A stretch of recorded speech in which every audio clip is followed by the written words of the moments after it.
There we go. Audio. Audio, audio, audio. I'm just here to chat.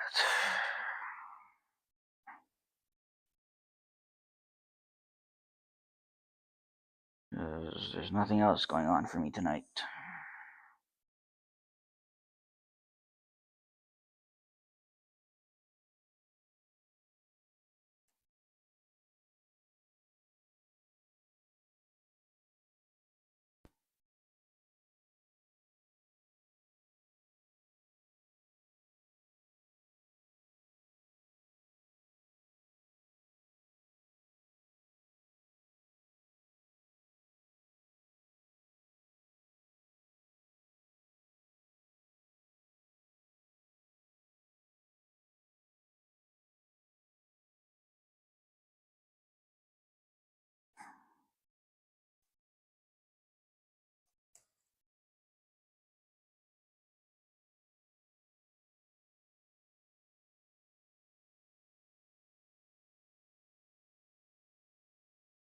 Hi, Diana. XOXO.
Hey, Gangbote.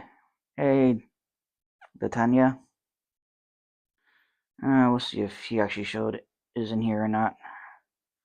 Because sometimes TikTok says people are here, but they're not really here. Hello, I'm good. How are you? It's New Year's Eve. I'm spending it by myself. Because why not?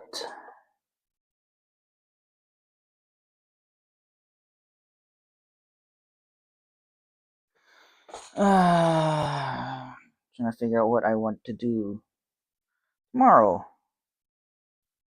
Besides cook dinner. And what I'm going to do for the rest of the week for food. Because I just realized I don't have any food after tomorrow.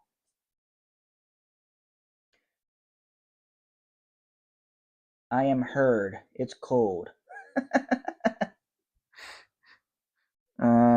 Yeah, it is cold. That's why I wear this. I got one of those blanket poncho kind of deals. It's decently warm. I gotta buy me some fleece sweatpants though, cause cold still blows through this. It's not too bad though.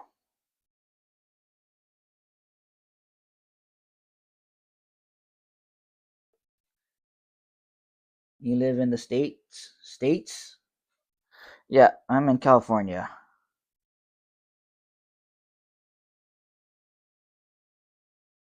So cold, cold. It's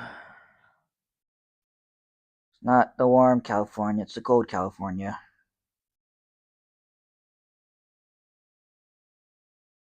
They don't like the cold.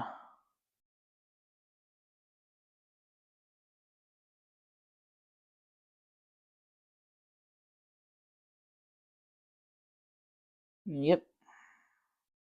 Where are you from? 'Cause I have. You live in New York City? That's colder. That's colder than where I'm from. where I'm at.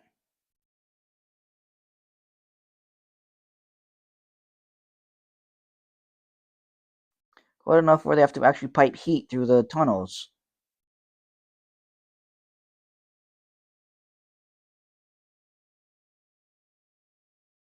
So you can be like Marilyn Monroe.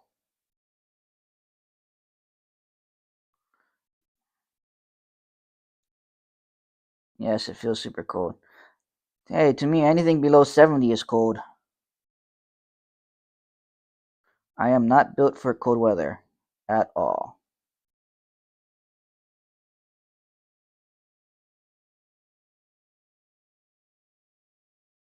And Nick's Falls.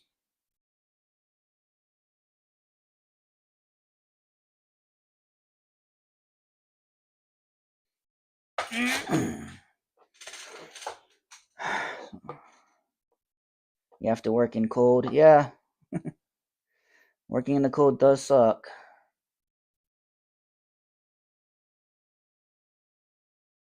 Because it is cold.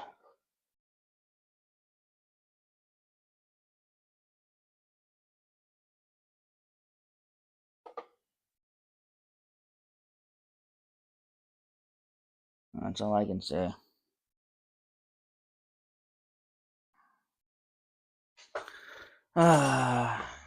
So tomorrow, you have to work outside in the cold or in the office in the cold. If it's outside in the cold, then that's not fun.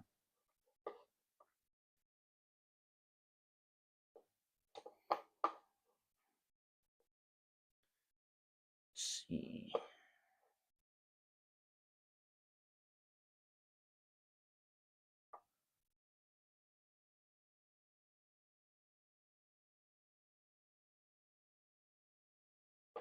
Uh, Not so much better. Let's move. Oh, no, this way. There we go. In the office. The office is not too bad. Office would be heated. If you're out in the cold working, like picking up trash or something, that sucks.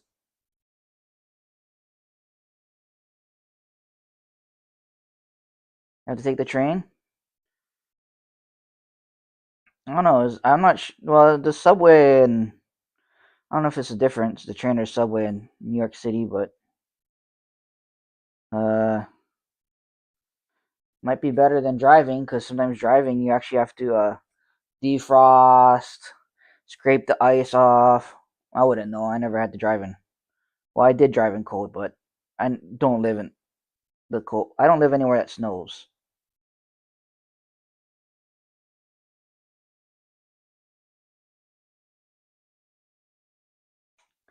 You have a car?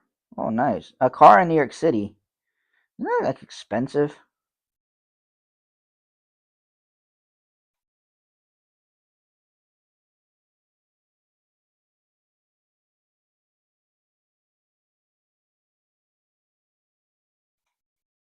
Yes, insurance.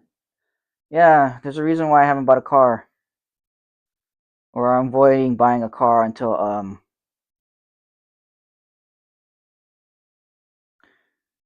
everything pays it off. Hey, Summers, or until I make enough where it pays for its, where I make enough that it pays kind of for itself. Hey, Summers, you changed your profile pic again.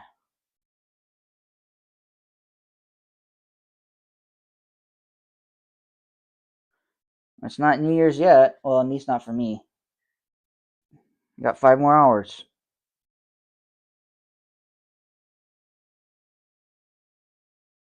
New Year's Eve yet. Hey, Professor Dummy. My car's pay off. It's not the car payoff. It's the gas, the insurance, the maintenance fees,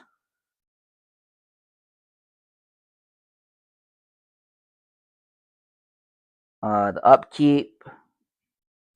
Yeah, there's a reason why I've been avoiding buying a car for my entire adult life just because of that.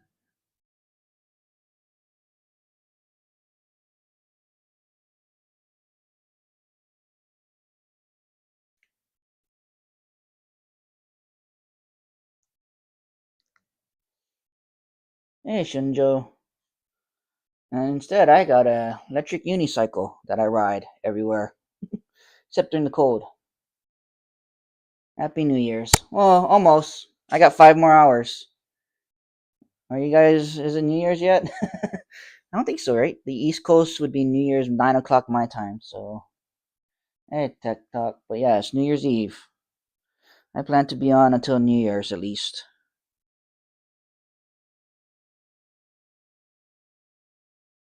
That's my, yeah, registration, everything else. Well, I'll probably be on tomorrow again. Maybe in the afternoon. I don't know. I got as long as I get my chores done. I just ride a bicycle. Yeah, I have well technically I do own a car, but I don't keep it up. But I do. I have an electric unicycle. Nice compact. I don't have to tie it up outside when I go places. It's the main reason why I like it. Yep. But electric unicycle. I saw someone riding around electric unicycle in New York City. They have decent ones, but make sure if you buy electric unicycle, it has a kickstand or some kind of stand, because the one I have doesn't have a stand, and it kind of sucks because of that. Better and smart. Yeah, I'll show it to you. I'll be right back.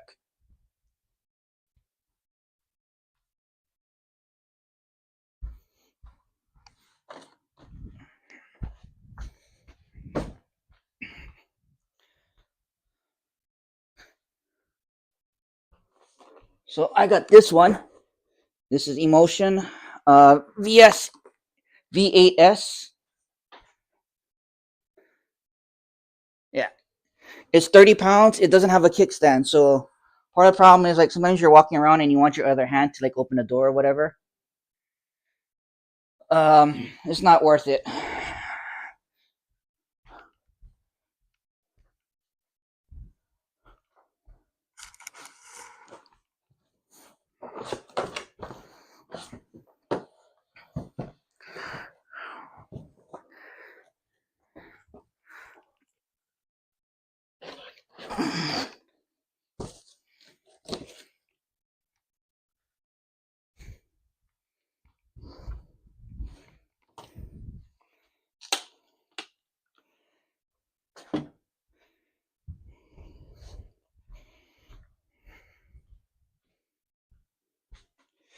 Let's see. Yeah, Emotion. Yeah, but the one I have, I had to. It was in the beginning, but when I changed the settings to what they call pedal hardness to about like 70, 60%, I was able to ride it.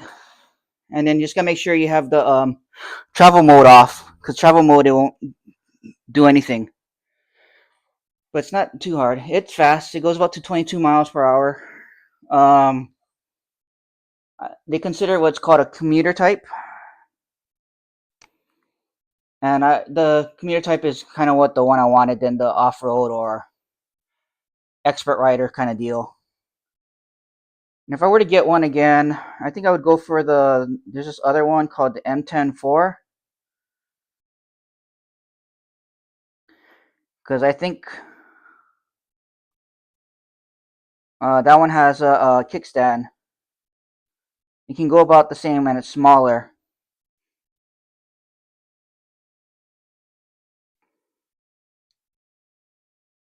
So I would do that one, M10-4 kickstand.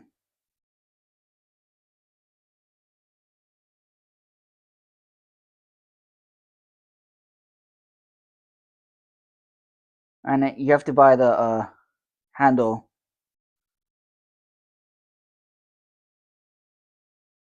I think it has a kickstand. Last time I read it had a kickstand, but you want the one with the kickstand. Just because from experience, um, from like opening doors or having your other hand full or whatever, you sometimes you just want to have that ability to have it stay upright when needed.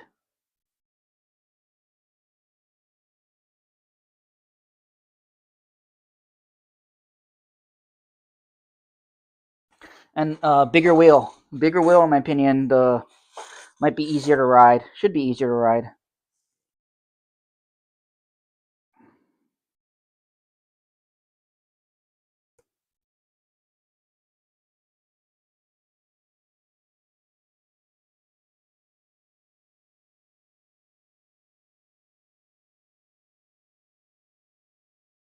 But yeah, if anything, I would get unicycle.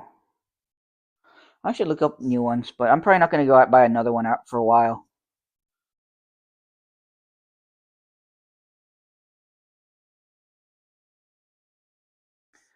Yeah, yeah. If you get a Mr. Unicycle, in my opinion, they're the most compact.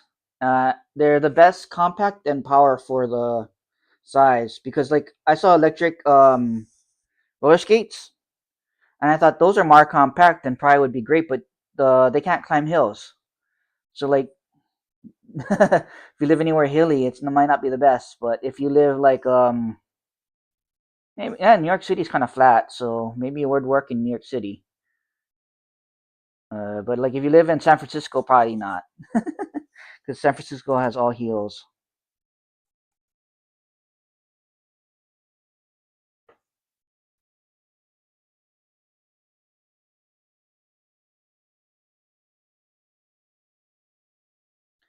Yeah, the battery's safe. That one I've actually rolled. That one can go for like 30, 40 miles before the battery dies, so it's nice. Although I only like ride it maybe about about 5 miles, so I can go back and forth multiple times.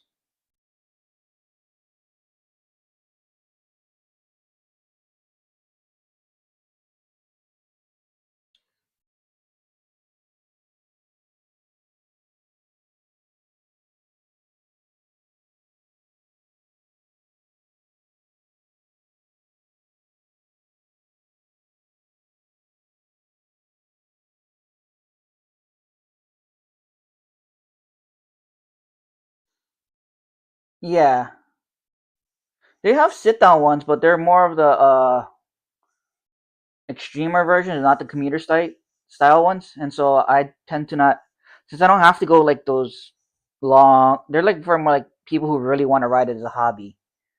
So since I'm not one of those people that use it as a hobby, I just use it to get around.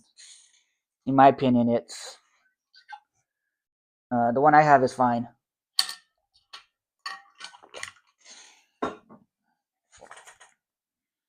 I mean,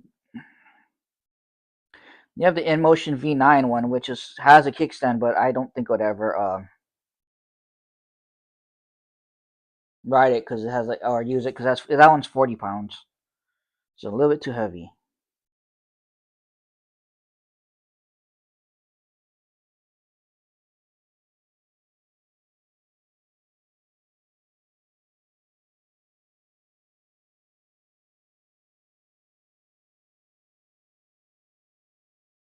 How much is it? The one I got right now, I'm looking at the price online is under 600, or just that at 600. Um,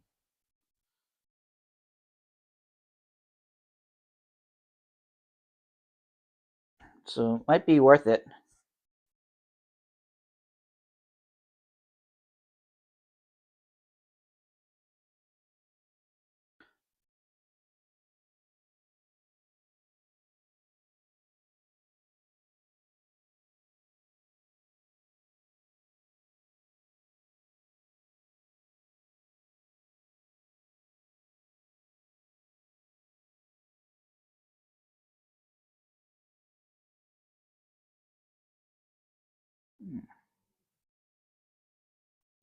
But in my opinion, the ones that use the all the unicycles should come. No, you don't need insurance like a car, at least from what I understand.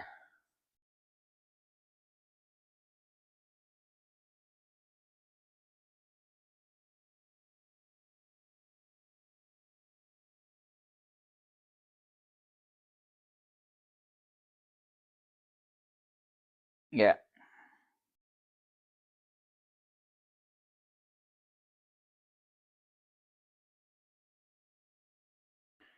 But they all should come with all these unicycles need a kickstand, in my opinion.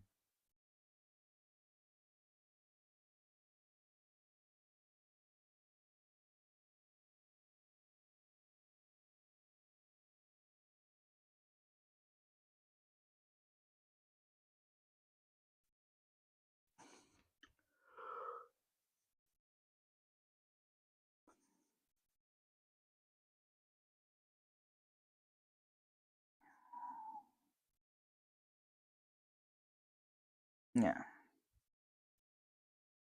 I'm trying to look up any other electric scooters, but I don't see many.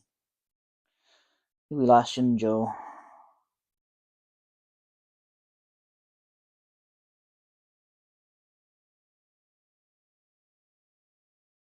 But it's a nice ride. It gets there. Yep, I'm Asian. You can't tell.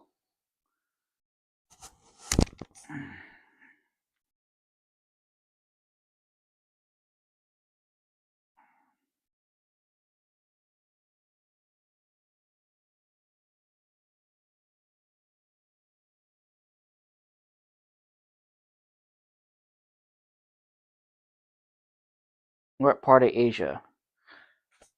What do you mean? Like what are my ethnicities? I'm Japanese and Chinese. My family's been living outside of Asia since before the 1900s.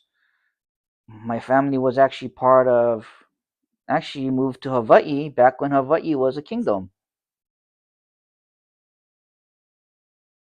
Both sides of my family moved to Hawaii before Hawaii was a kingdom. When Hawaii was still a kingdom. So,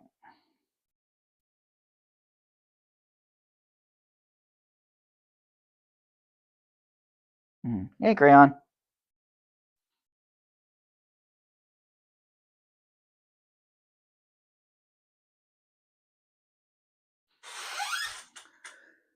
How's it going, Crayon?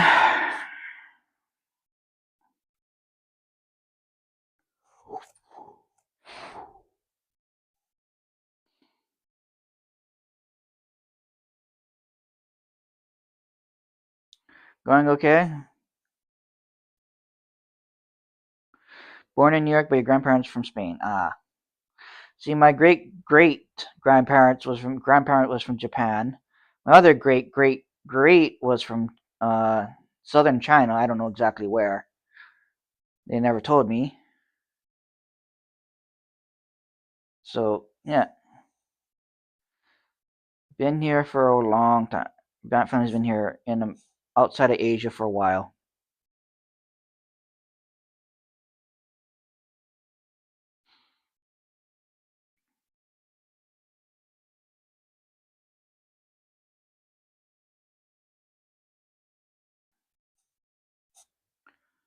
Nope, I don't speak any other languages.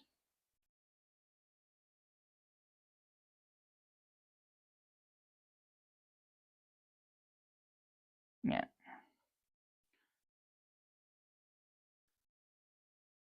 Oh, channel says StarCraft. Why does my channel say StarCraft? Oh, is that?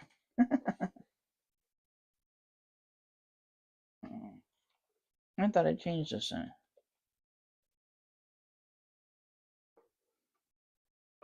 Parlez-vous Ingo? Nope. That's Spanish. I don't understand Spanish at all.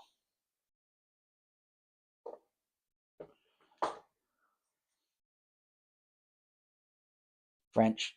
Yep, no clue. For some reason, suck at languages. No clue why. I just do. Like, I can feel my brain actively reject learning languages for whatever reason.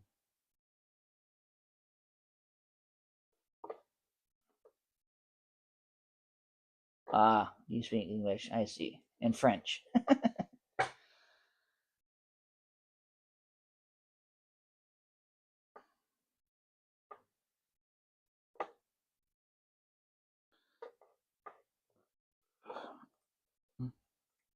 I don't speak anything besides English. My brain, for some reason, wants to out reject all. Oh, what's it called? For some reason, rejects language.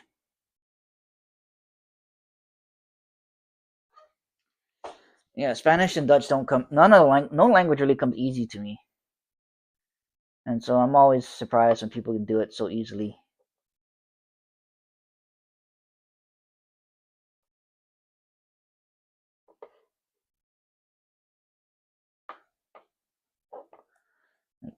My brain just does not want, for whatever reason, to learn languages, and I have no idea why. Yeah, if you have people already live there, it makes it easier, right? But none of us live there.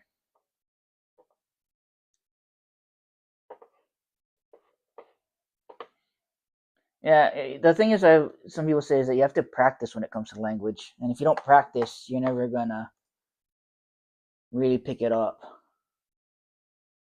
Yeah, and a lot of languages are context. I know Japanese, for one, is like a lot of context when they talk.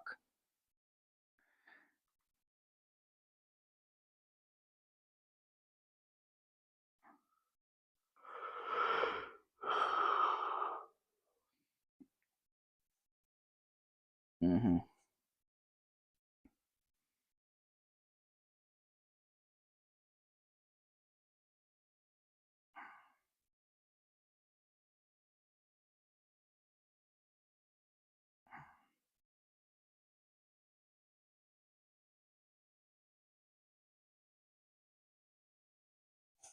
That's cool.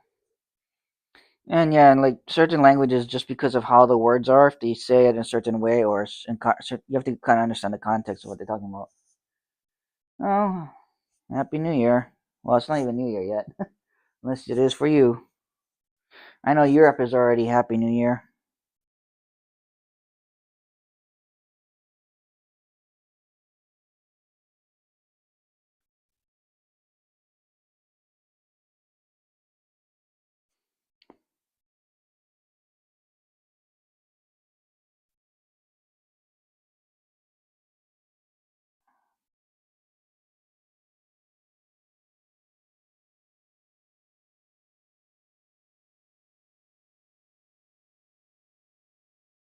Welcome back from Japan. Well, you might pick up keywords.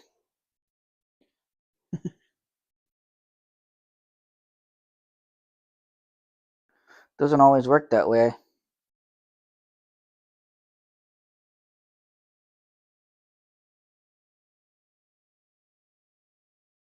But yeah, it's like one of the things. Like if you watch TV stuff like that, you'll pick up keywords and Spanish from friends. I didn't have people who spoke Spanish. I had more people in my life that spoke Japanese or or Mandarin or Korean, but yeah, did not speak.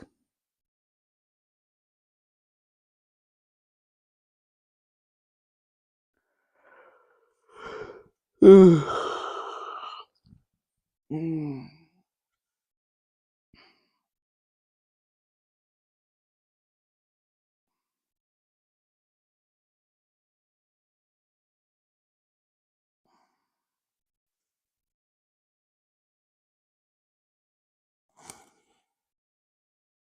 Found family hard to understand.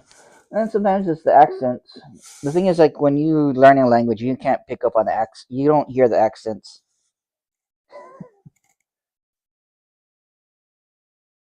So I remember not hearing the accents.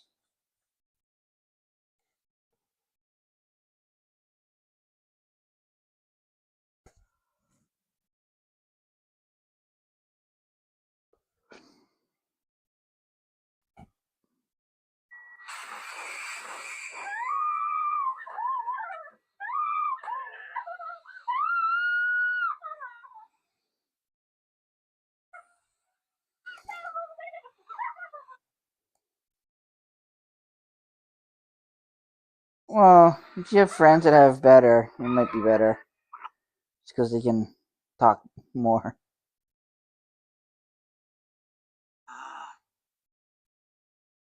But yeah, languages, yeah, for whatever reason, can't pick up.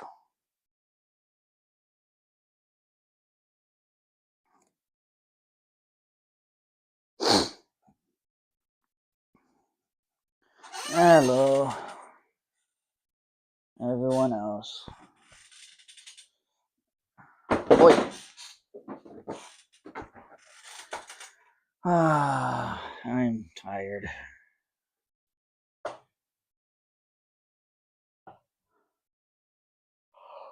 You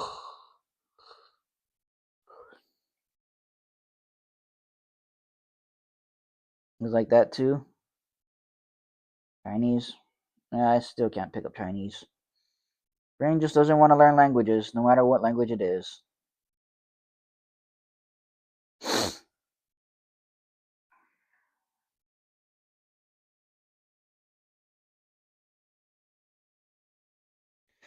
I felt my brain actively rejecting a word.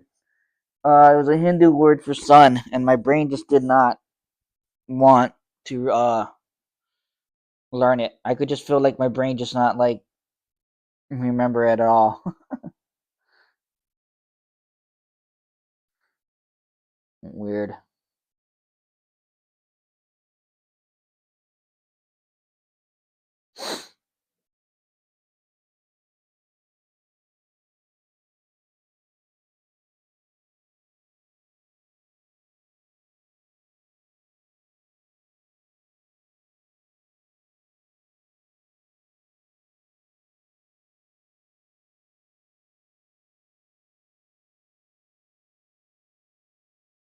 Yeah. Oh, yeah. It's not phonetic. That's the reading language, but easiest one that's phonetic is Japanese.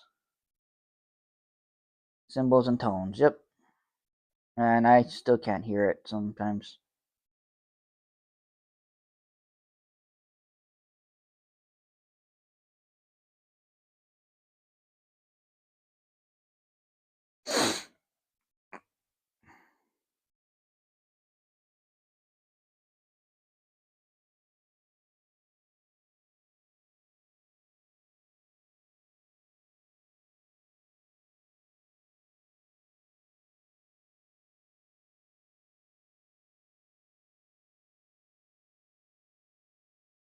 Yeah, it's part of its repetition, practice.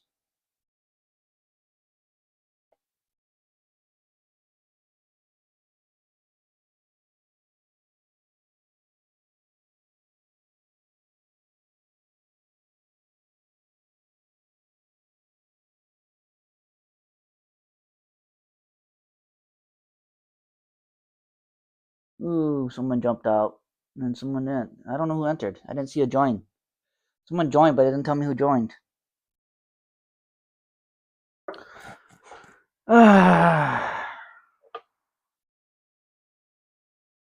Let's see.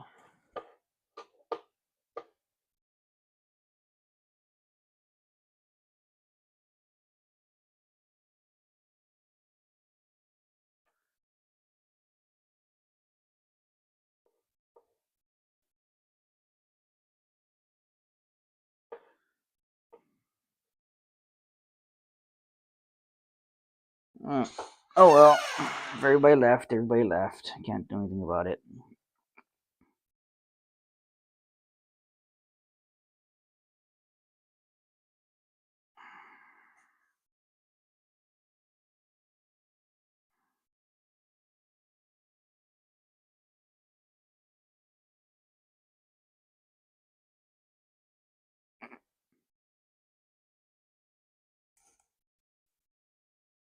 Anyways.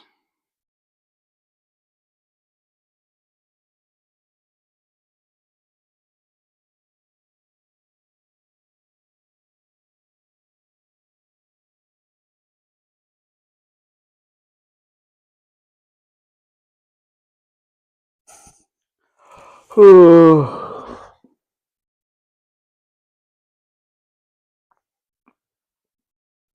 34 people in 35 minutes. Not too bad.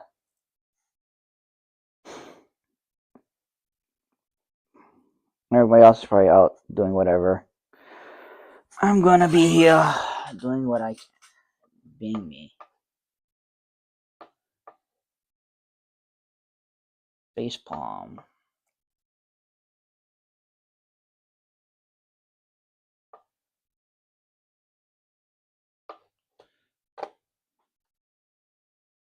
Uh,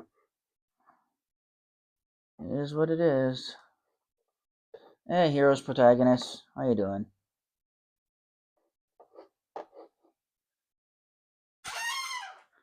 How was your New Year's Eve, or is it already New Year's for you?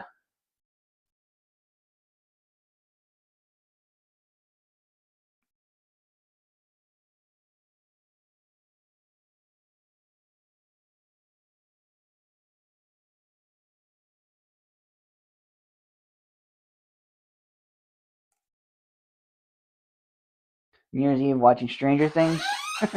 How's yours? Mine is this.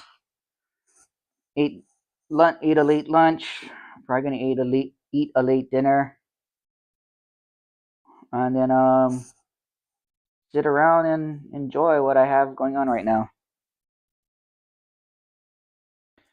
Although I probably should be cleaning up more, but I'm lazy.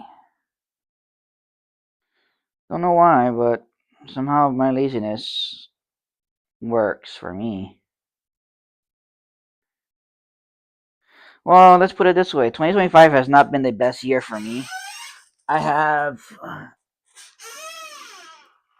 not. I really don't have anything to look forward in 2026.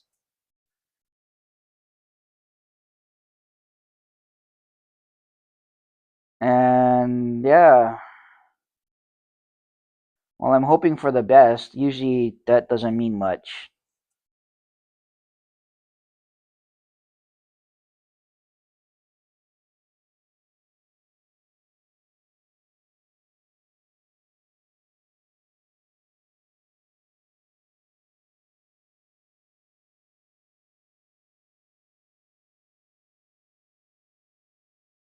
I mean, come on, no. I don't have my dog passed away. Don't have a job. No New Year's resolution. I've never made one, to be honest.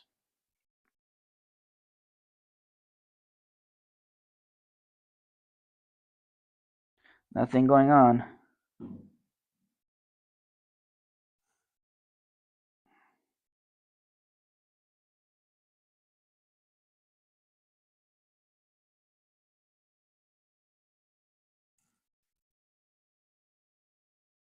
So how about you? What's your New Year's resolution?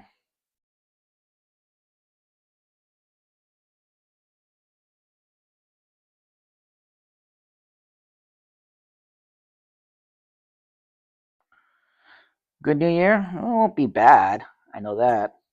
I'll be staying in and cooking myself a steak dinner, so it can't be horrible.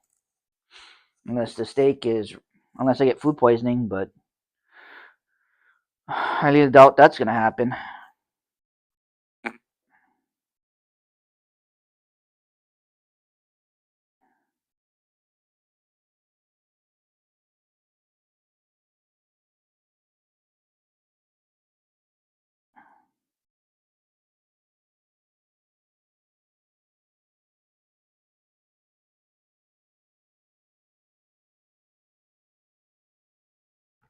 So your New Year's resolution is to not to do something out of fear, and not to only do something because I generally don't want to. I don't get your New Year's resolution. You want to be able to say no to doing things because you fear it, or don't want to, or do you want to say yes because, or you want to do things because you want to face your fears, or because you or because just because you don't want to doesn't mean you shouldn't.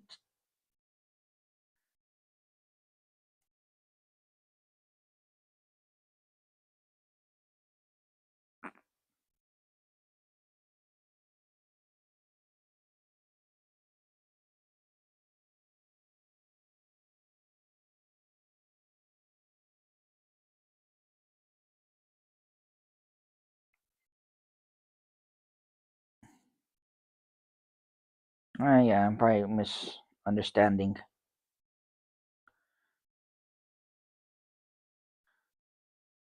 I don't want to not do something out of fear. If I don't do something, it's because I generally don't.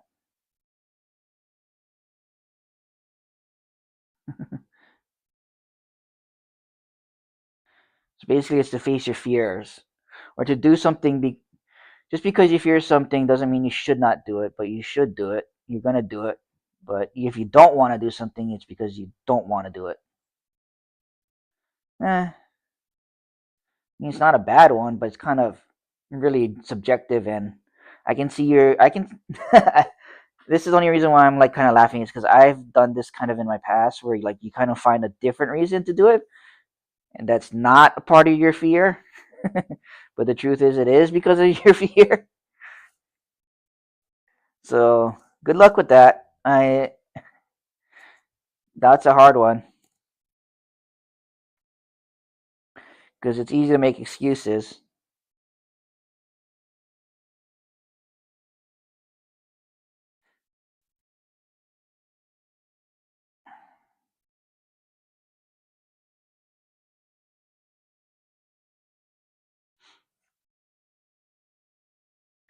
Sometimes you can use a different reasoning to do something and lie to yourself. Because I'll be honest, I've done that before. Yeah.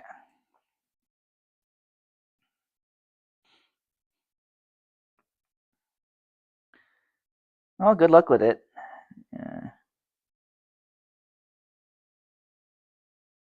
That's not. That's good.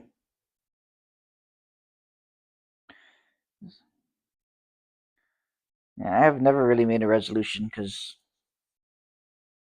I never saw the point. For the longest time, I was doing everything I wanted to do or I thought I needed to do, and a lot of the other stuff are just out of my hands. Because I've done a lot, even though if it doesn't appear so, but sometimes you find out a lot about yourself, and you kind of know what you like and what you don't like.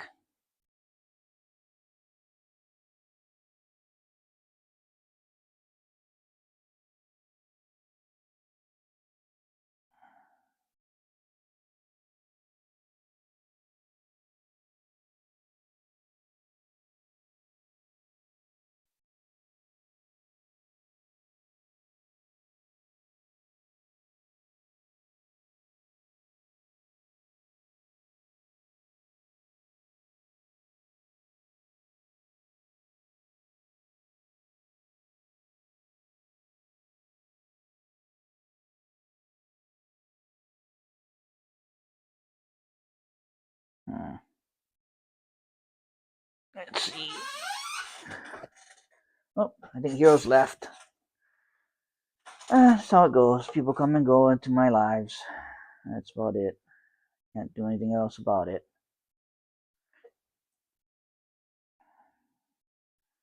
Play some video games. Ed. Gee. Probably left already.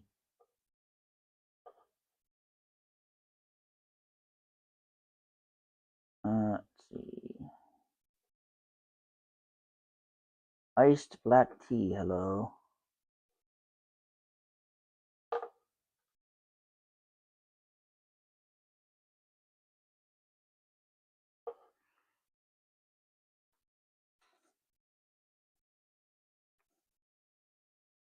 Oh,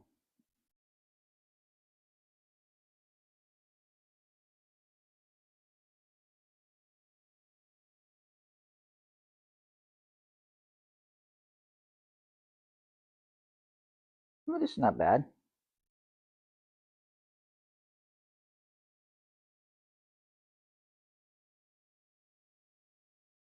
Nice mini comp.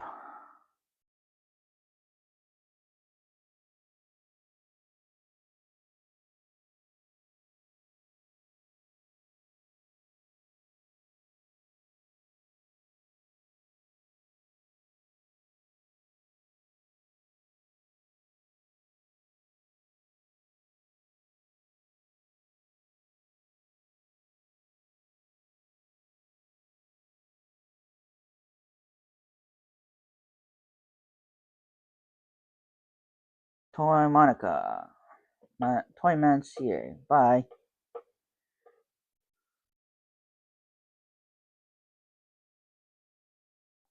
Let's see.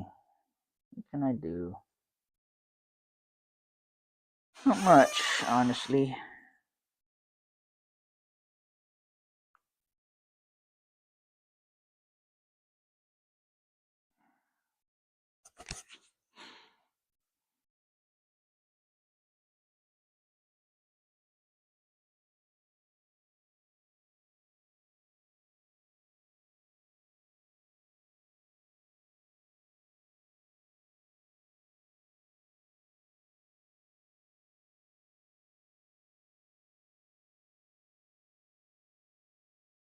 Hmm.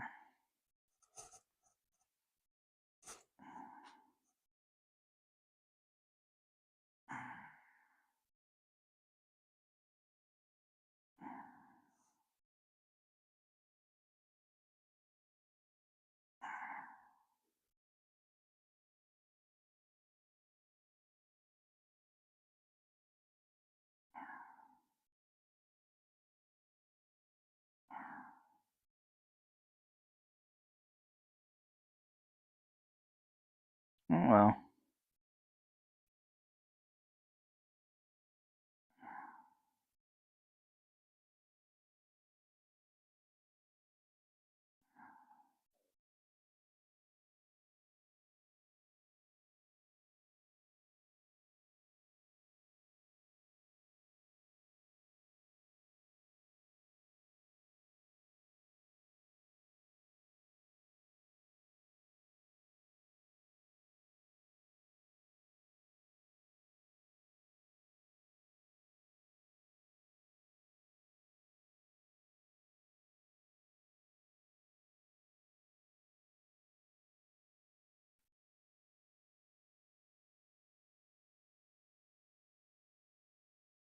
Hmm.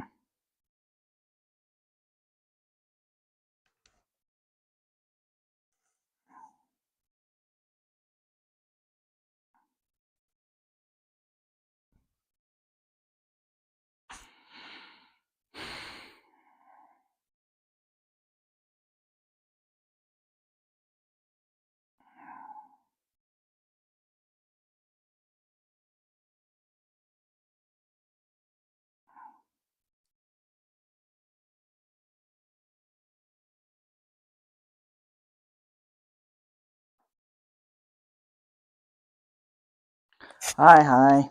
Bye bye.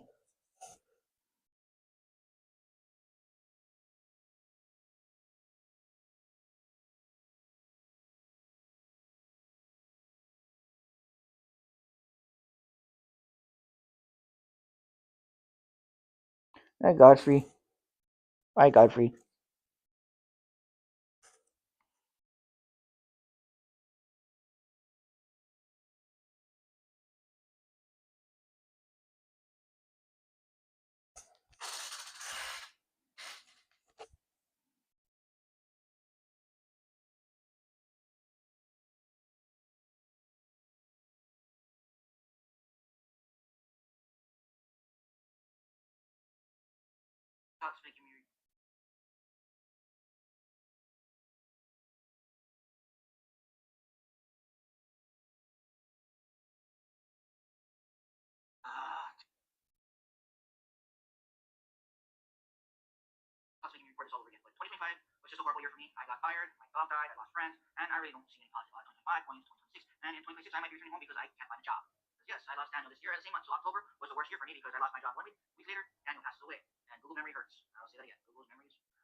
Three Pro S games. Bye. Thanks for the likes. Jumped in, likes, and leaves.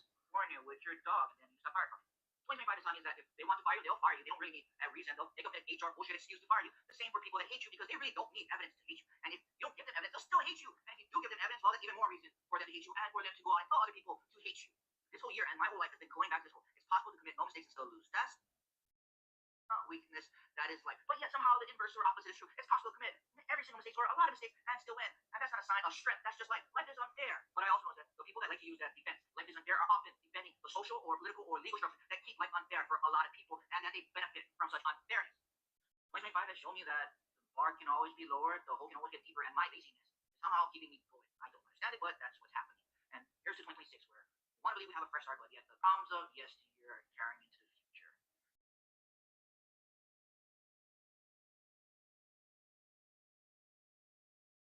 This is the island of St. Bartholomew. And all of every year around New Year's Eve, the world's elite class, the billionaires and their pet celebrities and pet politicians, gathered here, specifically at the Eden Rock Hotel, for a super yacht festival. For reference, this is where the Eden Rock Hotel is, if you're in the area. Also feels important to point out that this is where St. Bartholomew is, and this is Jeffrey's Island. And this year's guest list is stacked. We got Natalie Baldwin, Jeff Bezos, Miriam Adelson, that Israeli lady, or American lady. I have to tell you, but over the next few days, over 80% of all of the wealth honored will congregate.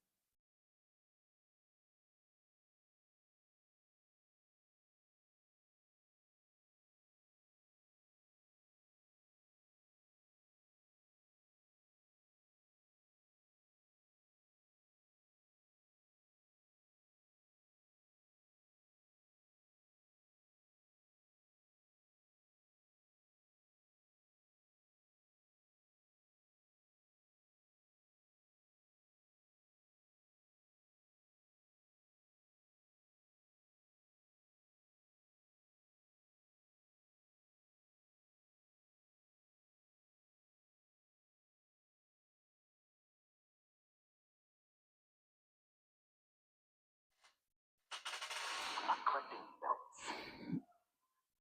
I'm only collecting one. And whether I get a shot. Hey, as a Buddhist, I'm not mad seeing a bunch of people walking alongside celebrities and rock stars for a change. I mean, sure, they be more mindful about it, but just people getting excited. Like, this isn't a proper event at a loud temple or anything like that. It's a gift from amongst the people of America. I didn't think any of it was disrespectful. Sure, that's what some people see. But what I found people who are desperate for connection, inner peace, and spirituality and love.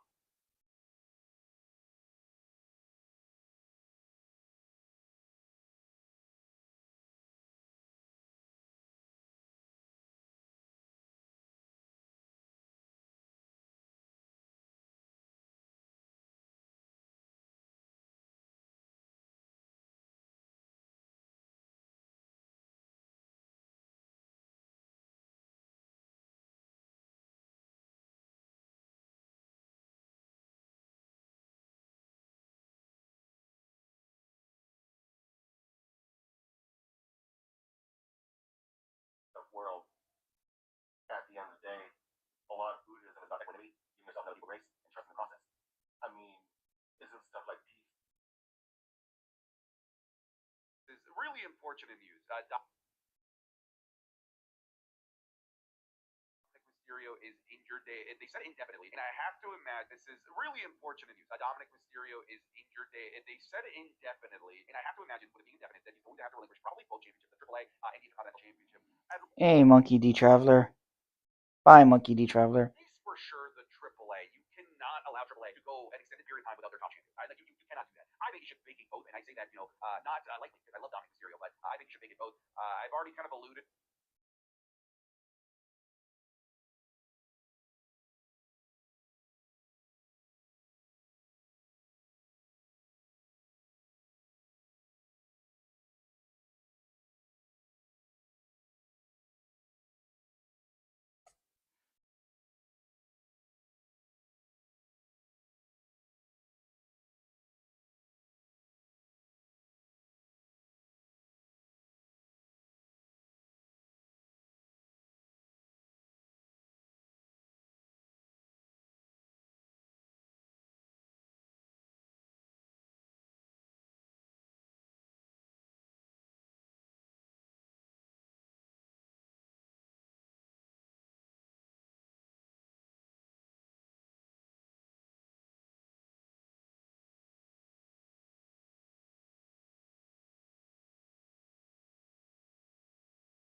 Three, four. This is all I have left of my girlfriend bulldog after we sent her to be babysat by my parents while my husband and I went to a wedding. Don't mind my face mask. All I do is go to work and come home and think about how I can get justice for my dog. October 3rd, I was in a wedding. I was in my best friend's wedding, and my husband had dropped off our dog to be babysat by my parents. And let's be clear, this is not like a one-time thing. My parents always babysat for us. Like, my husband got a call while we were at the wedding that Ruby had to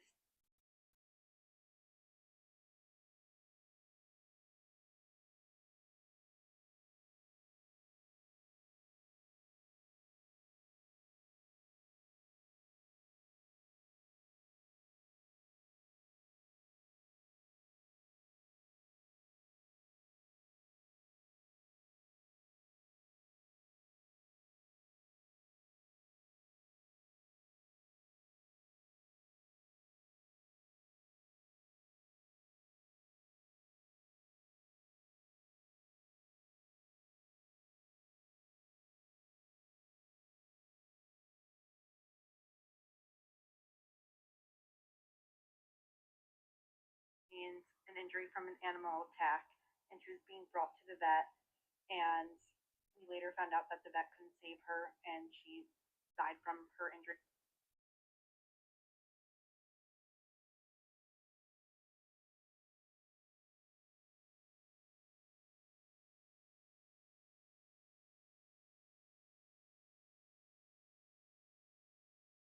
From this animal attack.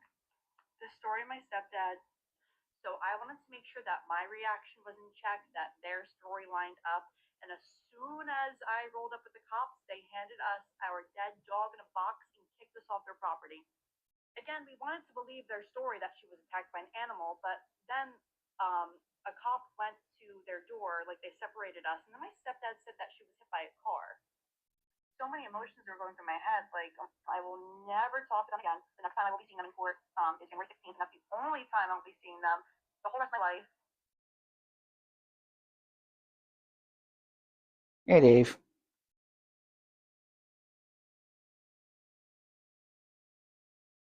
I shot a woman in Chicago and then lied about the circumstances surrounding it. That's him and alone.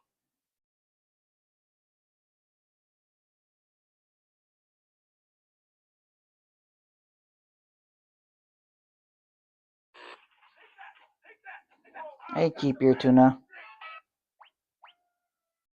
This is what happens when a real journalist meets a clickbait YouTuber. Shirley's viral video released over But sure, creative journalism from playing Among Us, door lock equals sus equals fraud, genius methodology. You guys can go ahead and make your own facts. This man spent an after.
I would pay money Hey, Scott Star.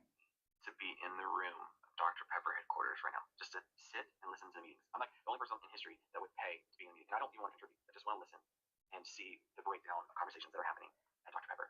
Because it's been over a week now that the content creator Romeo made a Dr. Pepper jingle that caught on like wildfire. And there have been iterations and recordings, and people just love it. It's perfect. We love her personality. We love the way she approached it.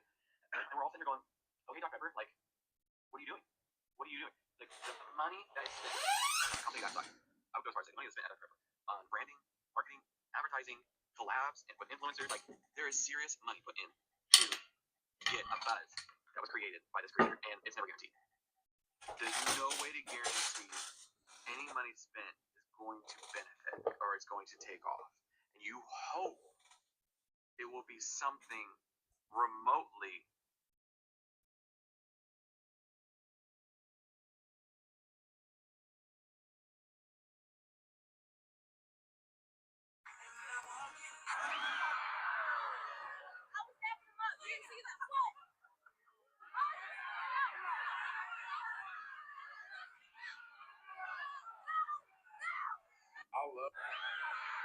of how Natalie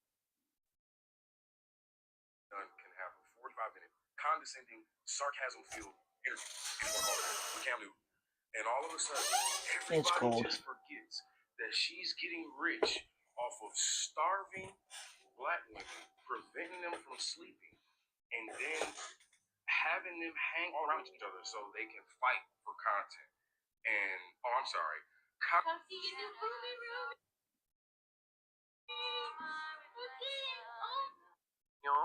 and chicken entree dinner.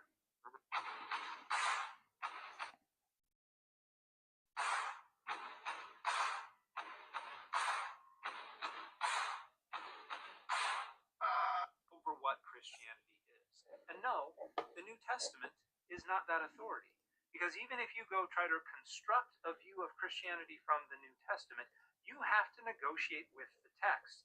You have to choose. A researcher has found a new way to extract CO2 directly from the air. CO2 is good. It's a greenhouse gas that helps maintain Earth's temperature. Just enough, you have a warm paradise. Too much, and you have hell. Direct air capture is the idea that air is sucked into a machine and chemically separates CO2 from oxygen and whatever else is in the air. The problem is those machines usually consume a ton of energy, and what's the point if you're burning more fuel just to clean the fuel's emissions? So after a year of testing different mixtures, a postdoctoral researcher at the University of Helsinki developed a compound using a superbase and alcohol. I knew you were good for something. 1 gram of this compound can absorb 156 milligrams of CO2 directly from the air. This means it's skipping the step where it needs to be chemically separated from other molecules because the compound doesn't react to any of them. Pushing air through a liquid isn't super efficient, which is apparently the form compounds currently in. So the next step will be finding something like silica or graphene, so that's a solid that's easier to store and has more surface area for air to move through. It can be reused, it's not toxic. Here are all the games releasing this January that you should know about. Switch to a version of Animal Crossing New Horizons is out as well. It'll come with better graphics and load times, Switch to mouse support, and more. Reveal what feels like so long ago added Nintendo Direct, the Metroidvania Neo Memories of Orbit has been on my radar for some time now, and it's out this month on the 20th. I'm a big fan of the art style, and the emphasis on platforming that there seems to be. The massive paid expansion to Cult of the Lamb Wolfhaven is out on the 22nd. I'm sure you remember the trailer from the Game Award, but High Guard, a new raid hero shooter from the creators of Apex Legends and Titanfall with a kind of fantasy mythical setting, is releasing on the 26th, and it will be free to play.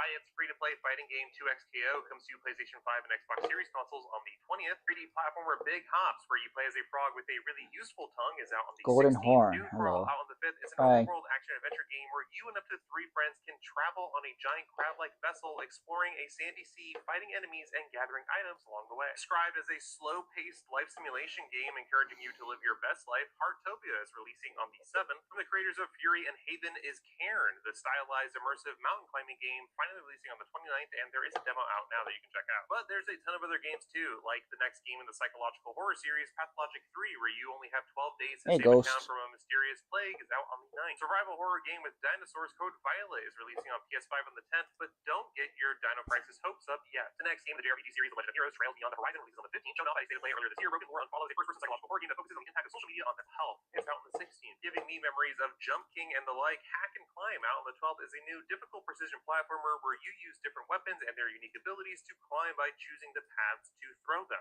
Chaotic action roguelike game with up to 8 players, Lords, is releasing on PC into early access on the 21st. Gacha RPG Arknights Enfield is releasing on the 20th.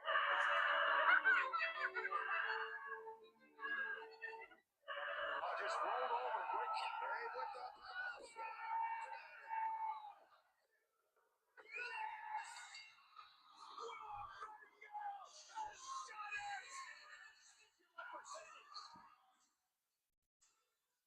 A well-deserved celebration for Willow Nightingale. Look at now.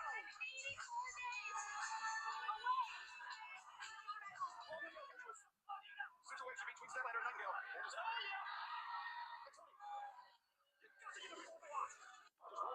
Would you rather take $1 million or all of Krilla's strength and abilities for 2 years? I'm taking Krilla's strength and abilities. I'm going crazy. First thing I'm going to do is get on the internet and say I'm taking all fades. But you have to impound all the respect you do too much. I mean, all this talk of UFC and YouTube and all this other stuff. I'm robbing banks. Okay, I'm robbing banks. I'm robbing the loot. I'm robbing diamonds. I'm robbing jewelry stores. First and foremost, Krilla can move at supersonic speed to the point where he is imperceivable to the human eye unless you can specifically detect a key signature, which I am willing to bet that a security camera cannot do. I will be in and out of every bolt on the East Coast before lunchtime, and I won't feel bad because the bank's money is insured. And they're going to need that insurance because I have the ENs on where this drug is like growing up, which can slice through mountains like butter, so I am sure a bank vault door will be a piece of cake. They probably think it's Denzel. What do you get caught on camera? Bro, what's getting caught on camera? I don't know who y'all caught on camera. That's sure wasn't me. Because again, lest we forget, Krilla knows the multiform. Buddy, I was last seen in a public place with my friends and loved ones and at least 20 different witnesses 3 miles away. You say that the bank, bro, that's like 3 miles away from that description.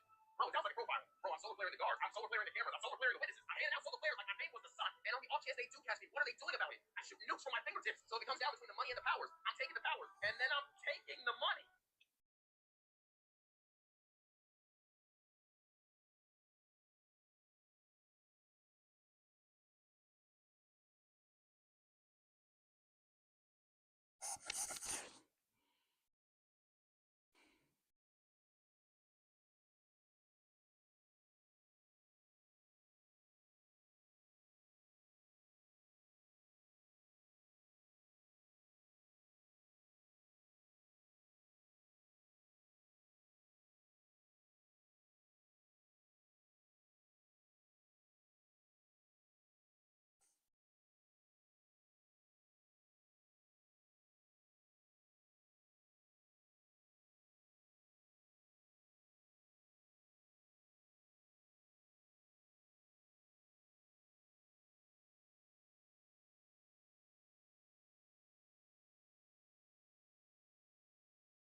Nobody's around.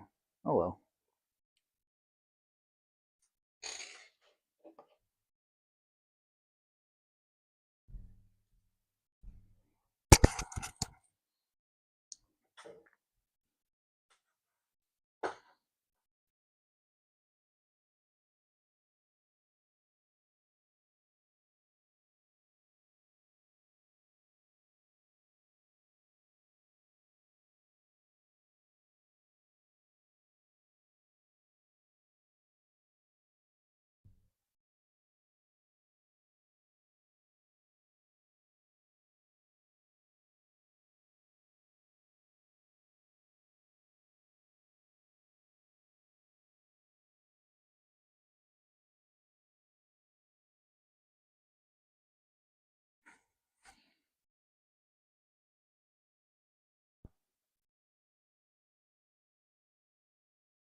What do rich people do with all of these rooms in their giant mansions? Have you ever wondered that? Because a lot of times there's only like 1 or 2 people living here. Like this place has 7. You're here. Explain to me what rich people stuff I would love to have. Are you Jonathan? You have my clock. I've been looking for this clock since the 1700s. My dear friend Cogsworth. Oh, it's beautiful. My dear friend, how are you? Listen, I'm not going to give you 50. I'm going to give you $100. This clock means more to me than you could ever imagine. Well, God bless you. Thank you for reuniting me for my. Oh, you're Facing Bell? My friend Gaston. Yeah, MC Bell. Keep looking. You got another clock. I don't know if you noticed it from I didn't. Maybe that. Could this not be Cogsworth? No, I couldn't possibly think of. Make sure, man. Somebody give me $100, man. That's what I wanted for both clocks originally. Really? Yes. I really only need one, and you don't have to do that. Somebody a good. Very dusty. What the? Oh. This is going to be the last day to get it for crazy prices like this. In the world of One Punch Man, there are 17 known S-Class heroes, and another special case we all know about, with each one of them holding an immense...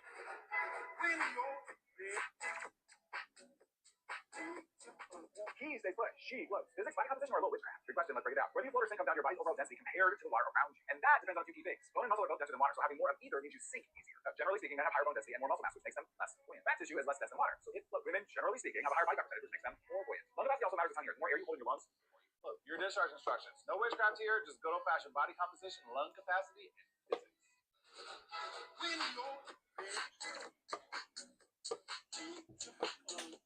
He stays put. She floats.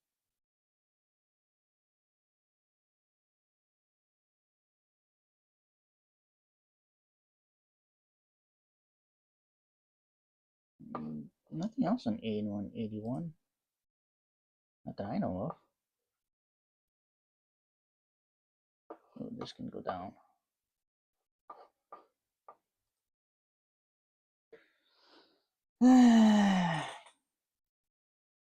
Power Stone anime might be the most overlooked anime ever, simply because when most people think of Power Stone, they think of the Dreamcast fighting game. But in 1999, Capcom also released an anime adaptation that took the series in a completely different direction. But it is one of those shows that simply slipped through the cracks for the sheer sake that most people didn't even know it existed. The anime was produced by the same studio behind Yu Yu Hakusho and Naruto, but instead of focusing on arena combat, it reimagined Power Stone as a lighthearted adventure series. The story follows Edward Falcon, a cheerful, optimistic treasure hunter who travels the world searching for the mysterious Power Stones, Ancient artifacts that grant incredible strength when combined. Along the way, he is joined by many other characters from the game, like Rogue, a clever thief with her own motivations, and they're constantly crossing paths with rivals, pirates, inventors, and bounty hunters who all want the stones for themselves. themselves. Unlike the game where the fights are fast and chaotic, the anime focuses much more on exploration, comedy, and character-driven stories. Each episode does feel like it's its own self-contained adventure. Characters like Wang Tang and Jack are reworked into much more comedic, exaggerated versions of themselves, but they do still carry the spirit of their game's counterpart, but the show leans harder into humor and rivalry than pure combat. The Power Stone anime might be the Opponent,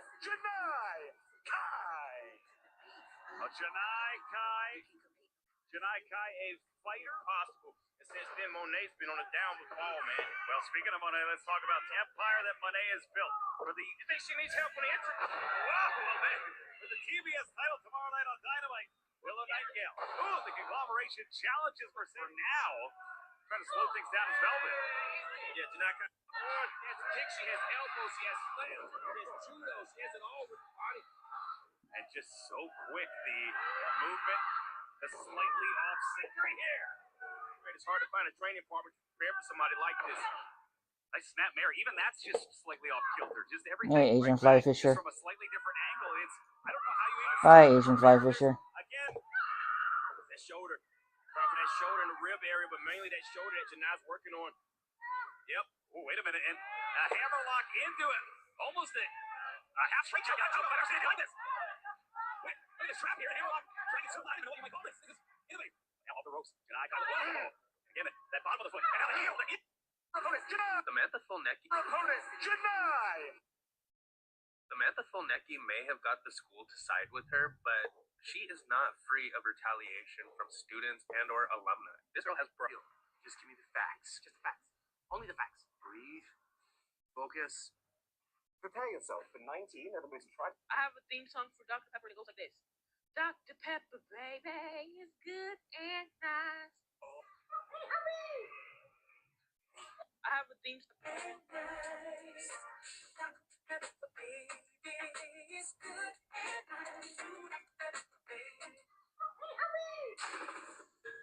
Although people may not know this, Will Arnett, you are Batman. Ah, yes. I ain't even forgotten. Yeah. Lego Batman. Yeah. He is Lego. I say Lego Batman is a very significant Batman. Thank you. Major Batman. Thank you. I remember that day. I was quite tired that day. I just remember it was a Hey, long day. Thursday. Anyway, yes. Bye, Thursday. Your hands are cramping. Yeah. It's your voice. It's deeper than your voice. We is here.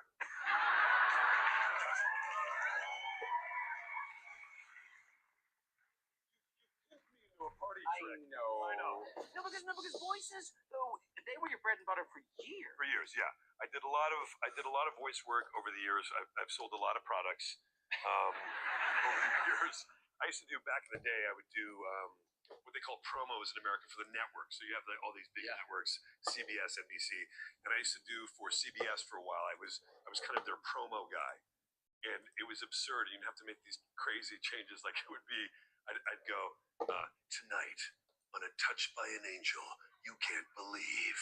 Then on an all new Raymond. I just had a realization. Well, you're the trailer voice. I'm not. There are a lot of guys who have done it. I'm not the trailer. Well, you're one of the guys who. That was a pretty good trailer voice, right? Yeah. Well, can you just say Hey, Summers. world where dinosaurs no longer exist? In a world where dinosaurs no longer exist. In a land before time. Ready? This summer.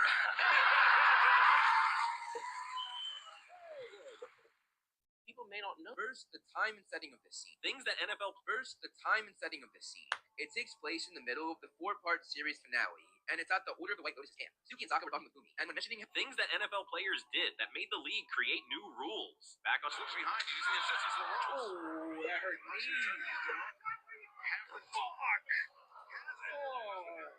TV passport. There's the cutter. For the Bulldog choke, but Alex. Oh. Back suplex. Please. Get this from this. Oh,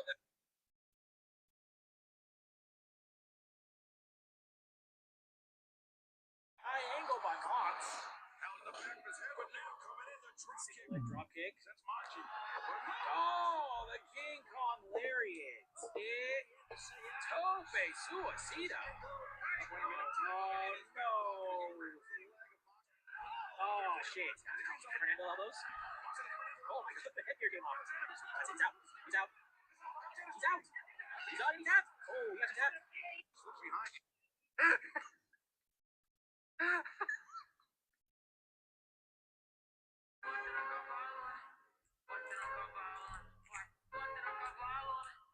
This is my favorite part. Because when I saw her do this, I almost freaked out the first time. I was like, what the She went above and beyond. Like, I need to teach her how to think about. I taught her how to fortune it, going around in her. Hers came out a lot cleaner than mine. I study the weird things that companies do all year long. Here's the top 5 things I found most interesting this year. Number 5, Lockheed Martin, for some reason, wanted to create an airplane aircraft carrier that was nuclear powered. Guys, they wanted to be S.H.I.E.L.D. from Marvel, and it would have had more firepower than most countries. Number 4, ironically, Fantastic Four skins in Fortnite. Hilarious. Just someone did not see that one coming at all. Number 3, I got to hold an actual thing that Toyota made during World War II at the National Museum of the Pacific War. It was pointier than expected. Number 2, Upwork. It was pointier than expected. Number 2, Upwork is just evil. They're actively trying to not get you things that you want. And they're taking the money that they make from you to put it into AI so they can replace all the freelancers. So it's a cycle of evil. And then number 1, the Leica Freedom Train. I went into this German company being like, oh, they did some horrible things during World War II. Nope, they actually helped save a ton of lives. So really cool that the camera company Leica just did great things. I study the weird things that companies do all year long. Here's the top 5 things I found most interesting this year. Number 5, I know what you're thinking. What is this? Because that's exactly what I thought when a client reached out asking if I could recreate this stool with a post coming out of the top. I had no idea what the post was for, but I was game to build the stool. The stool itself is a pretty standard Leica design. Nothing too complicated. It's made from white oak, which is super dense and heavy. Perfect for whatever this post is for, I guess. So, is it a backrest? Definitely not. A coat rack? No. It's merely a handle for moving the stool around. I tested it out around the shop, and I gotta say, I'm convinced. It's pretty handy. I know what you're thinking. We broke into a million pieces.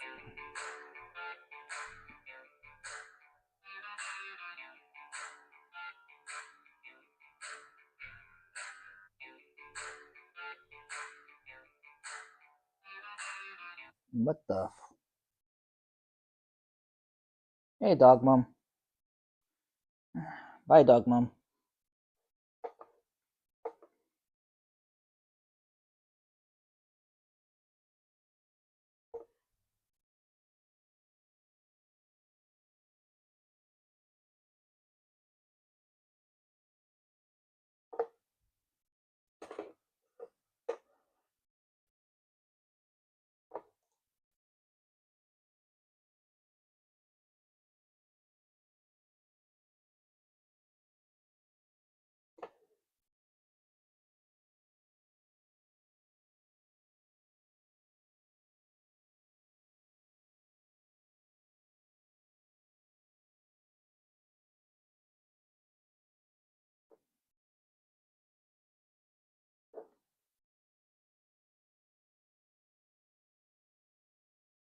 Drizzler, how you doing?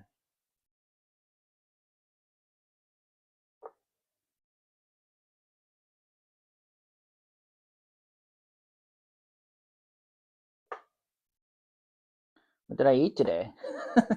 Came out with it straight away. My French onion soup, beef bourguignon, beef bourguignon. Yeah, with rice. I'm probably gonna eat that for dinner because I have one more serving left. And tomorrow is a steak dinner, and then I have no idea for Friday because I'm out of food by Friday. No plans. Just probably cleaning up, packing, little things like that. Nothing special. Chilling at home, doing the same thing. Yeah. I mean, usually New Year's Day is for treating hangovers, right, from the night before. But who knows? I'm not doing anything special. I'm just around to be around. Did you do anything tonight? Or are you doing anything tonight?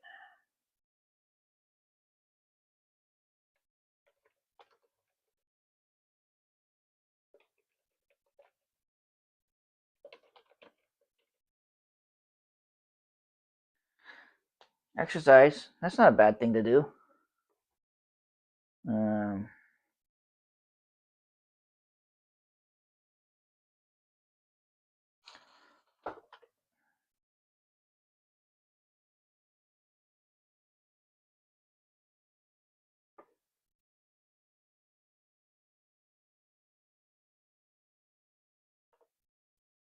hmm.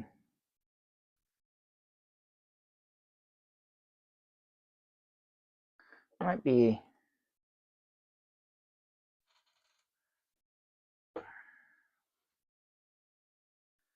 I don't know what else you would do. What can you do? Exercise, eat, drink, sleep. Trying to think of what else I would do. Probably play video games. I should really clean though. I haven't really cleaned for a while. You don't really drink? Same here. I haven't drank anything for like half a year. What else can I do? Well, I've always had a rule: do not drink alone, because that's how you become an alcoholic. But every once in a while, like birthday or like if I'm really have something to celebrate, I'll drink. Like use alcohol for the positive times, not the negative ones. And well, I do love a good old fashioned or a good whiskey, but yeah, that's the way I've always treated alcohol. But yeah, since I've been mostly by myself, it's not. I've been, I've been, what's it called? Doing everything I can to avoid to not drink. Yeah, I mean it's not for everyone, but yeah, that was just my kind of view on alcohol. It's like people use it to celebrate, and I don't really celebrate New Year's. I like to celebrate more achievements than just regular holidays.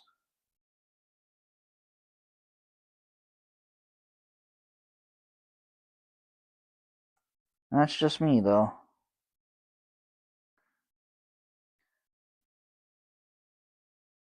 What else would I celebrate? I don't know, really.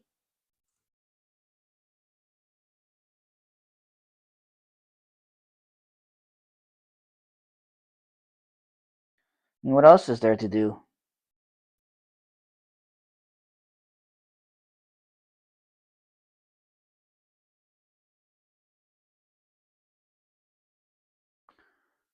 Trying to think.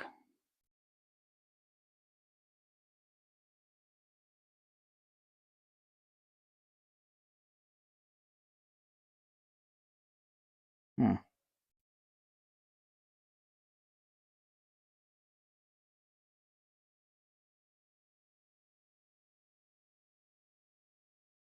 Like, what else would I want to do?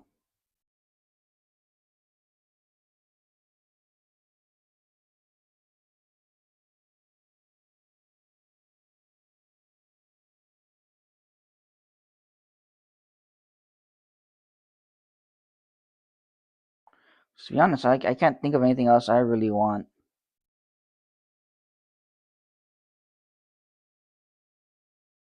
Like I really would like to do on a New Year's Day. Well, there's things I can think of I would love to do, but it's not possible because I'll be by myself.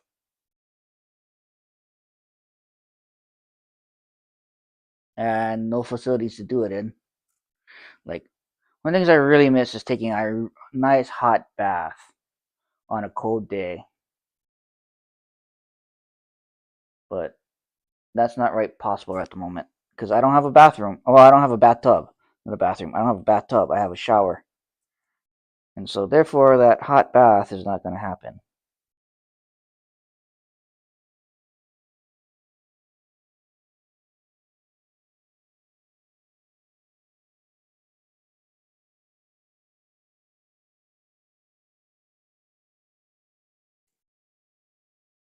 What else would I love?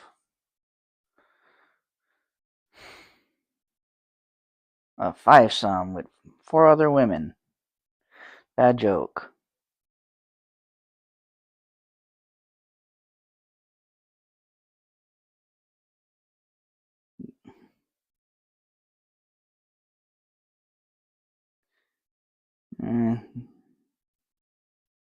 Funny because I don't think anybody is around to hear that joke.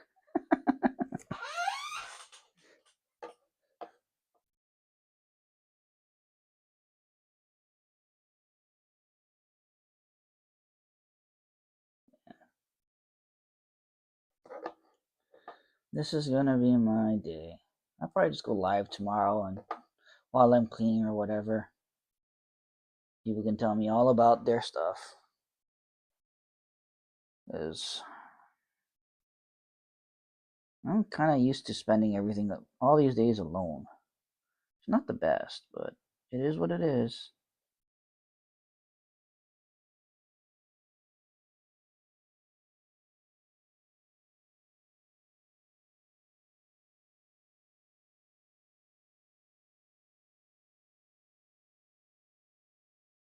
Where's her laugh? Detected that some chats did not make it. Oh, fun.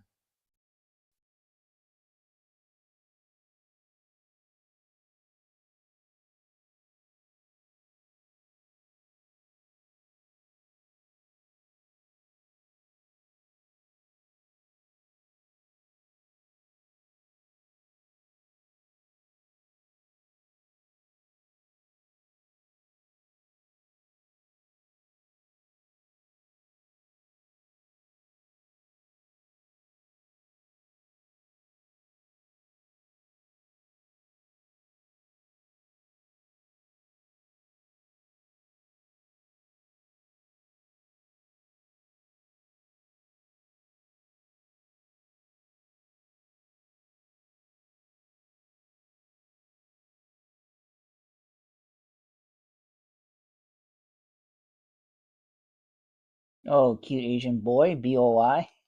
Really, BOI, fly fish? Did fly fish leave? Oh, man. Oh, you look away for like a minute and then everybody's gone within a minute. Not fun. Oh, no, he's still here. You know, a BOI is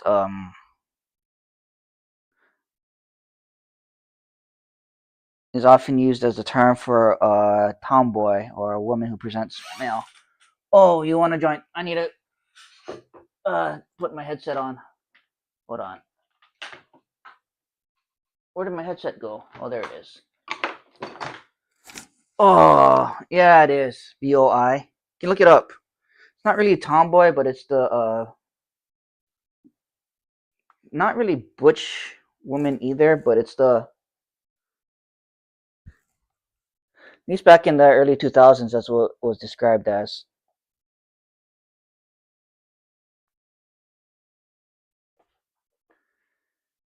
You can look it up. Yeah, I know the connection, but the thing was not quite. That's not quite right. Hold on.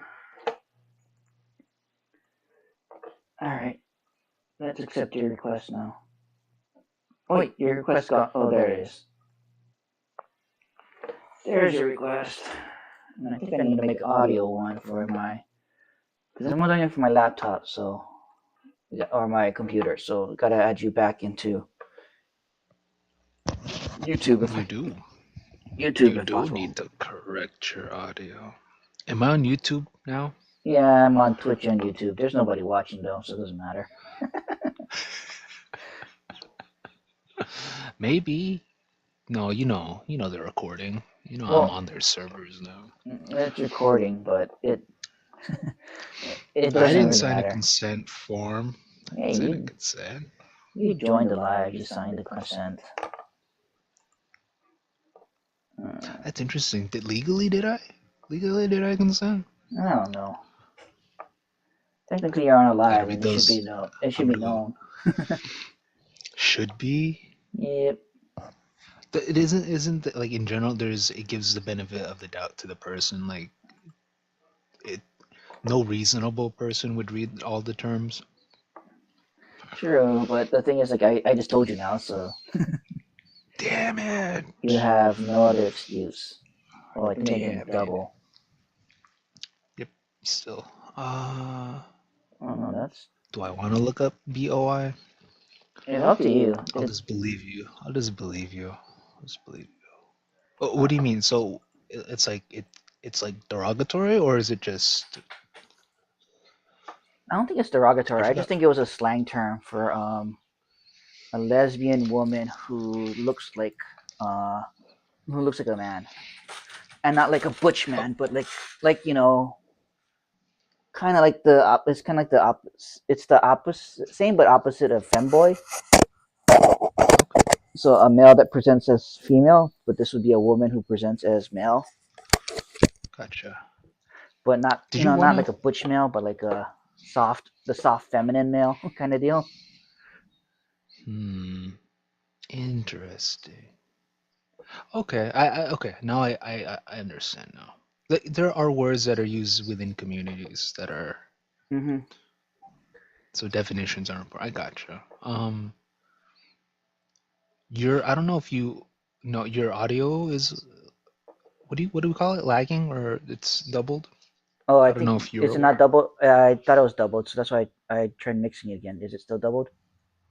It's layered. There's some latency. There's like an echo. I guess it's right. Oh, I wonder if it's the mic. I think I have to turn off my. Hello, check. Uh, you. I think you turned it off right now.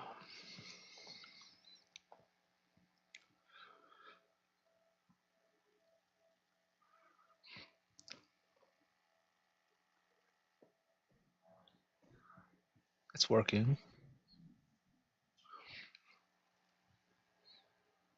Now it's. Hear the duplicate now. I can hear. Yeah. Is there doubled now? See it? Yes, I think so, but it's not as distracting as before. I'm trying to figure out where I can change it. Yeah, that's interesting. Before it was like very pronounced. Now it's there, but it's not as bad. Okay, because if I do it the other way, it doesn't quite work. Because then I have just pulling the input volume from the headphones, and now I have it just from the mic.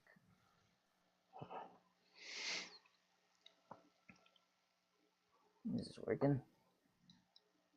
I need to get a new set of headphones, and I gotta figure out how all this works. I got Walmart. You got Walmart. On. Walmart has a good brand. The ONN brand. Oh. I usually just I buy stuff now from AliExpress mostly because it's cheap. Oh yes, we got that covered. Yeah. And cheap is not a bad way to go about this stuff. I mean,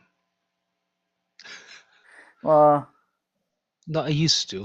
It used to be like, I get you.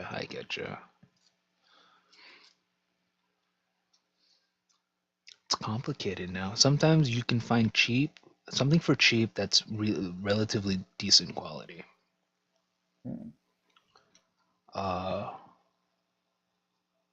It's a mixed bag now. It's like you don't know what you're paying for.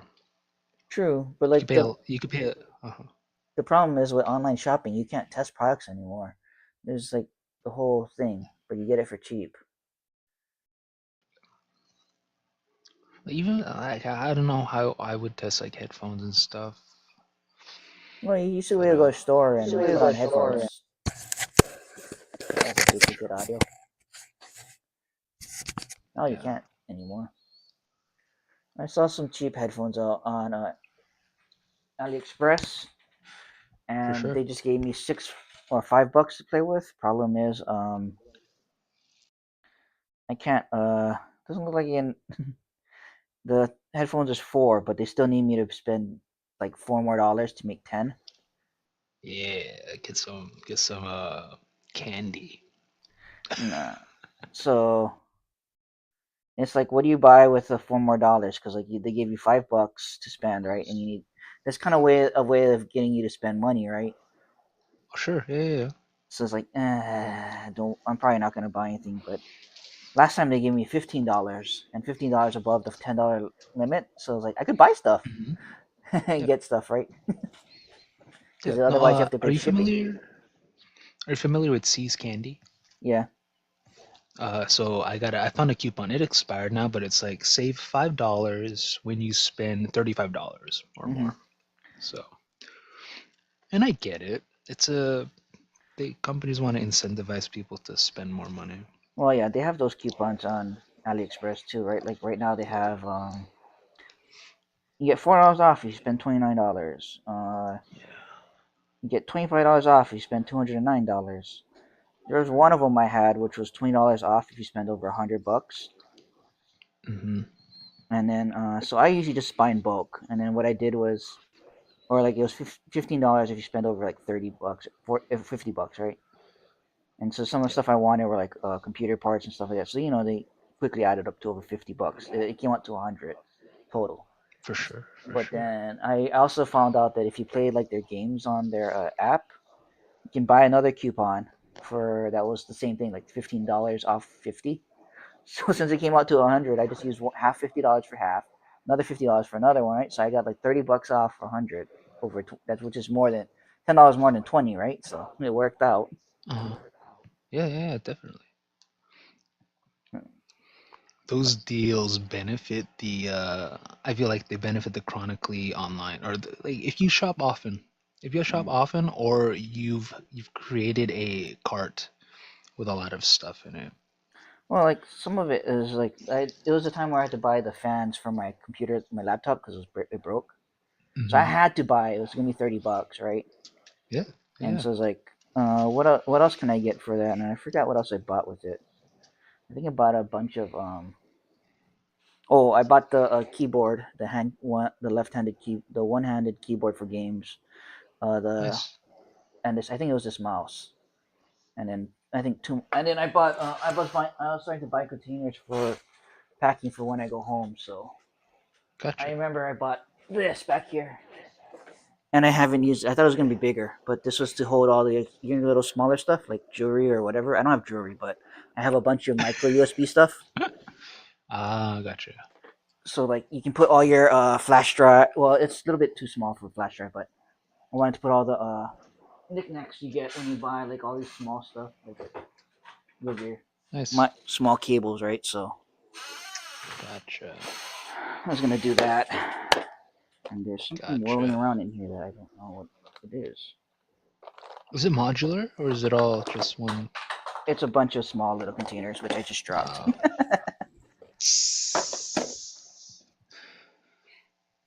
Where did it go? That's cool. Yeah. That's cool.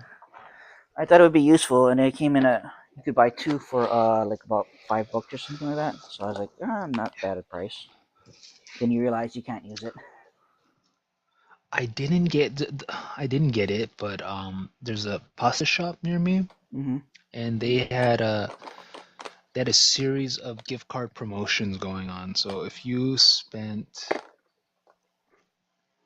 I think if you bought $25 worth of gift cards, it'd give you $5 in credit. If you bought $50 in gift cards, they'll give you $15, and if you bought $100 in gift cards, they'll give you $20 worth of credit. Very tempting to me to get free money back. It is. It's a selling tactic, but it kind of only really works if you are actually gonna buy, right? Like they have that same. Oh no, the last month I spent like at least $200 on pasta. Oh, so it works then. Because for me, it like benefits me. They have that same kind of deal when I buy pizza or chicken or fried chicken or fast food stuff. It's like buy a large or something like that, and it's gonna be like you get like 20% off or whatever. Like, I'm buying it anyways. I must as well get the deal. Yeah.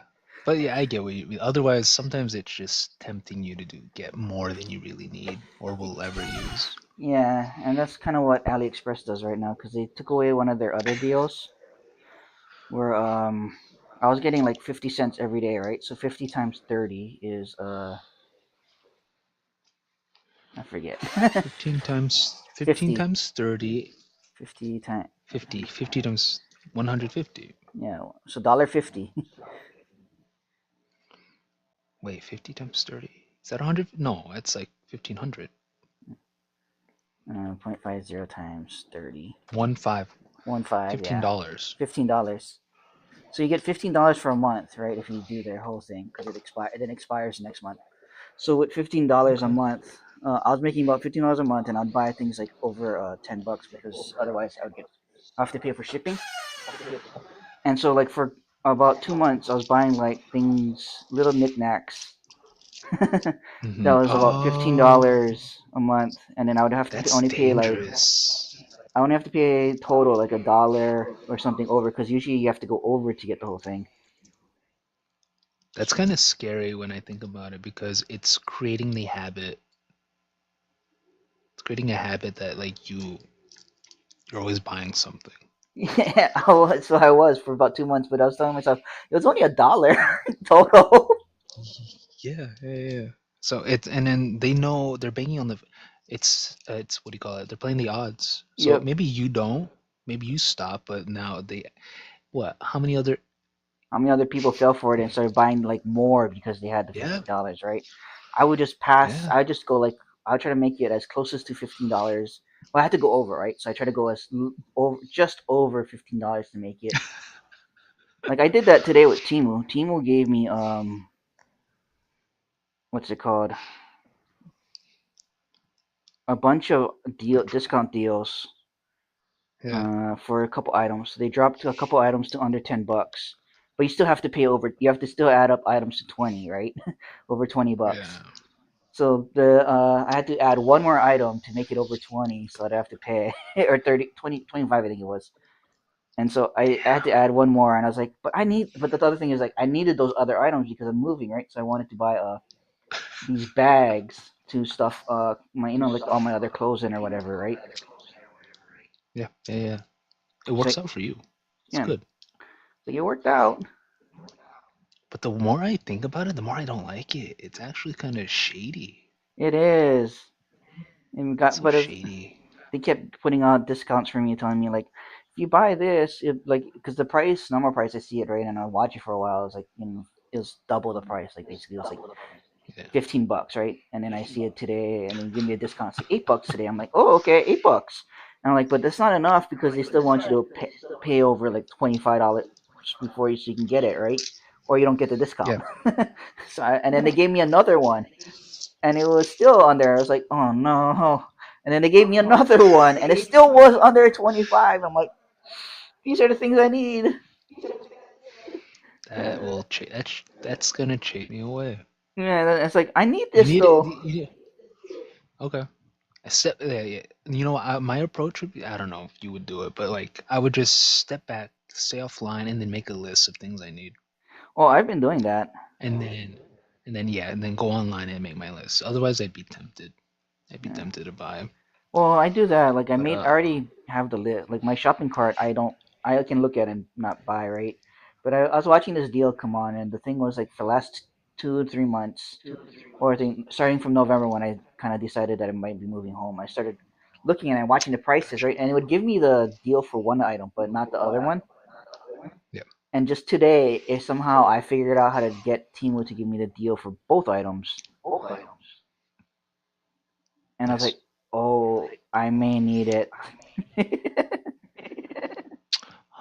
does. Huh. So it sounds like you use Ali and Temu. Yeah. Well, Temu is just because sometimes you go on there and you find something that you want and it's cheap for I don't know why, but that's what it is. And I Have can you get found some any? stuff on Temu that are cheaper than on Ali. Yeah. Are there any websites that like what do you call it? Just compare? I know for No. Google, I like using Google to compare. Google doesn't. What am I trying to say? Google has some stores that I shop at, and they're searching on Google benefits me. It works out for me, but I don't think they have Temu or AliExpress, but it's convenient to compare. Yeah. So yeah, today I got 2 bags that I needed for just over $8. Like these giant packing bags, right? And then I got another bag, or I got vacuum bags for like 1 cent, another cube storage bag for $2, and then I got all these deals all of a sudden just today because I was playing with their promotions. And I don't know how I tricked them into somehow if you do it right, you can trick them into promotions because I did it last time when I had Daniel, and I need to order the pee pads, and so I somehow tricked them into giving me because the order was 4 for 100, right, or something. 4 for 400, and the original prices for that was $40. $40 for 4 for 100, and somehow I got them to I tricked them somehow into giving me 400 for $23 twice. Nice. So I ordered it because it was above the $30 limit or whatever, and I was like, and then I was looking at AliExpress and Amazon. They're all like $30 or $30 for it. So I got it under, or like $7 under the prices that you would get on AliExpress or Amazon. So I was like, go for it. Gaming the system, those are fun. Yeah, so it's like sometimes you do win if you know how to play the game, especially on Temu. Did you kind of a tangent, but do you on the radio? TikTok advertises on the radio. I didn't know that. I don't listen to the radio. Yeah, I figured. And it's interesting. The promotion is like if you join TikTok, we'll give you credit to spend. I forget how much. Oh, on their store. I think it was like 20. It's either $20, $5 or $20 to spend on the TikTok shop if you make an account. I couldn't believe it because I don't know how that works. AliExpress had a similar deal. When you join the first time, they'll give you $10 off your first order, or like that. But your order had to be over $10, or like over $15 or something like that. So you would get it for $5. And sometimes it's kind of a rip because the items that they're allowing you to use the thing on was like very cheap items. Gotcha. Shein has something like that too because I was looking at Shein. I never ordered from Shein because I'm not really a fashion person. Shein. Yeah, but they had this whole first time when you join, you get this new users kind of deal or whatever. Yeah. And it's like, oh, let me see. I'm trying to find it right now. I don't see it now. Huh, I don't see it anymore.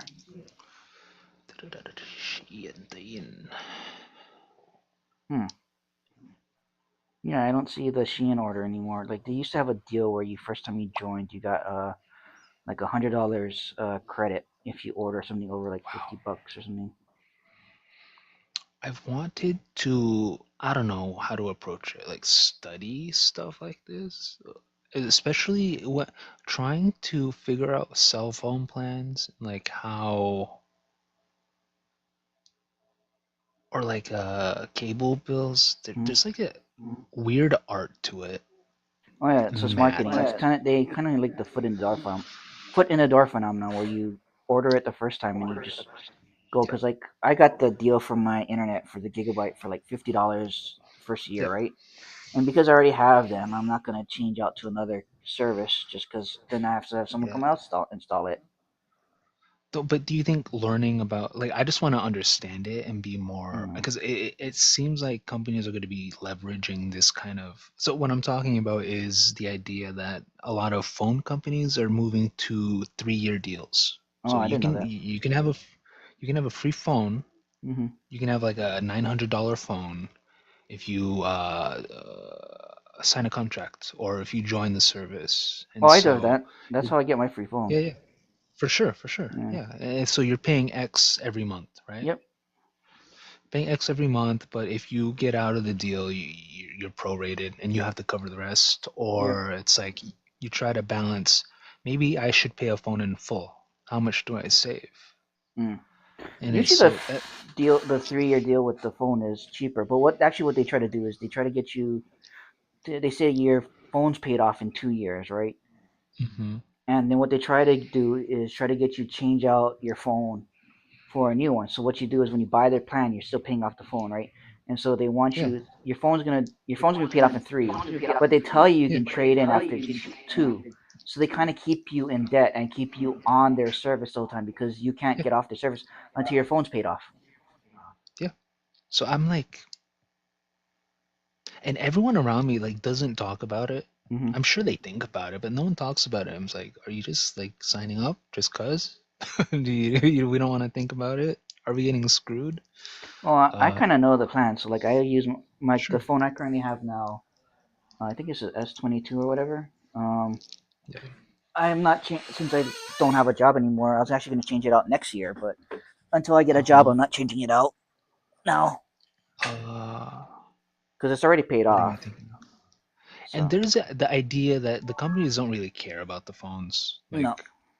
They make the money off of the selling the service and the subscription. Yep, the service is where they make their money. So the less we use of their service, they're better. But the other thing is that like a lot of times they change the services, so the old services are actually more expensive than the newer ones. The longer you stay on the older one, it's actually more expensive. I remember a few years ago it was a benefit to be grandfathered, to have a deal that you were grandfathered. It was great. It's like, oh wow, we get more. It used to be, but now it's like no, not anymore. The company's like, oh, we're getting screwed. Yep. What I forget the name of the whole concept of, because a lot of these carriers, there's like 3.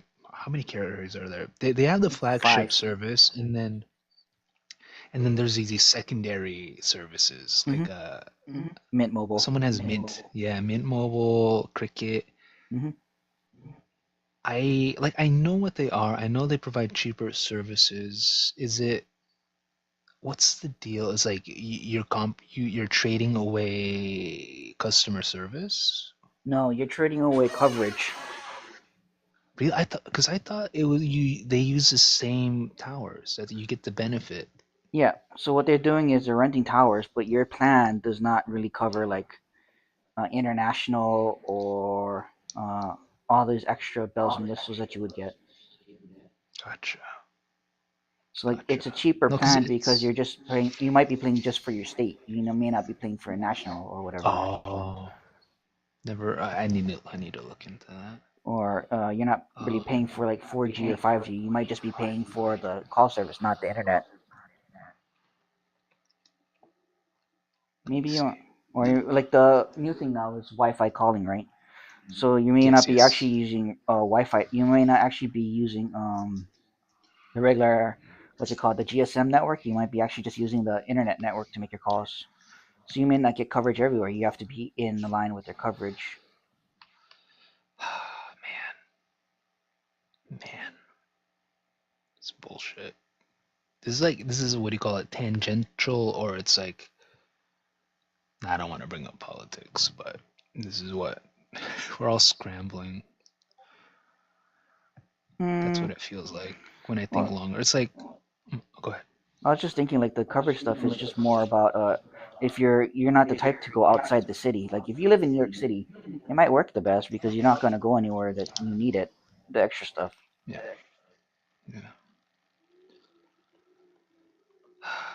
Just that's an idea. Is cell phone service, is access to a phone not a human right, but somewhere in that, like, is it? So internet now is considered human. Access to the internet now is considered a human right. Yeah. Water, was water new? Did they add that? Water's always been a human right. Oh, the UN. Yeah. Okay. Water, shelter, food, or human rights. I remember seeing that, but I never looked into it. But that would be interesting to read a report on the internet being a human right. It was done. It was done a long time ago. I remember it because people were asking for it. It was in 2016, I think. 2011. 2011 was recognized. I think that declared it in 2016. But like even now, I don't like. It's not a hard connection in that like everyone inherently values the internet. It's like it makes my life convenient, but I don't think. So the main I'm having one trouble is articulating. freedom of expression is one, Okay. and the right to get your information from other sources is the other. Interesting. Because Wow. the whole idea was that authoritarians only want their information coming from one source. Yeah. Right. And so therefore, the access to the internet should allow for people to get information from other sources. But do you know the problem with getting information from other sources? Yeah. It might not be That's kind of credible. That's really interesting. Mm-hmm. It's interesting that it's like it's said out loud. Mm-hmm. So. And the other reason is because access to the internet allows you to enables other rights, like your freedom to assemble, or the freedom to protest or challenge. Like you see a lot of protests now starting online because a video is shown correct of different than what the government says or what someone says, right? When did you become woke? I'm not. Maybe I'll ask you after. I don't know if it would make sense asking you now. But What do I you mean remember woke? in like here I'll do this in 2008, 2009. I had a friend who was just very he was critical of the government in sort of way. He was just like this was in high school where I didn't know much about politics, and he was like, just to give you a sense, he was like, I don't like Reagan. They're just they use kinder words, but he didn't like Reagan, and I'm like, why? He seemed cool. He likes jelly beans and stuff, but that's where he was coming from. And a few years later, like a couple years into college, it's not that he learned about it, but he brought up the idea of Twitter being a really interesting tool, being important to organize people and communicate, and he kind of believed that it would be revolutionary. And looking back, it wasn't unfounded, but it went kind of turned the wrong way. But I can see where he was coming from in terms of technology being a way of connecting people and distributing information and organizing. So the thing I think about it, like internet is nothing more than a communication tool, similar to movies, media, movies, TV shows, whatever, the news. It just allows more people to communicate instead of a select few. The problem with more people now communicating is more people can lie about what they want. Like we had the whole propaganda about the child's school or the daycare center or whatever, right? And people can make up things without being challenged, and the lie can go around the world before it's instant for the world. But if you also look at that, the closest thing we had that mimics the current internet of today was the newspapers back in the old days, because anybody could start up a newspaper back then and print how many newspapers they want, and they could write us stuff. And if you ever watch my old clips from back 3 years ago, I used to go over the old newspapers and how they would write news articles as opinion pieces, or opinion pieces as news articles before. So this was before you had journalistic integrity, right, or journalistic standards. Yeah, I haven't looked into it, but I've heard like shows where guests would talk about, or no, I think it was an article where journalism was like a free for all or just unregulated, and it was the journalists were a driving force between having ethics and standards to regulate themselves.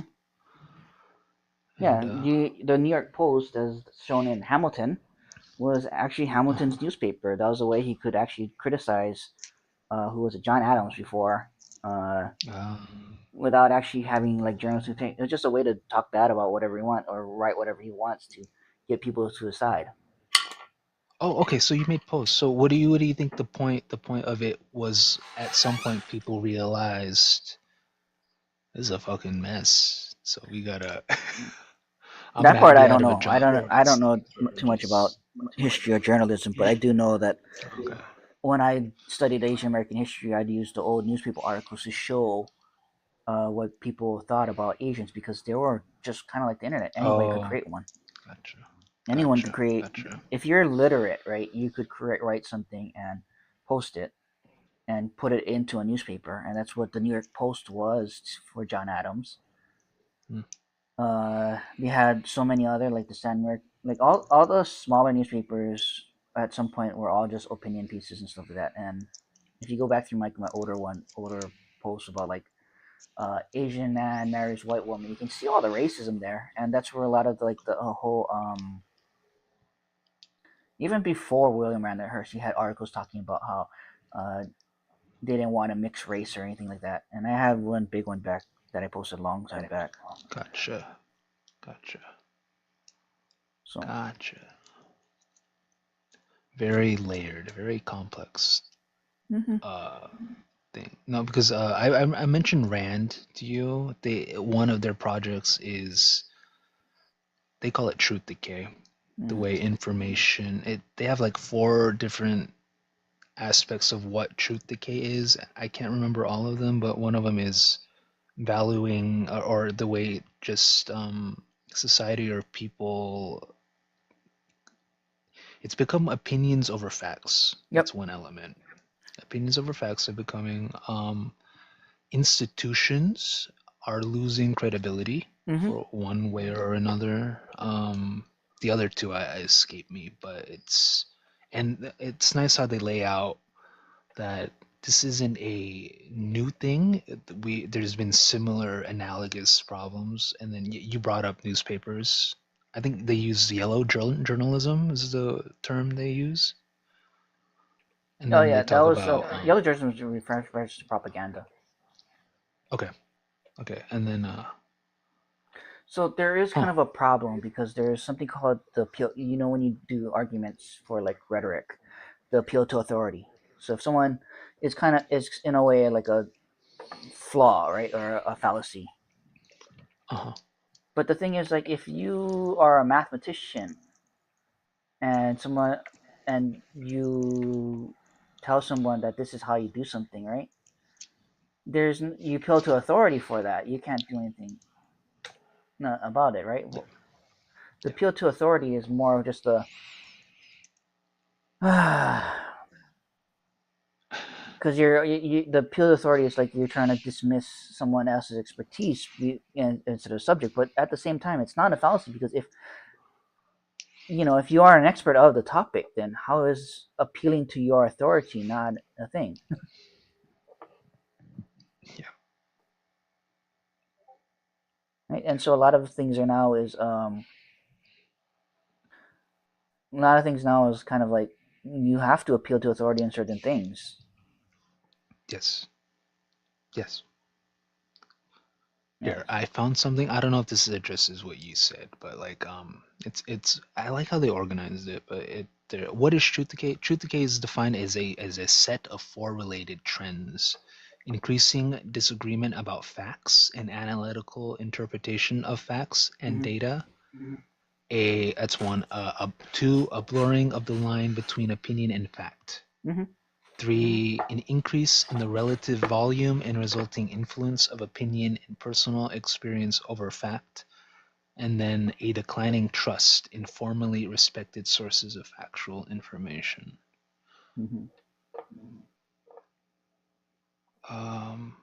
So Isaac Asimov wrote about this before. I remember it from 1980 essay.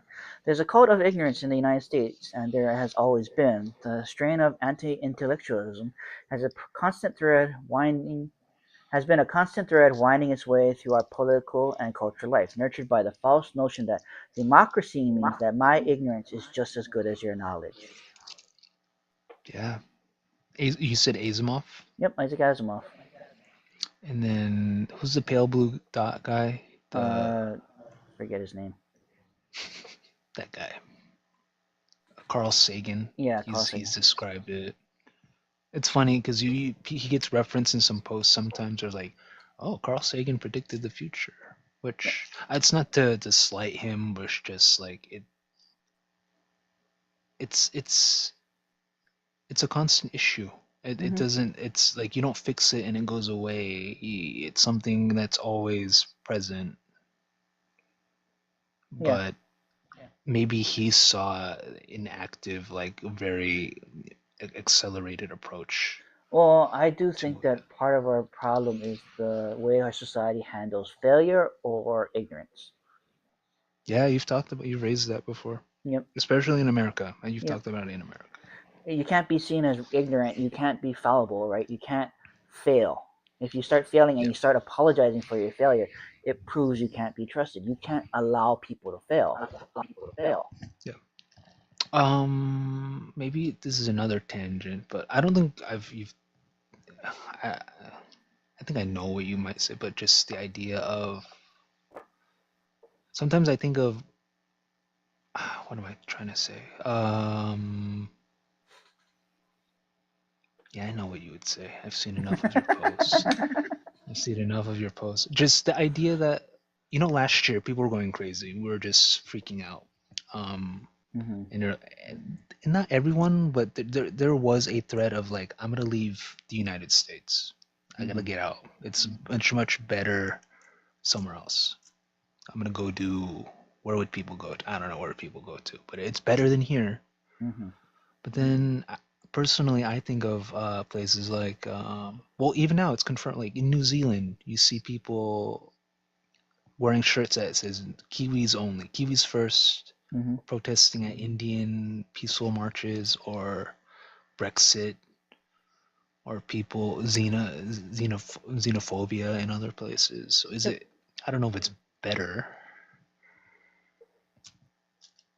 And so America has its own brand of issues. So not like failure, what we deal with, but well, right wing has been rising all over the world lately. A lot of it. And so a lot of it has to do with what they consider the. So, okay, this is more of my opinion. Right wing has been rising all over the world. The main it doesn't matter where you are in the world, west, left, right. Your right wing is rising, and a lot of it has to do with what the status quo is, and the status quo is often about protecting assets or protecting your way of life.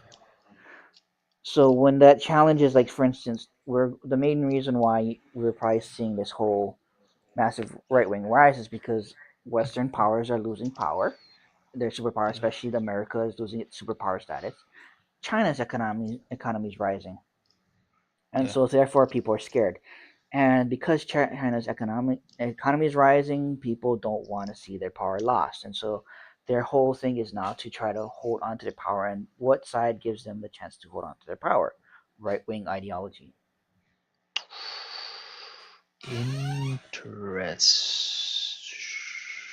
Okay. I can buy it. I see it. I see it. I gotcha. What a lot of people latch on to is the I don't know how to describe it. People complaining about immigration and all that stuff, and it feels like I think your point would be that's being stoked, that's being fed to people. Huh. Very interesting. Well, and it's easy to scare people because they don't want to. A lot of people who are the ones that are resistant to change understand they have a lot to lose. The ones that want to change understand they have a lot to gain. So you got to question. The question is, why are those? If you look at who's defending themselves and why they have a lot to lose, you got to ask them, what are they losing and why are they not gaining? Gotcha. Right, and usually you can see, like, for instance, the reason why you have like a lot of right wing people now, they're trying to protect the oil assets. They don't want to go green, right? They see they're losing a ton of money going green. That's I can't speak too much about like the one bit of information I know is that in red states, there's a handful of red states that are heavily invested in wind energy. and like in it by extension, I'd say renewable energy, which I don't know what point I would make, but maybe on a micro level, it's an economic thing more than just an ideology thing. So in my experience, I just noticed that a lot of people want to maintain the usually what it is the right always wants to maintain the status quo because they benefit from the status quo. Sure. That is no, I think I've heard it. I think. Do you listen to Richard Wolff much? Nope. Okay. I've listened to a little bit, and he makes references to that kind of, I don't like the word, like world order kind of shifting and how power goes back and forth. But it is though. That's kind of what it is. Yeah. And I've stopped listening to that stuff. Not because I disagree. It's just very. It's complicated. On a level, it's very simplistic, and then just to understand it and see how it's working, it's complicated. Mm-hmm. But I know about it because my study is about every time I look about all that stuff, you can tell who doesn't want to change.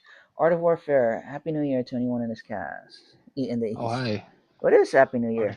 It's 9:07. Happy New Year. They would Are have you from their New Zealand, Art? Oh, the East Coast would have had their New Year's already. It just happened. You read manga? Oh, Happy New Year! Damn. Yeah. Happy New Year, peeps. So I may need to go in a bit. But yeah, it's interesting to me when you look at politics and why certain people align certain ways. Other people align it because it's the easy grift, and the other people align it because the need for superiority. Some people just love the feeling of winning or being on the other side, or kind of, I guess, lack of that term, to win, right? Gotcha. And Do somehow you like learning about World War II? Is that an area of interest for you? I'm not interested in World War II. Okay. Because I didn't get in a big argument, but just the idea that so this idea of capitalism and that the United States just takes advantage of, I don't even know, that America represents the bad of capitalism, and it just made me research a little bit, and just learning that after World War II there was like a vacuum, and the U.S. took advantage of it with or maybe they were in a good position. Well, there was a power vacuum which led to the Cold War. Mm-hmm. And that power vacuum, during that power vacuum, we've done some horrible things. That's how the Panama Canal got built. That's why we defended Taiwan, or formerly known as Formosa, from the Chinese. The Korean War started. We bombed Cambodia, Vietnam, because we didn't want communism to go on. There was a whole bunch of other stuff that happened in the Middle East with Afghanistan and other countries. A lot of it, we did a whole bunch of crap to South America and basically to Latin America, down below us, to take over. Yes. And there's a lot of it was just securing power through a lot of it CIA and other means. And we still kind of do it today, if you haven't noticed. I'm not, I believe it. I'm just not informed enough to. Probably Venezuela is probably the most. So Venezuela would be the current target. Yeah. But there's also things like going on in Sudan. Israel was created after World War II. The state we know as Israel, because it's still Palestine, and we defended Israel's right to exist because we wanted allies in the Middle East against the Muslims that were threatening, that so-called would threaten us. And it's like you're putting in a fortress and calling it a state. so you can Yeah. terrorize the people in that area and have access to it already, right? And some of it's religious reasons. And it's become I don't know what the right word, untenable, because if the US were to let Israel fend for themselves, Israel will fall. there would, yeah. And then the question is, what would happen? I think people know what would happen, but Well, it depends, is it? because like you think about it, a lot of the powers currently in the Middle East exist today because America wanted it to exist today. The Saudi royal family exists today because we needed someone who would be on the U.S.'s side to export oil, right, for oil production. Yemen, as we know it today, was in a civil war, and who was backing it? Iran and Saudi Arabia, and tertiarily, so indirectly, America. And then who helped kind of to a degree end the Yemen civil war with the Houthi or Houthis? I can't remember. I don't know how to pronounce it. It starts Houthis with sounds H. right. Huh?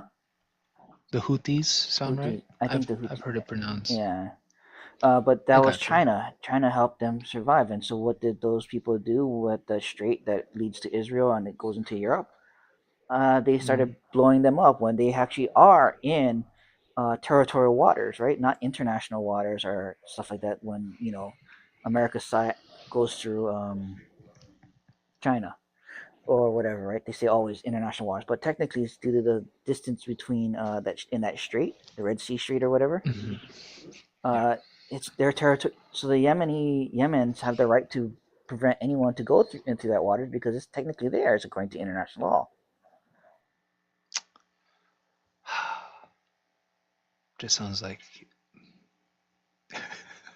we have the goal. We know what we want, so we'll just figure out any way to justify it.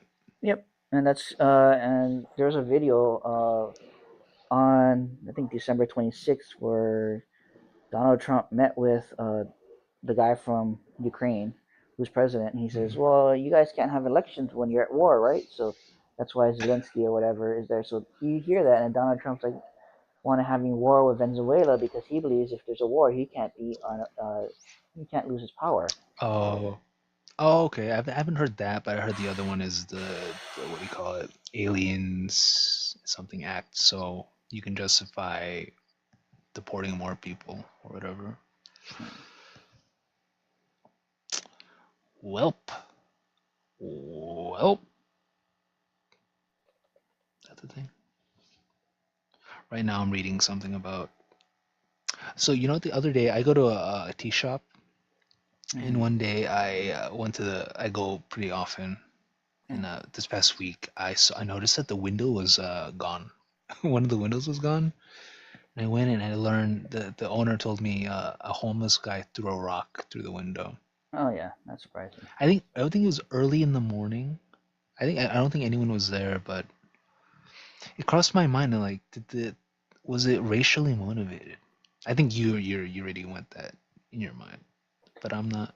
I wouldn't be surprised because a lot of times when the crimes are motivated towards Asians, they are not addressed. So unless it gets to news. Because it might not be racially motivated in terms of hating Asians, but it may be more racially motivated that the police don't really act unless they get they have a reason to, especially to crimes for Asians. Yeah, I think the guy told me they arrested the guy, but it was a quick conversation. It was funny. The next day, the window was fixed, so he gave a $5 tip, and then just kind of it made me curious to. Because I've been on a rant kick. I'm fond of them lately, but just they had a statistic like 49% of Asians have experienced a hate crime. Yep, I remember that one. And it got me. It's kind of unbelievable. It's like surprising. Maybe unbelievable. It's surprising. It just makes me curious about the definition of what a hate crime is. Oh. So, like I don't deny it, but it's just very. It's. I think I take it for granted. Mm. Just because I haven't experienced it. Like I don't deny like it happens, but I didn't know it was that much. So it was eye-opening to see that number, right? Not for me. I know that it was happening, so You're one of the you should know. You would yeah, you I'm talk one of about those this that stuff. would. And it's great. I'm the one that tries to talk about it, so that's why like it's Yeah. not surprising. Not to Sure, mention the sure. other thing is like I'm from Hawaii, so a lot of people would dismiss certain things as hate that are not hate crimes because they said that's just living in America. Well, I would say it's a hate crime because well, it shouldn't be happening in the first place. I've gone to that conversation many times with other people, especially other Asians, about like, yeah, that's just living in America. You gotta accept it. I'm like, no, you don't have to accept it. Oh, yeah. Like, see, I wouldn't push back, but I'm just, yeah. That's why I'm curious. I haven't done that kind of research yet. But what qualifies as a hate crime? But no, it should. Crimes against anyone shouldn't be accepted. Mm-hmm. Should not tolerated. And I don't know if I talked about it with you. The Rand had another article about leveraging AI. It's a minefield, but the idea that you could create a program that would someone who experiences a crime, they could talk to an AI to get support, and eventually the goal of the program is to help them file a report and then verify that a report is in the system, and then provide resources that a person can go to, if that was a social worker or the authorities or a lawyer or I heard of that. Reddit tried to do something similar with Suicide Watch or Suicide Prevention. It just like was Reddit pretty tried to horrible. Well, someone tried to homegrown? do an AI bot to help people, and it was just a stupid idea because it didn't work. It made things worse. That so yeah that's I agree that like, well, what do I agree? I agree that it needs to be more thought out than it sounds like one guy or like a team of people Yeah, said, it's hey, probably we'll a just team do of people. this. Yeah.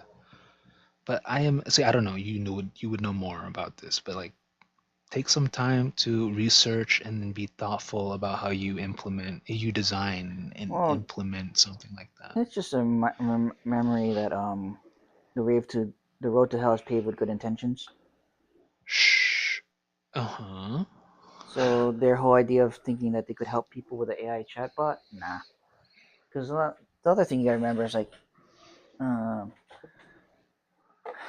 it's a very nuanced conversation, and you're not gonna get that nuance from an AI currently right now.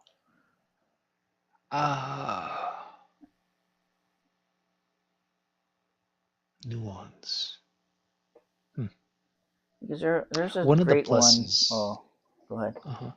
Go ahead. Oh no, one of the pluses was that if you do use AI, if you figure out something that is decent, that it can be modulated or modified to different languages. Yeah, but it still you have to get into cultural significance, a person experience, and everyone else's experience. And a lot of times, the people who are doing this don't care actually about the person. They kind of dismiss personal experiences that they don't experience themselves, for like being an Asian man or whatever like that. Sure. There's like this whole side, like how the racism to Asian men face is gonna be different, right? And how people just say you just need to get over it or whatever. Well, you're not gonna get over it when you see this double standard staring at you back constantly and reminding you constantly that the double standard exists. And if your AI does not take into account that this standard exists, like you're just gonna feel like this is bullshit. Like when I say Bernie Sanders is a racist and I tell it to AI, and he goes, "No, his views are controversial, but he's not a racist." I'm like, "Bullshit! If you're not agreeing with me, I fuck you." Right? Have you tried that? Yeah, I do that. You did that? Yeah, I do that. I did that on Google's AI. Are you talking to Grok? You're talking to Grok? No, Bernie's Google's AI. Google. Wait, what did Google say? He's not? He disagreed with you? Yep. I'll just type it in right now. Bernie Sanders is a effing racist. Would Bernie you use an Sanders record. overviews? No, not the. I'm in AI mode right now. Okay. Bernie Sanders' record and post-statement on race are subject to significant public debate. Blah blah blah. Blah blah blah. But it doesn't talk about all the racism he does. It just completely dismisses it. 2015 Black interrupted. So it doesn't even talk about the actual racist things he did, like supporting the 1992 crime bill or whatever, right? And everything else that they said, or I like everything else. So like, I was like, screw you. Or how about like the Oxford study, right? I can type on is a meme. Meme is a meme and does exist as stated by Karen Pike, right?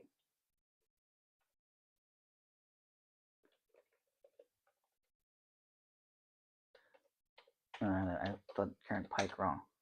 And it's going to tell me that Oxford science discussion is widely regarded as a misattributed academic meme. While the study on a specific name does not exist, the concept linked to is real and or did not originate and leading to a real and originates from the work of sociologist Karen Pike.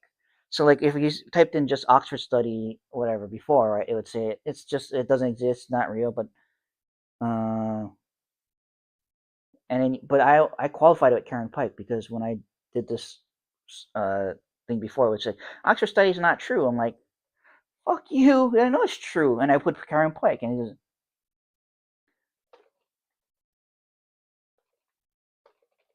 Oxford study is true.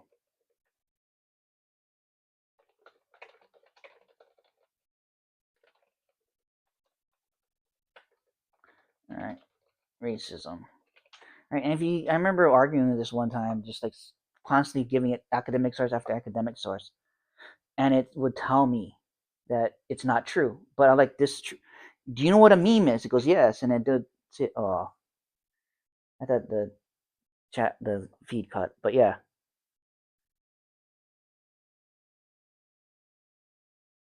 You're how internal racism. Oh, welcome back. Oh, Flyfish, welcome back.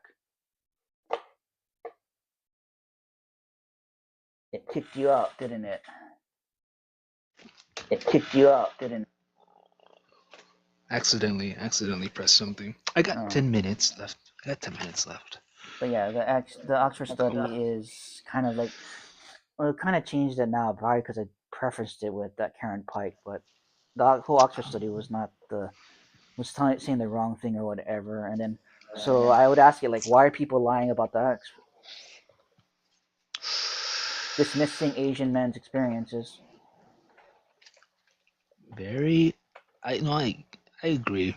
It's right, and I remember arguing with this for like an hour, telling it. And I was just getting pissed off because every source I would be dismissed. So I was like, "Fuck you." Gotcha. No, and I'm this is not my. This is another topic to explore. Yeah. And I'm sure there's a lot of people who would agree with you that. No, even I think the report I read too. It acknowledges that it's the way AI is designed is very not kind, or there's problems. Mm-hmm. So I guess the argument is, if we're gonna assume that AI is gonna be used more and more, it's being used for therapy. People are using it for therapy, so might as well start. What do you call it? Putting a hat in the race, or the idea that like don't let other people dictate how AI is going to be used, or like might as well make an effort to at least design something that's equitable. But it's difficult. It's not easy. So get stakeholders involved that will help create an AI that is more sensitive and more nuanced and is more. Man, the more I think about it, it's very philosophical. Because right, correct me if I'm going out. Like the idea that we create an AI that's the perfect person. Oh, and I don't know. I think I'm interrupting you because I can't hear you. Your microphone. I'm sorry if I'm talking over you.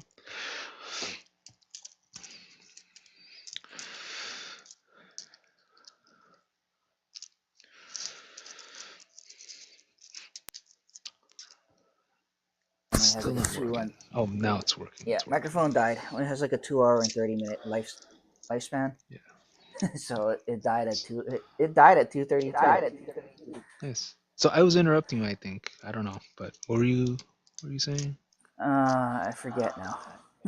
I was talking about might as well get involved in designing a good AI. Well, the And problem with I remember what I was saying. Part of the problem is there's never going to be a perfect AI because a perfect AI will have to kiss is basically kissing your ass or validating your experiences, right? And it can't. yeah, And yeah, yeah. a lot of times, if you try to reject those validations, even though those is validating experiences, but sometimes you remember like not everyone's experience is valid. So how do you balance that, right? Because there was that video not too long ago about the kid and his cousin, right? And everybody saw the younger kid crying, and how he got half the presents from all his family, while the other kid got double, right, for Christmas. And somebody says this is a learning experience for the other kid that you're not going to always get what you want. But the point of the reason why he was crying was because his whole family did not give him gifts. He only got Yeah. a small few gifts from certain people, not from everybody. So it just Yeah. kind of feels unloved. But so many people miss that, Mm-hmm. right? And so other people are like, well, he has to learn that life is not always fair. But that was not the point. He was crying that about the gifts. He was crying about how like people just showed that they didn't care for him. Yeah. Yeah. Both brothers should learn the lesson, which is one of them. Not the brother, it was a cousin. Oh, the cousin. Okay. Yeah, so they're Yeah. Is that the point? One of them got treated, the other one got not treated. barely treated, right? So one of them got all the gifts, the other one got like very little. So he was feeling unloved, and he's only like what 5 or 6. Huh. Very interesting. Oh, so there was a what do you call it? The Doctor Strange movie. The second one. Maybe you could illuminate it for me. I found it intriguing, the idea of a council. Right, you got Reed Richards, and then That's from in-game. comic books. I don't remember. I didn't watch Yeah. Second Doctor Strange, but Okay. the Council of Reed Richards, and they kind of made fun of that in Rick and Morty. Okay. So, is that the point? Like, you have these smart people on a council, and they're able to. Well, I'm thinking of maybe the Supreme Court sort of thing, but like, they could come up to a equitable decision, like a well thought out, smart. So it's suppose that the council that hold the Infinity Gems, right? It's Reed Richards. Oh, there's the Council of Reed Richards, and there's the other council of the big representatives from the Marvel universe, like Professor X. It's supposed to be Professor X, Black Bolt for the Inhumans, and so forth, right? And the whole idea was that for that universe, that is the big minds of the things who have opinions and stuff. Yeah.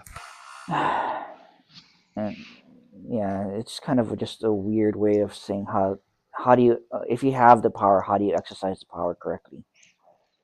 Yeah. There's nothing like that. I can't think of anything like that in society right now. For like, if I'm thinking about America, like, where do you? Supreme The Court. law barely. It's the Supreme Court. Even. So the difference between 'Cause that is that the council is kind of like judge, jury, and executioner to an extent, but at the same time they're not, because they don't really create the laws. They're just trying to manipulate how society works, or how the not really society, but what direction they want to move in. Because it's not always about society. It's about like how do you all of them live on Earth, right? So how do you handle these cosmic threats? or these existential, these threats from all these beings attacking you, right? Because Doctor Strange was supposed to represent the mystical threats. Black Bolt was supposed to represent the threats that come from that threaten Inhumans and kind of extraterrestrial kind of deal to extent. What's it called? Professor X is kind of the mutant threat, right? The threats from other mutants. Captain America or whoever it was supposed to be on, I forget who, or it's supposed to be Tony Stark, was supposed to be the threat from humans, right? The threat, the inner threat from themselves. So their whole kind of deal was just to kind of like, how do you guys work together to fight all these threats, or how do we come together to make sure we're fighting the right threat? Yeah.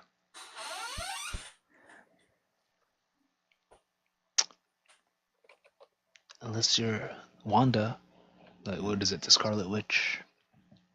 That was a weird movie. It wasn't a movie, was it? It was a TV show. It wasn't a movie. It was a scene in a movie. So the Scarlet Witch confronts one of the councils from the universes, and she just I don't know what the comic book term is. She eliminated all of them. I do remember the council of Reed Richards. Yeah. Because Reed Richards is the smartest man, and that's supposed to be the what's it called? The way that they all kind of manage each other, but that's the whole thing. Yeah. Concert. Have you are you keeping up with the trailers? Nope. Do you know what's going on though? Not like really. that. Like it feels like they're releasing trailers left and right. So I don't even know. Like they leaked. Someone leaked a trailer of Captain America in the Avengers, and then the studios released the proper trailer. And then X-Men, they leaked an X-Men trailer with what is it, Cyclops, revealing Cyclops, and Magneto and Professor X is in it. Who else did they leak? They leaked Thor. Oh. Thor giving a monologue. People are like, "Oh wow, this is the real Thor now." I'm glad they got rid of fat, silly Thor. So, what's my point? The Avengers Doomsday movie is going to be very busy with a lot of characters. Oh yeah, and they probably will try to bring back a lot, but they really haven't been doing that well with the Marvel movies to get the hype up. But we'll see. I'm not invested. I'm not really. It's been a long time. Yeah. Well, the last one was the Defender or the other Avengers, the Defenders or whatever they call it. It was a better name. Here, I'll look it up. Marvel movies. It was in it. I think it was one of the one you're talking about was one of the better received movies. Yeah. Oh yeah, it's called the Illuminati, the Doctor Strange, Professor X, Tony Stark, core members one. Illuminati. Yeah, that's the one they try to do, but the movie is called Thunderbolts. Thunderbolts, yeah. They added Sentry. It would have been nice that Sentry was an Asian man.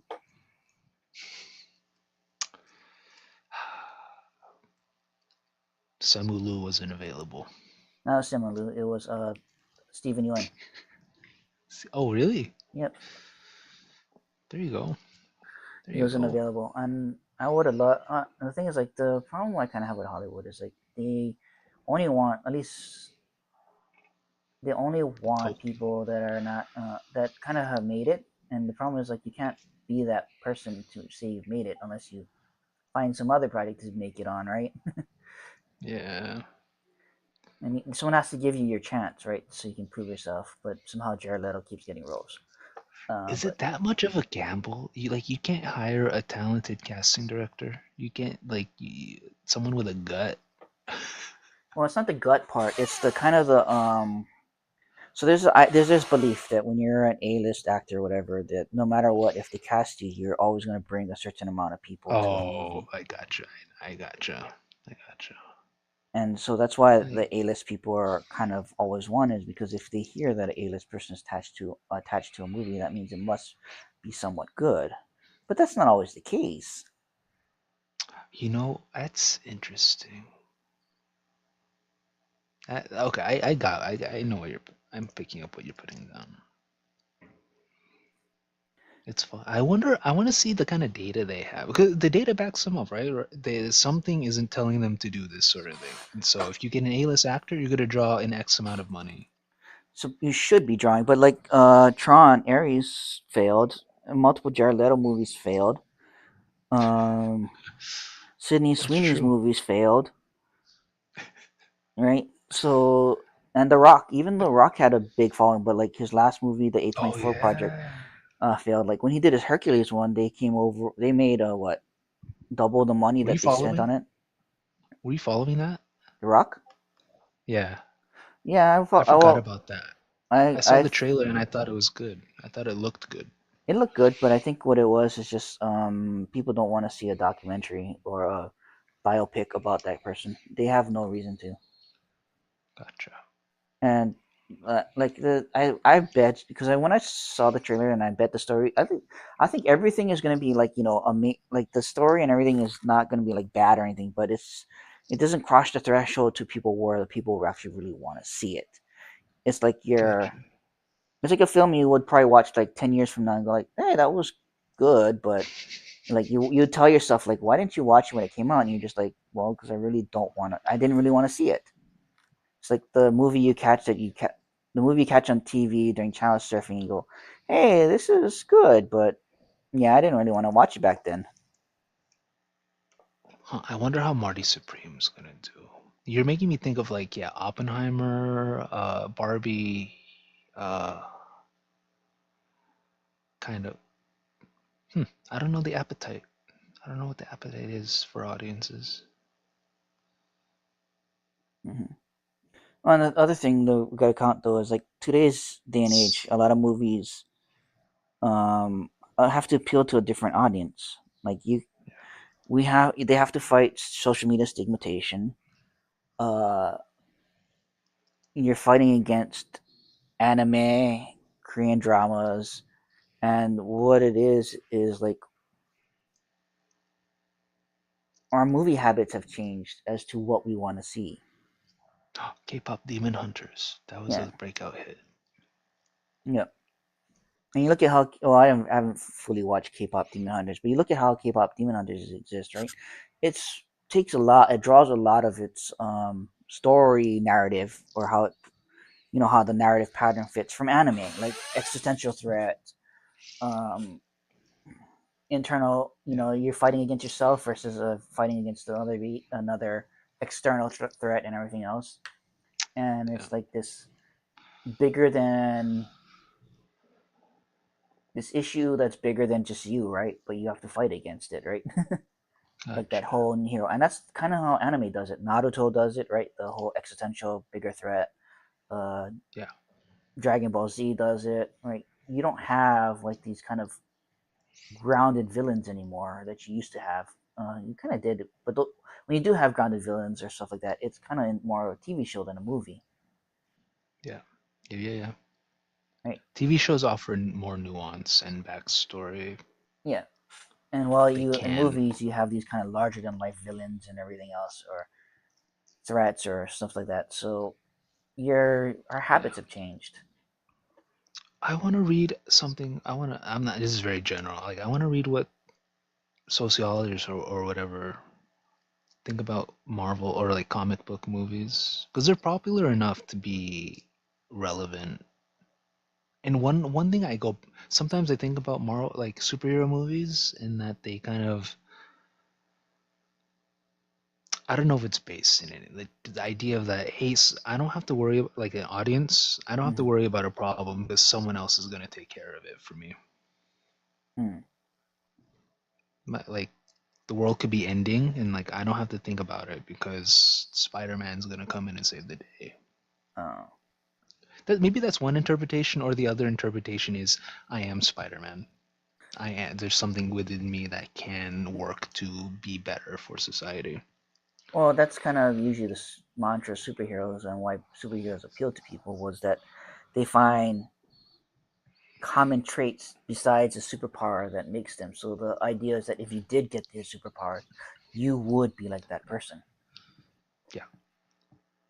But I think, okay, you know what? A good superhero movie does, and I think I've seen a few of those. Like, I think in the older Spider-Mans would do that. Like, there's an internal conflict. And, like, Spider-Man, the first three were great.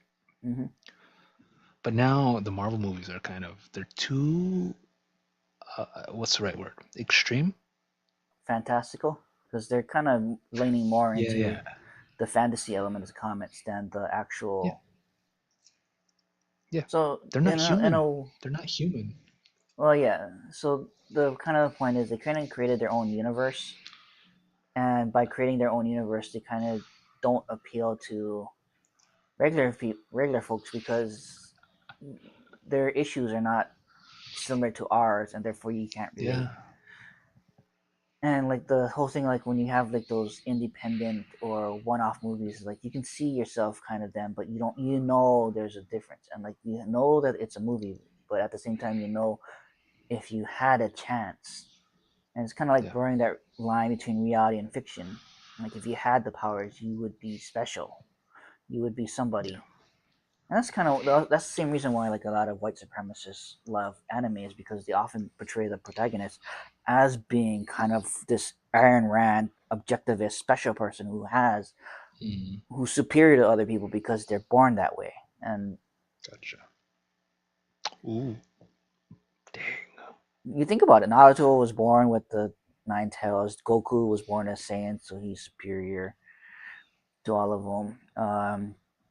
Demon Slayer, that one guy, he's just, even though he works hard at his fighting game or whatever, he is just superior. Same with Bleach, right? Yeah. He was given powers, and because of his lineage and his parents or whatever, he becomes the hero. It's not, and a lot of them dismiss the hard work or the fact that they are the protagonist. They just kind of see the superiority complex behind Predestined. it. Yeah. Because you gotta think about it, you can't write those kind of hero stories with the hero always losing. Very rarely can you. There's 3 movies I want to watch now. I want to watch The Eternals. I don't want to watch that. That's just white supremacist propaganda. Wait, is it The Eternals? Well, if you haven't seen my critique of Eternals, was that the guy, the Korean movie star, and this before Eternals came out, when the script made it, the Korean movie star, whatever his name, he's famous in Korea. Okay. Is in love with Angelina Jolie, and he gets killed. So you have this whole Asian man not able to get away with a white woman, and yet Arden Cho character or whatever gets with the white man, and is the first kind of sex scene in a Marvel film. And the other guy, Kumal Nania John, whatever his name is, the other guy, the Indian guy, he doesn't really get with anyone, right? So it kind of just is that repeating that racist trope of how Asian men can't get any romantic interest at any time. And the film was directed by an Asian woman, so I made the video saying that if this is true, this is just the whole racist stereotype being done again, and therefore I'm not going to see it. Gotcha. Maybe I'll watch it in with that lens. Maybe I'm curious. But yeah, I made a video about it. I think you can find it. Gotcha. Chloe Zhao. Yeah, I don't like her. And I hated that other movie that won an Oscar. Nomadland. I hated it. I was like, what the fuck? This was a crappy movie. How the fuck did this win an Oscar? Was it Asian centric? No, it was about white people. Oh, okay. Oh. I don't get it. Like, I don't understand how that won because it was a crappy movie. Oh, you know what? I'm sorry, 4 movies. Okay, what did I mention? Eternals? I want to watch Brokeback Mountain. Okay. Ang Lee. I've been thinking about Ang Lee lately. underrated, or just maybe he's not talked about enough for me. He's a character movie creator, so he does character movies best. Yeah, dude, the Hulk was great. His Hulk was great. I forgot the other one. Shang-Chi. Shang-Chi. Shang-Chi is good. It wasn't great, but it was good. It still fit. Yeah. It's still, I could still see them trying to fight out of the formulaic box, which. Yeah. And then I don't even know. I forgot the other one.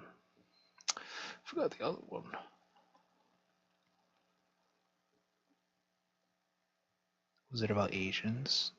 Man, I can't remember. Movie you should watch. Better Luck Tomorrow. One of my favorites. Better Luck Tomorrow? Yep. The prequel to all of Fast and Furious. Oh, look at that. That guy. What's his name? Sung. John Cho. John Cho is also in it, yeah. But yeah, Better Luck Tomorrow is the movie. Everything that, in my opinion, kicked off like the Asian representation you would see recently. Like you would have Asian representation here and there, but without Better Luck Tomorrow, I think it was in 2002. Asian Americans really didn't have a movie that kind of represented them in theaters for a long time. You had these like small independents that didn't really go mainstream, and if you were only like a film buff, you would know about them. Gotcha. Who is that? You know his name. I forget his name. He was in Hook. He's Filipino. Dante Basco. Do you follow his filmography? He seems like he produces movies. He does shorts. I've seen a short where he tried to do a Rufio backstory. No, but he had a movie. I think it was on Hulu. Oh, there's a bunch. He had another one about coming of age story and way back when. I wanted to watch it, but I didn't get a chance. I still remember what the name of it is, but he's not bad. He was also in Avatar, and he's pretty much the only real the Asian of the main cast, which is kind of funny. There's another one, Toph. Toph? I don't remember Toph. The voice actor being Asian. Actress. No, I might be wrong. Or maybe not Toph. No, not Toph. It was. Never mind. The main one. Okay. Yeah. Of the main. I said of the main cast, not the. A lot of the. Some of the. I do know they brought other Asian voice actors on, but they weren't for the main cast. Oh, Mako was the other one. Mako was the father. Out of my curiosity, I just want to figure out who I'm thinking of. Jenny Kwan was Suki. Yeah, she's not in the main cast though. She was. I kind of okay. The other main cast guy would have been Mako, his uncle, Uncle Iroh. Uncle Iroh. Oh, there. I'm looking at him right now. James C. I don't know. He has no credit, but he looks Asian. James C. Who was he? I don't want to look. Do you know who he is? James C. No. Oh, maybe. James C. He is best known. I know nothing about this. He is best known as a voice double for Jackie Chan, having voiced an animated Chan and several others in the. Oh, Jackie Chan Adventures. No, I have not. I forgot about that show. Yep, Jackie Chan Adventures. That was great. Robert Patrick was in Avatar. Ron Perlman. Mm-hmm. Wait, what am I? In the show? Wow. You would think there'd be more Asians. Doesn't matter. They won't know. Serena Williams. Part of the problem is like some of us don't know how to get our foot in the door. Like I've tried applying to jobs, and a lot of times you have to pay for access to just do stuff, and you should not be paying according to SAG. But like you try and you don't get it. Yeah. I keep trying, but and I remember I actually only went for really one audition. I was told that I was not. Uh, they were looking Asian for enough. no, not Asian enough. I was told I was not. They were looking for the all American type, and I was not the all American type. And tell me, You what mean is the all you American didn't dye type? your hair? You didn't dye your hair blonde? It Just didn't mean kidding. blonde because they end up casting a black man. The all American type was what you would think about football players.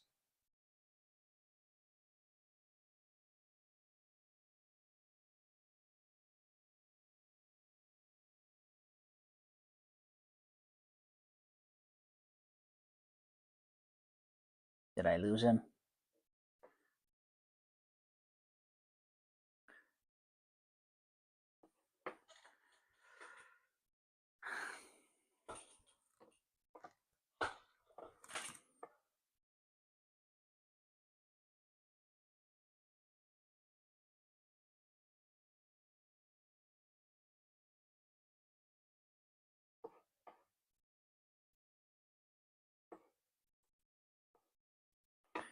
I think I lost Life-ish.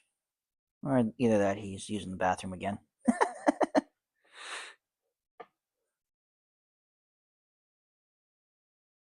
You know me too well. Using the bathroom? Too well. Yeah. Thought so. All American. That's a very vague term. Oh, the first thing I thought of was the 6 foot tall quarterbacks, right? Yeah. And so I'm not 6 foot tall. I'm not that buff looking guy. Yeah. Even when I was buff, I still didn't look like I was the all American type, right? Or the collegiate wrestler type. Man, that's complex. It's a very complex topic. I wonder. It's making me think of different things now. Just like, are there any Asian casting directors like well known and established? Not that I know of, but they have a casting directors union, and they Okay. all subscribe to it. But part of the problem is, I remember, like the casting director does not make the final choice. The casting director is the one that filters the choices. And there's a casting director on here I used to follow until my account got deleted, and I can't find his name again. Yeah. And he would often just lay out a bunch of things, and the producers or the directors would talk to him, and they go back and forth. But ultimately, the final choice is up to the director or the producer, Sure. who is usually footing the bunny. And as much as he wants, like someone else, or he thinks this other person would do better, a lot of times the producers don't either want to, one, take the risk, or two, they don't see it, and they have their own vision in mind. Sure. And you can't fight that sometimes. But there are times where they actually do stuff. If you listen to Dante Bosco, when he was on Brandy, they created a character after his audition just for him. Oh yeah. I like his goofy movie story. Oh yeah. Just he had style. Yep. The way he talked, and But the Brandy one, where he got the audition after, he got a whole role because after his audition, it's like, after the producer saw it, they're like, no, we want the other guy. But then they saw the audition, and sometimes if it's like a TV show, you have a chance to come back and do something because you gave them something more creative to do. Yeah. And I have no idea how to do that, but I'll give Dante Bosco a credit for doing that when he did for Brandy, or any other actor that's able to do it. Yeah. I'll maybe my opinion will change, or I'm open to it. Just the idea, like any Asian who gets attention is good. Well, it depends There's on the limits, reason there's why, because exceptions. Ken Jeong, in my Of opinion, is not course. the best representation of Asian men, and he Okay. often takes He perpetuates the racist stereotypes and everything else. I can see Bobby Lee also not being the best representation because of some of the stories he tells, but in the end, he has connections, and one of the reasons why I kind of support him was, one, he was on Magnum PI. I was his body double, so I got work because of him. Oh, okay. And secondly, is because even if they're not the best, like I'll even give Ken Jeong credit because he tried to make a Sure. Yeah. TV show about Korean American and him doing a doctor Yeah. stuff, right? But the thing is that you remember, then if they have Ken Jeong as the lead, right? He had to have a family. They're hiring more Asians, Mhm. and a lot of times that's how you get your foot in the door and you get going because you finally get a speaking role, right? And that speaking role leads to another role or another role, and you can keep going from there. And if you don't cast other Asians when you're in there, when you're trying, you're not going to get. You're just going to kind of like pull up the ladder from behind you, right? Or shutting the door behind you. And so if he's trying, and I'll give Ken Jeong credit because he tried to do a TV show, he tried and failed. So even though it's a failure, I don't like him, I give him credit. Yeah. And then if you look at if you go to Discord, the guy Taipan posted us on the social media channel of another guy who talks about how Simu Liu, he says Simu Liu is like Hillary Clinton. You don't really want him representing us, but he's the best we got. I'm like, and the guy who's saying this, in my opinion, and I put the comment in there, he looks like he took a bunch of estrogen pills and went through Queer Eye as a straight guy 3 times. Queer eye for queer eye for the straight guy, but he's not really straight. A few times, like, why do you get to tell people who you want to represent them when I don't want you representing me? Yeah. Just get out there. Well, and I give Simu credit because he's the only one like really speaking about it, talking about it. He gets the news flowing, and like every time I talk about it, I get censored or my videos don't go anywhere. Yeah. So it's like I'm doing what I can. I know I'm not reaching anybody besides maybe a select few, Mm-hmm. but he's an actor. He made it, and people are listening to what he has to say versus me. And there's other people who on social media who might have a big following. A lot of times I don't want them speaking for me. Yeah. But yet you brought up Bobby Lee. Yeah, I haven't seen a lot of his stuff, but I think one of his strengths, or not, he's weird. He has a weird ability to be emotionally vulnerable. He has a And weird what I've ability to make humor out of being emotionally vulnerable or finding the absurdity in. He finds the humor in not really being, I wouldn't say emotionally vulnerable, but he finds the humor in some of the darkest things. Yeah. And I don't see any, like, granted, I don't know the whole landscape, but he seems to handle it the most. And the way when he does it, it's very, what is it? It's grounded and it's strength. There's a lot of strength in it. It's impressive. Mm-hmm. It's like I can see someone watching it and say, "Oh wow, he's being open on this very kind of topic," and I'm like, "He's okay. Like I can talk about stuff too." Yeah, he finds humor in a lot of things, and sometimes the darkest things. Hello, well, Bootsy. Happy New Year's for you. It's still got 2 more hours. What? Well, Bootsy. Okay, I gotta go now, but Yep. I might be able to get on later. But if not, Happy New Year. Happy New Year to you too. I'll See probably be you on later. after But yeah, by maybe an hour after New Year's. sure, Yeah. for sure, for sure. You get a game? You plan on gaming tonight? We'll see. Probably. I was gaming last time, and I saw you come in, and then I didn't. I was probably too focused. No, it's fine. No, you're into it. Is Yeah. that the music? Is that the music playing in the game? Yep, the StarCraft music. It's intense. It is. It's exciting. It's exciting. Try play StarCraft then. I mean, my computer is like 10 years old. The game is from 1996. Your computer can play it. Okay. All right. Okay. I'll catch you later. Later, well, Boosie. Happy New Year, dude. See ya. Have a good Peace. time.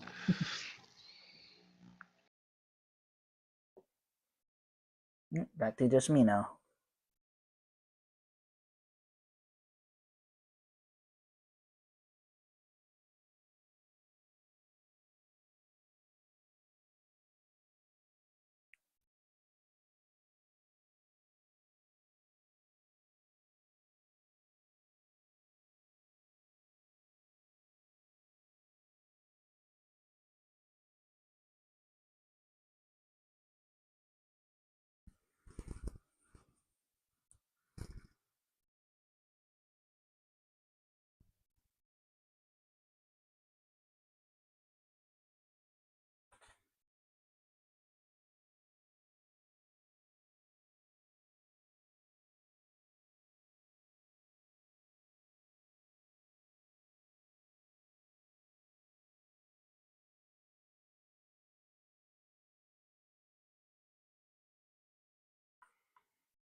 Ah, that was took forever to turn off. I need a new headset.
Mm-hmm.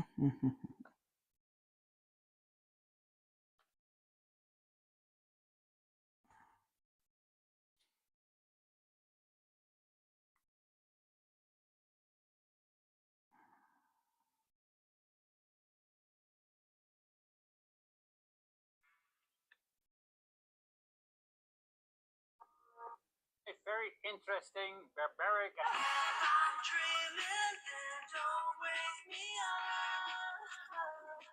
Quiet, mommy, close my eyes, I see. I'm dreaming, then don't maybe. Let's get it, 4, 3.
Hello, Summers. Bye, Summers. 2026. I still got 2 more hours. I'm in California.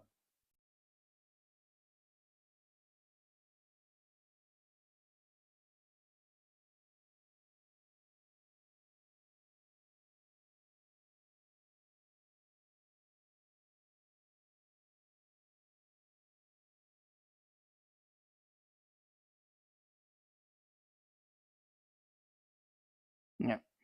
So you might be having a New Year's, but I'm not yet.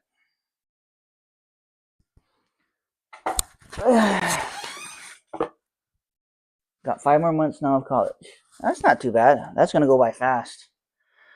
Only advice I can give you is make sure you enjoy it. And if you can't enjoy it, then get through it as fast as possible.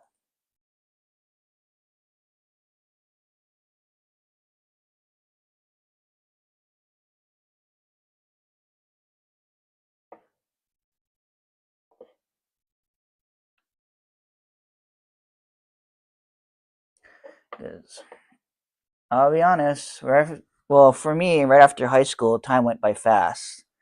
So time might go even by faster after college, and then realize that 4 years of college was really fast, and then you're gonna realize 4 years of work went by really fast, and then you're gonna realize 8 years of work went by even faster.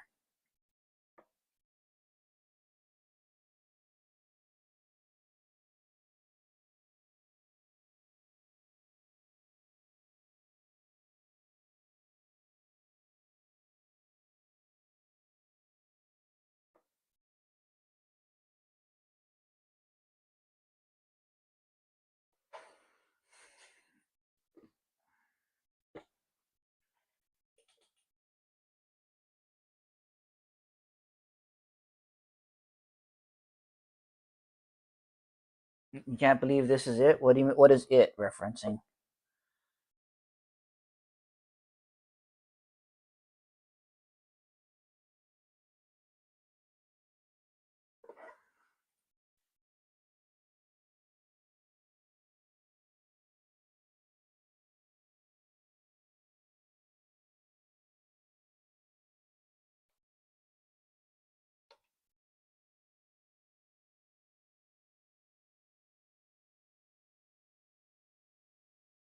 Yeah, time goes by fast.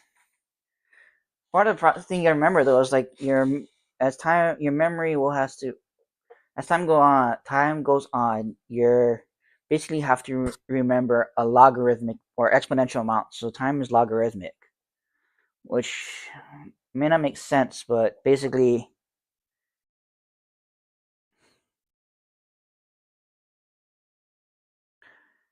when you're 4 years old, 4 years of your life is your whole life. When you're 8 years old, 4 years of your life is half your life. When you're 12 years old, 4 years of your life is 1/3 of your life. When you're 16, 4 years of your life is 1/4 of your life. Basically, when you are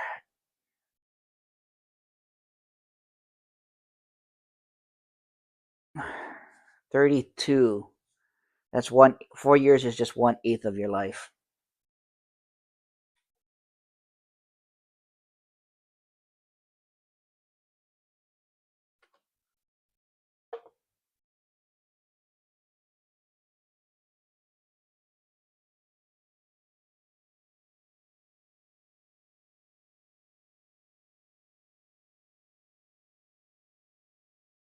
So yeah, your time.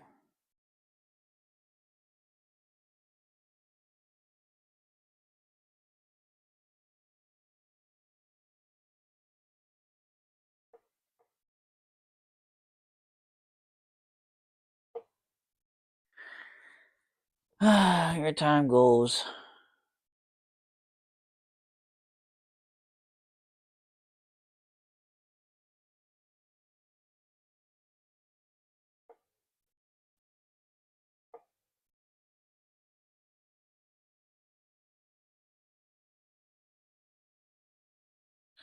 Sucks, but that's the way it works.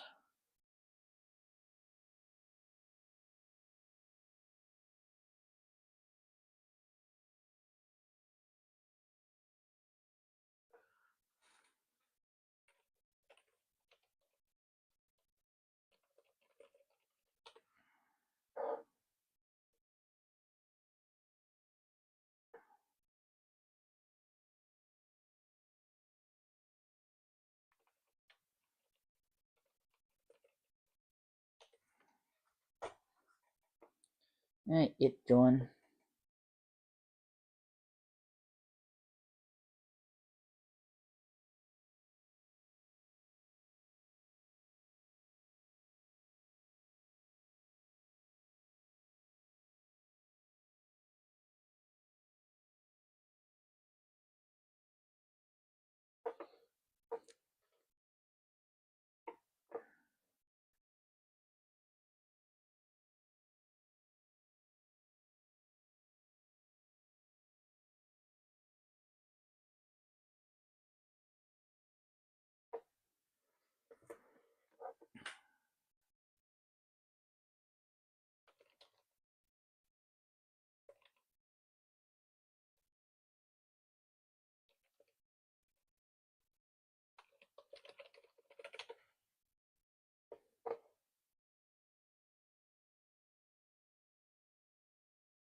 Hey, Gantrich. Thanks for the arts and art me and everything. Have a happy new year. Thank you for the Go Popular. Happy New Year. Hope you're having a good one.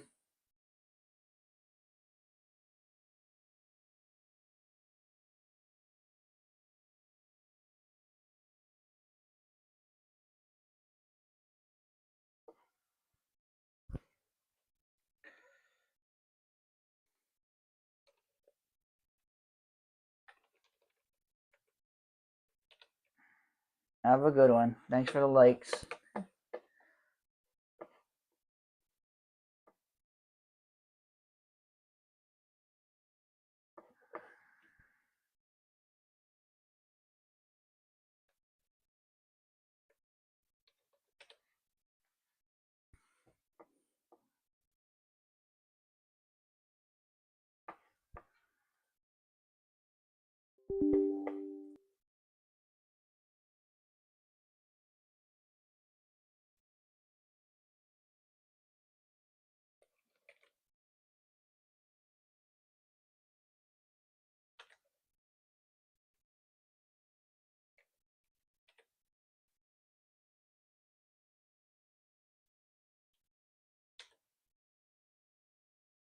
There we go. Got it.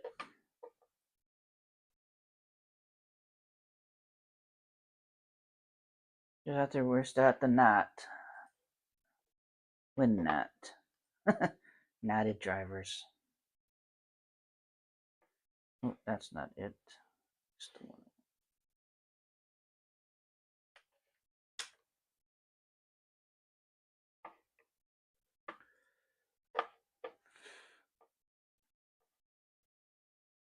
I cannot get to it.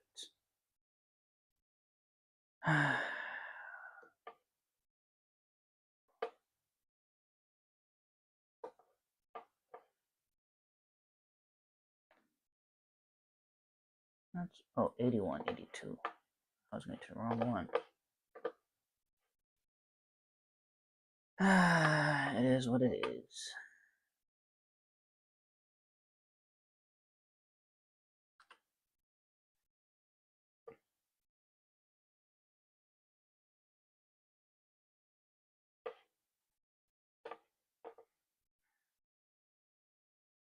I already did all this.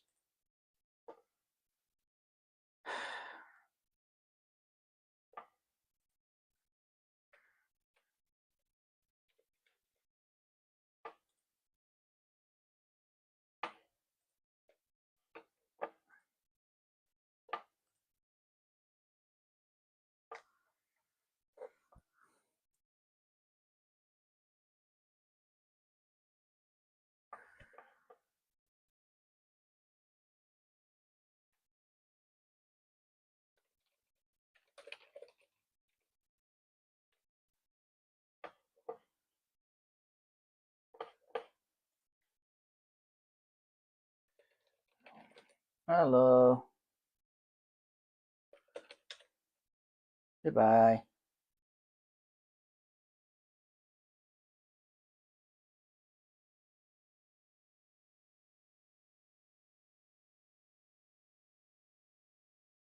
Hello. Goodbye.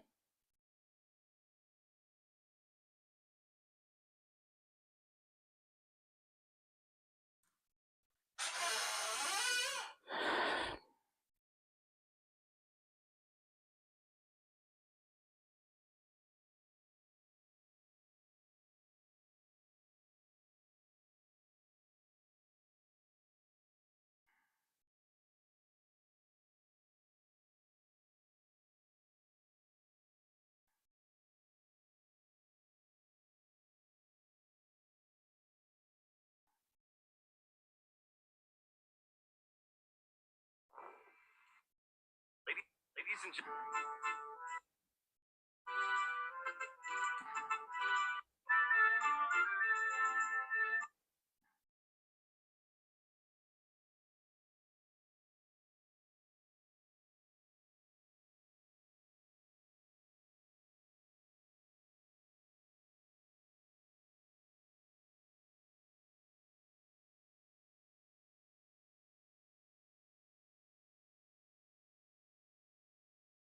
Songs that almost got. Should pregnant women be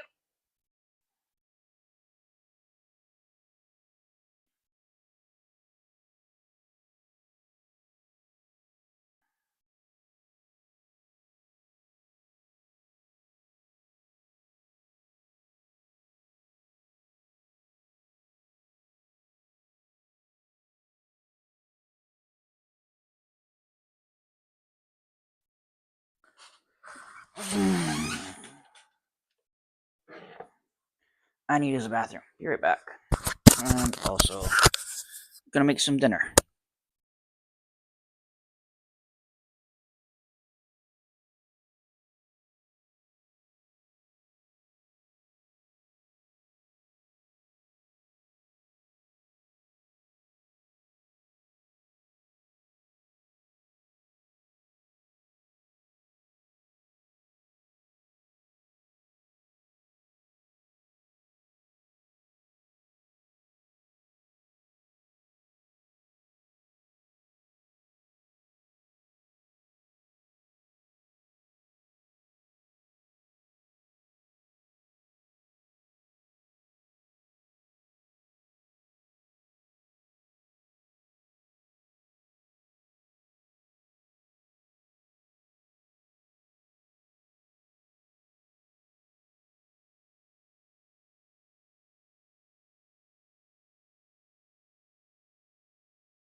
At it again. Yep, back at it. It's cold.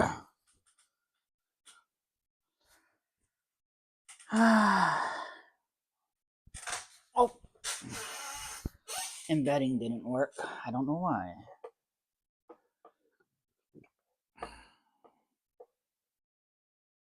Looks like it did work. Never mind.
Oh, looks like that one's broken.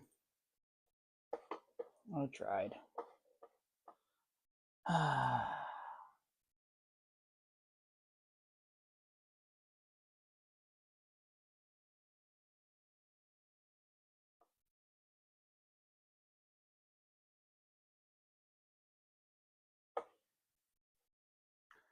that one didn't work. Let's go.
That was good.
Oh.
Oh, no, but I thought someone joined. Nope.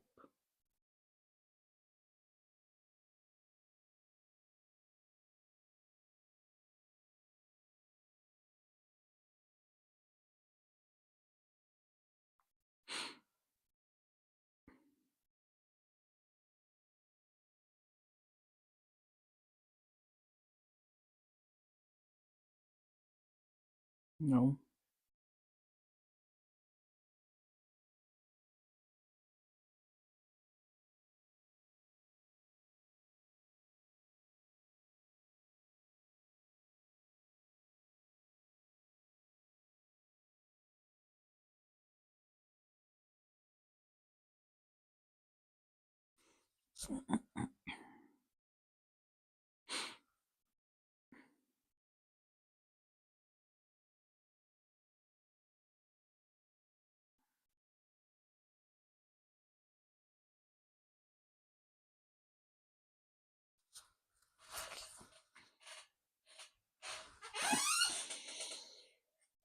Hey, TD. Bye, TD.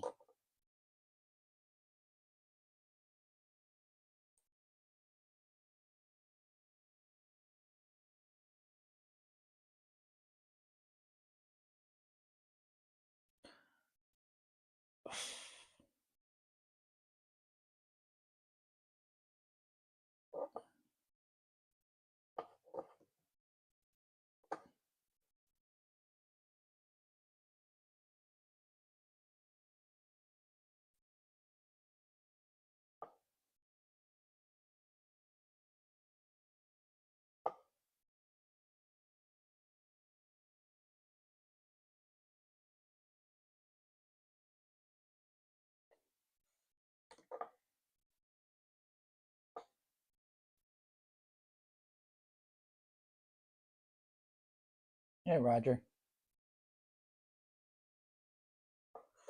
Bye, Roger.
Mm-hmm.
I try to see him use the same amount of electricity every day.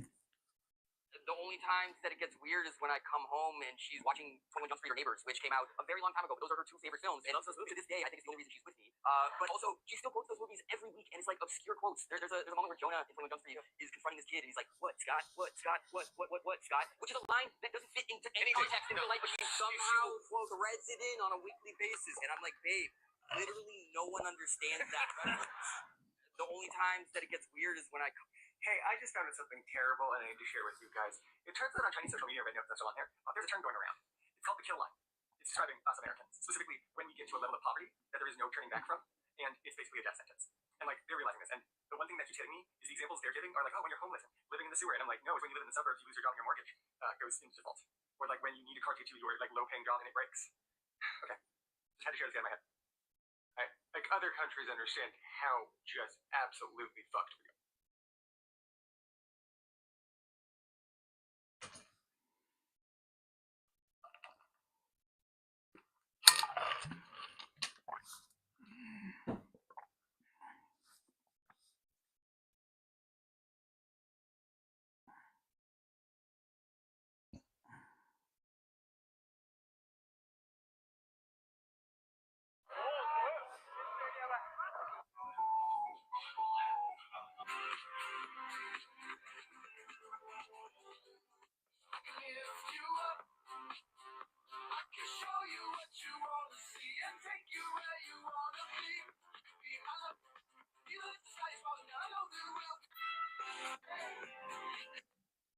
Polo toy, what do you make, buddy? We make AI-powered teddy bears. I'm sorry, they what?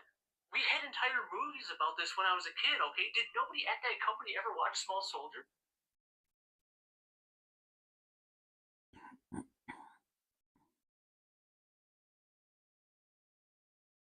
Willow Nightingale is TBS champion, and I loved every single thing about how they did this. First off, the match itself. Willow versus Mercedes is always going to be great. Their chemistry is off the charts. They always go above and beyond. And this being the main event of the final Dynamite of 2025, it felt like a huge, big fight feel. But I was also wondering if there was going to be some kind of shenanigans or something to make it so that it would be like Mercedes versus Willow versus Athena, because Athena was pissed off at Mercedes at the pay-per-view. Maybe they're going to do like triple threat, but no, Willow ends up winning in a great match. And then, yeah, as Willow was celebrating with everybody from Harley Cameron to Jet Speed, we see Chris Statlander. And for a long time, I thought Willow Nightingale was going to take the AEW Championship from Chris Statlander, and they would ultimately finally come to terms and embrace each other. But no, it happens tonight. Just Stat is happy for Willow. Willow had let go of the past, and we can move on from that and have them both as the top baby faces that are champions in the women's division, all while while Mercedes continues to lose it. I thought that this was a phenomenal way to end 2025. Willow Nightingale is TBS champion.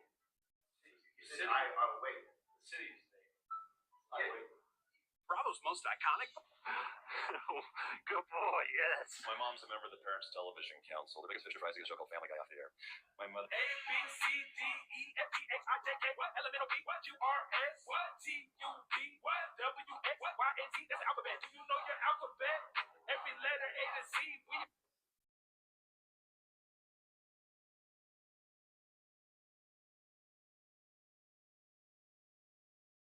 I found a friend. Hey, buddy. I think you're caught. Are you caught in my hair? Ah! I just... You're caught. Hello? Hello?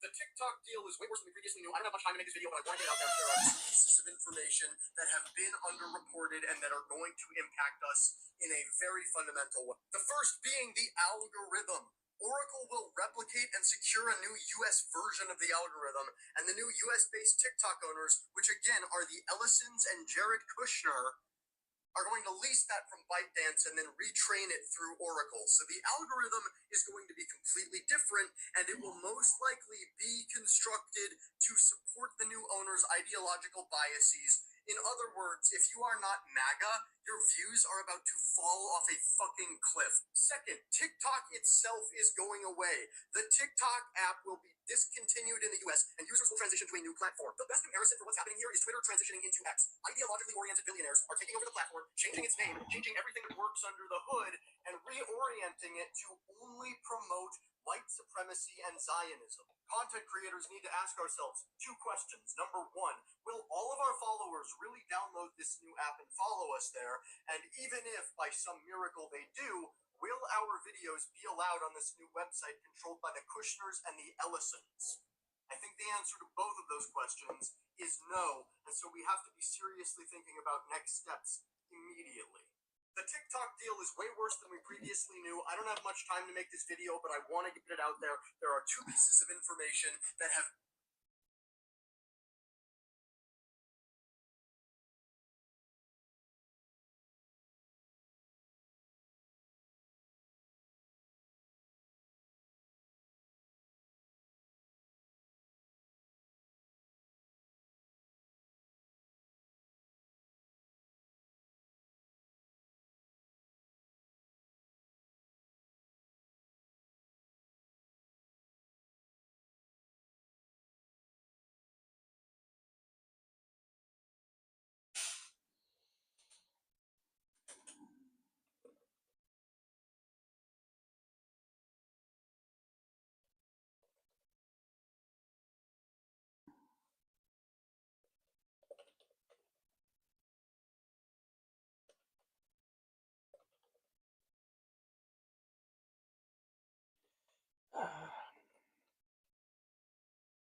man. Y'all supposed to hang back. Comedic moment in your career you're most proud of? Yes, the hot tag. Hot tag in the Royal Rumble. Who did Don tag you? That was Don, but somebody came to me and said, hey, you should do a hot tag. One of the guys came to me and do a hot tag. I'm like, hot tag? I started laughing. They would love it. And it just, because you went all in. You're holding the tag. You gotta believe it, man. You gotta go all in. You're gonna do it. Yeah. Comedic moment in your career you're...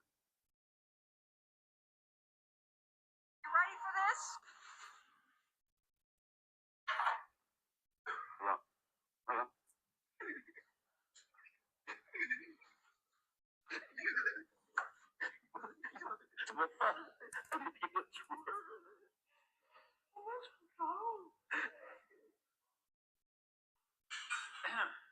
Maybe. Me.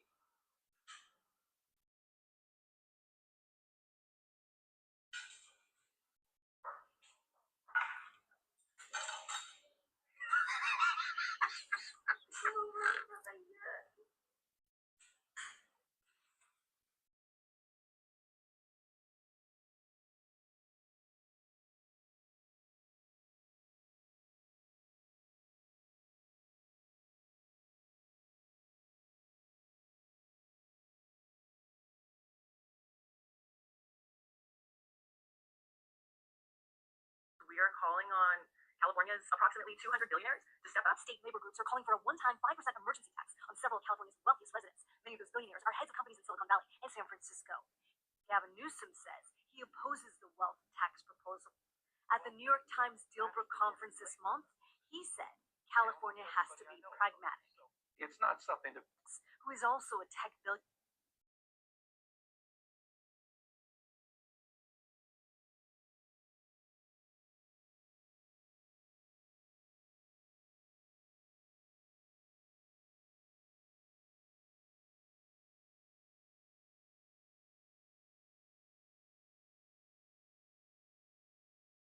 So what happens?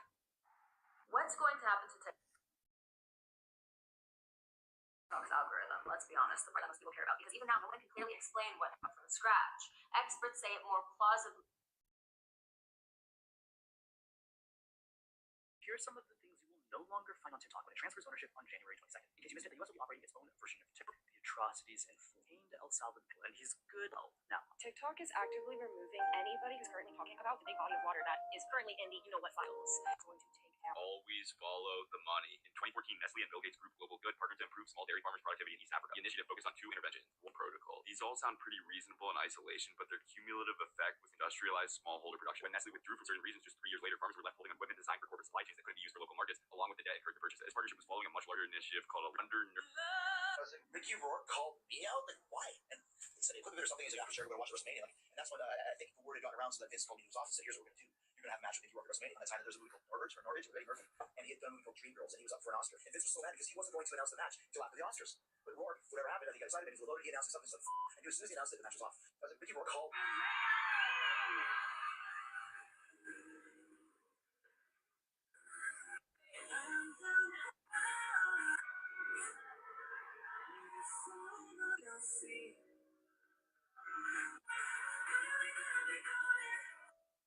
Doors. By this point, I was approached. It's time to limit the First Amendment in order to protect it, and quickly before it's too late. What do you mean? I mean that we need to control the platforms, all the social platforms. Who the fuck do you think you are, Shlomo? Providing your 2 cents on our Constitution. I don't know about you guys, but when I hear a foreign national suggest that our inalienable rights be limited, I hear that I'm proud to be in all of the Star Spangled Banner all starts playing in my head. I get heated. For anyone who doesn't understand why the silicone at the bottom of the vacuum chamber is a good idea, here it is. You can tell because it literally just sits at the bottom. Here, I'll get a better view of it. But it just sits at the bottom, right? There's nothing crazy. But silicone and epoxy, they don't stick to each other. So let me set this up. Too lazy to do all things. But silicone and epoxy don't stick to each other. So all the epoxy down here in the silicone, all I have to do is pull it out. And this is going to be the same exact thing as the inside of the vacuum chamber. So if I have any epoxy spill out and it gets hardened on the bottom, all I have to do is pick it right out. And look, I use this stuff comes off. I'll grab. I'll help. For anyone who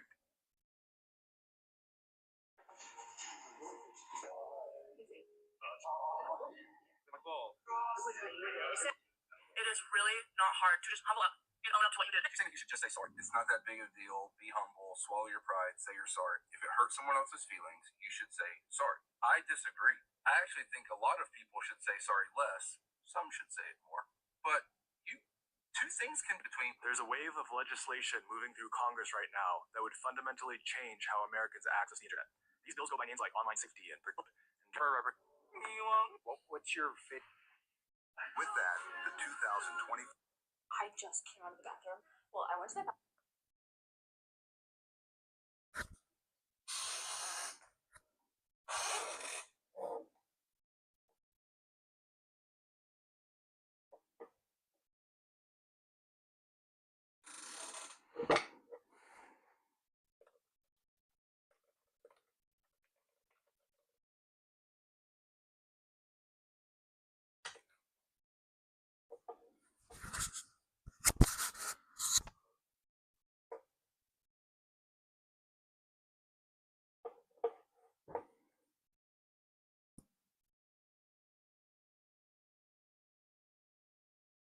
Hey, Klekus. I think it's New Year for you, right? Happy New Year's.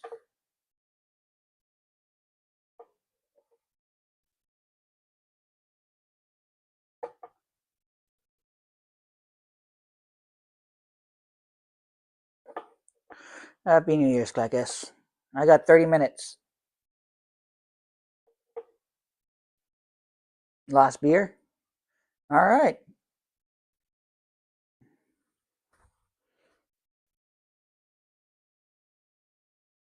I am just hanging out. You're quitting? No more drinking?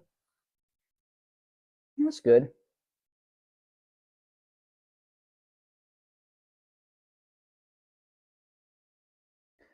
Oh, good luck.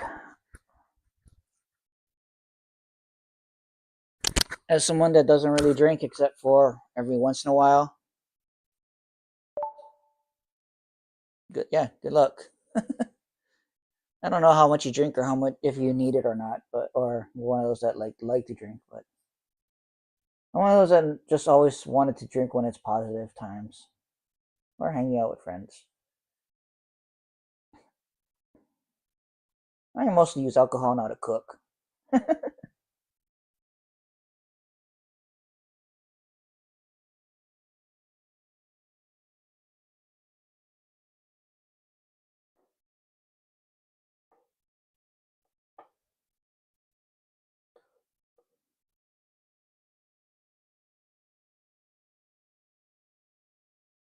Two tall boys a day, no hard liquor, quitting. Okay. I used to only drink on the weekend. Well, very rarely. But my drink of choice was whiskey or a gin and tonic. And then at one point I made what's it called? Like slushy Jack and Coke and slushy gin and tonics. They're awesome. It's just like, but when I moved up to California, I was just by myself. I was like, I better not drink. That's how you become an alcoholic, when you drink alone. So I haven't drank since. So I don't really drink unless it's something to celebrate, or it's something, or I'm out with people. But I haven't had much to celebrate lately.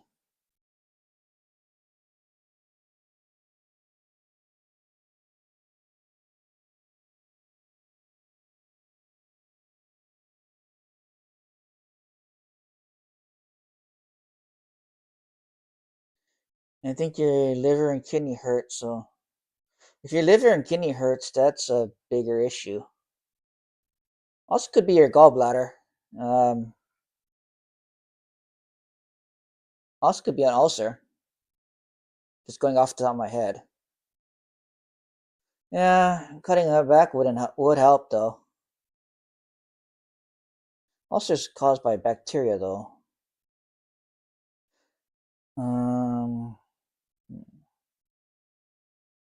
Only other thing I can think of is as you get older, your what would suck is if you had gallstone or kidney stone. Yeah, but the drunkenness is not the problem. If you actually have like as you grow older, your kidney gets weaker, right? Or your kidneys. Well, let's just say like your body's slowing down, so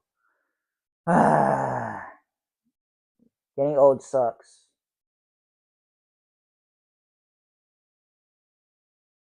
Hey, user.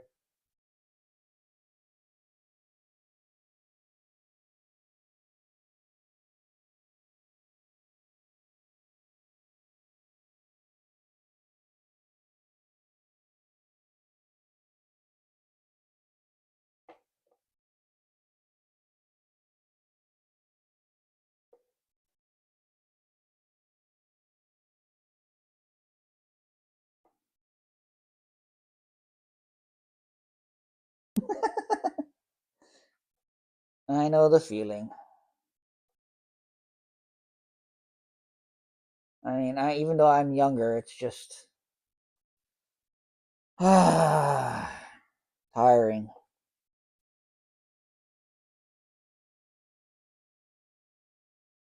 Like finding out that your body is not as strong as it used to be. Yeah.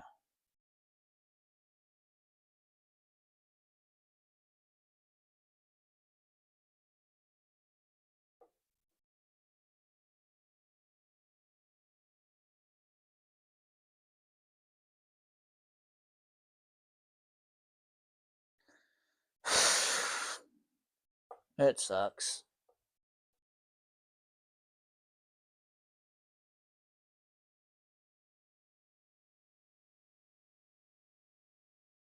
That's all I know. It sucks. Cooking steak. Ooh, steak. I'm eating that tomorrow. I decided I'm gonna eat the steak for New Year's Day.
Yeah, Vigilist.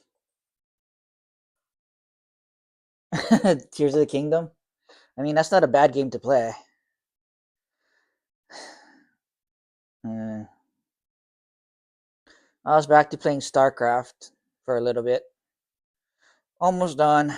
Probably will finish up slowly.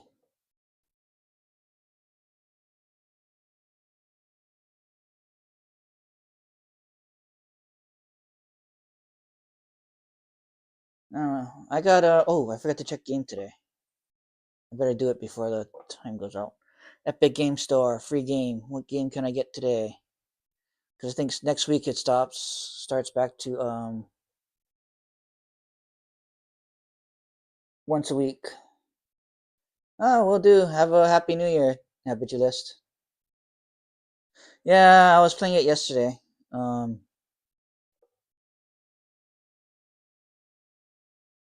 that's already in my library. Chivalry 2 is the game for today.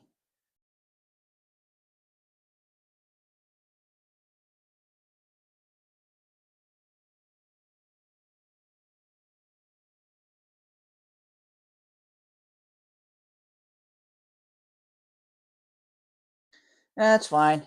I just played a very fast game. I was late at night too. I didn't. I joined. I created the live late because I was too busy doing other stuff.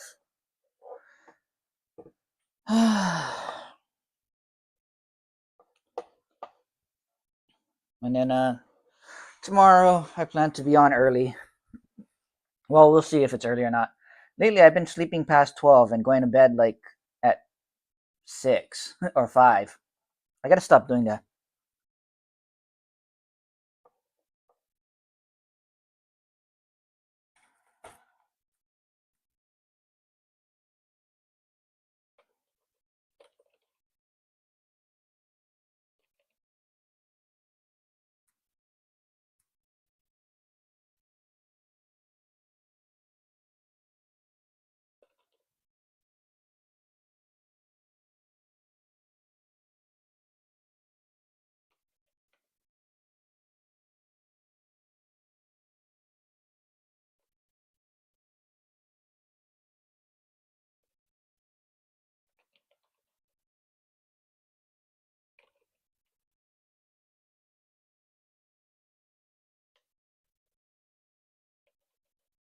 What time is early? I don't know. Maybe at 3. We'll see. 3 p.m. my time, so that'll be about 6 p.m. No, 5 o'clock your time. Yeah, 5, I think, your time. You're working? Oh, okay.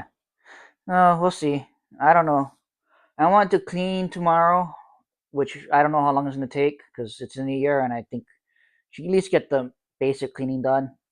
Bathroom, vacuum floors, vacuum mop floors, uh, wash down some stuff. 12 to 8 is your time? Okay. I should still be on by after 8. Yeah, I plan to just turn it on and keep going. We'll see. And then, what else do I want to do tomorrow? Basically, just cook the steak, and then, yeah, maybe do a little bit of packing. So we'll see.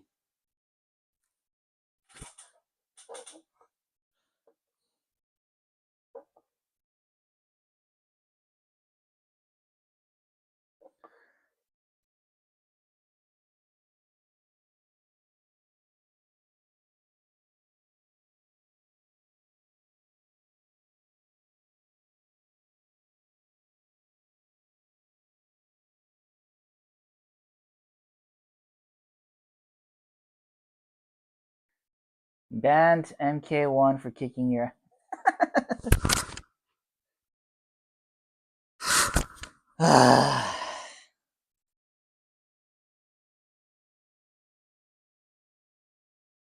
And Mortal Kombat 1? Oh, they restarted the series. So,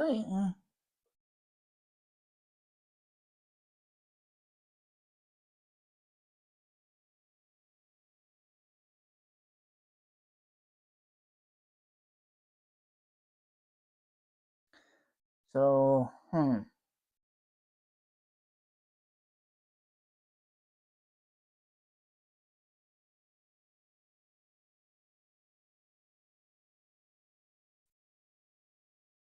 trying to think.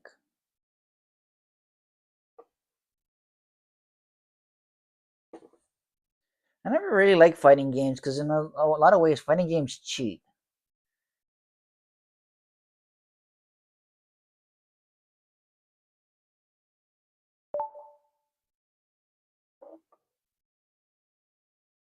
And yeah, right now I'm just playing with a AI. I thought, why not?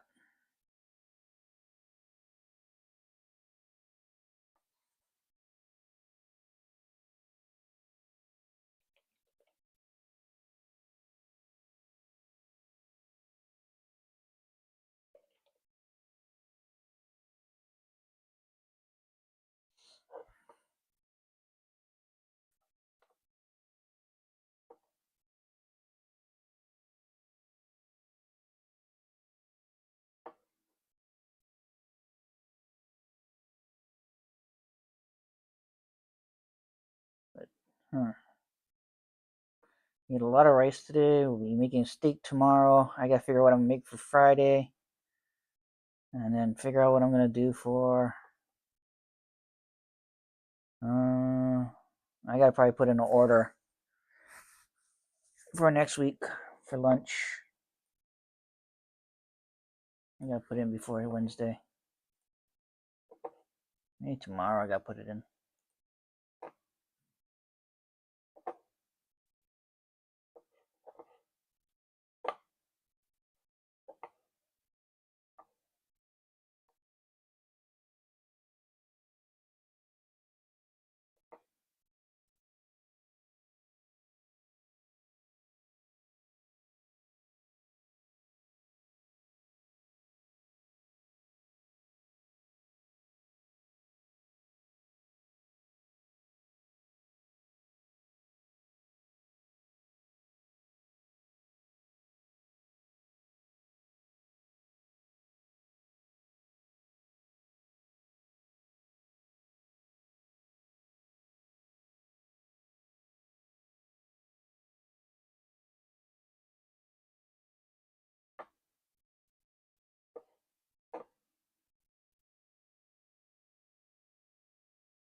Hmm.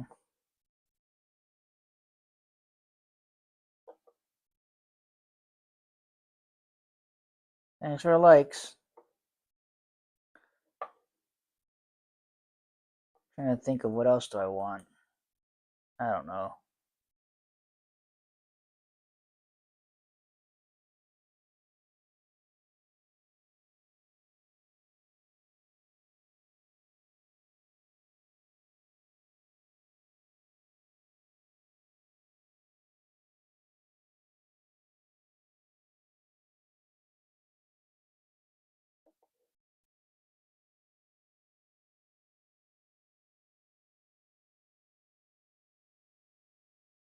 Wait, I'm looking up Sony earbuds? No, I'm looking I'm playing with Amy.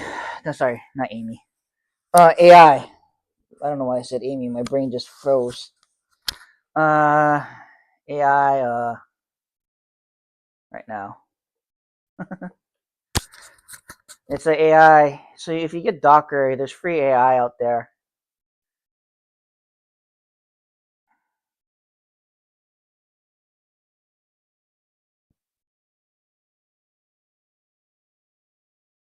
And yeah, I'm just trying to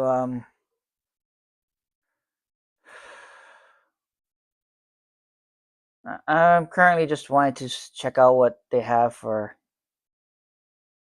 AI.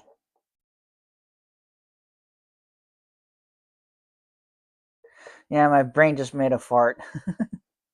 Brain fart.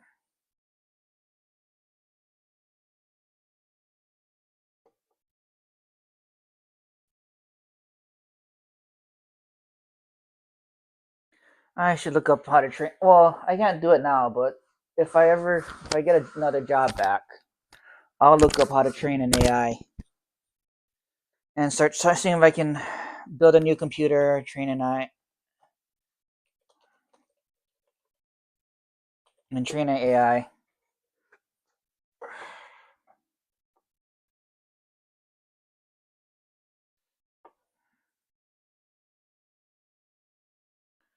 I just thought it would be fun.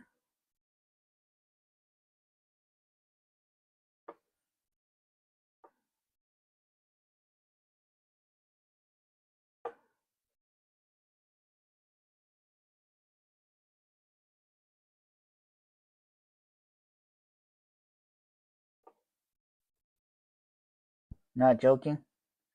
Yeah, I am playing. I'm.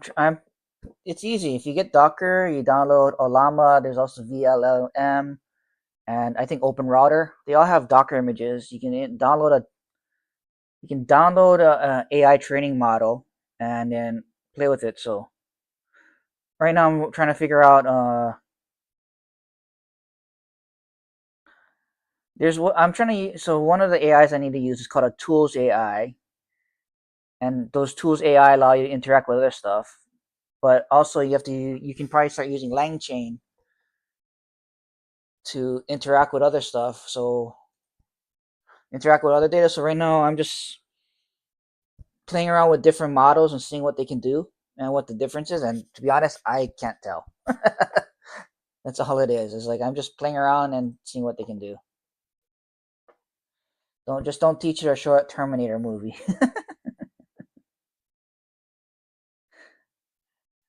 uh, and I'll show it Small Soldiers. Trying to think of a movie that has AI. Or I'll let it play Metroid because the original Metroid, the mother brain is the computer, right?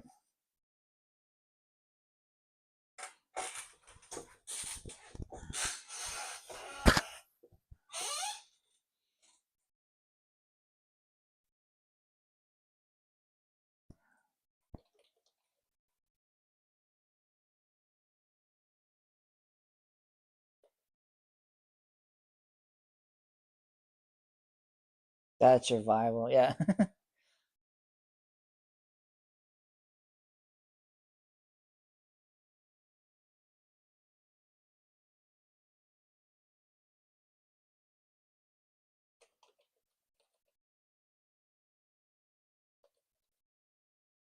Maybe worse than Skynet. Yeah, it could be worse with Metroid, having it play Metroid or learn about Metroid. Maybe teach it Westworld.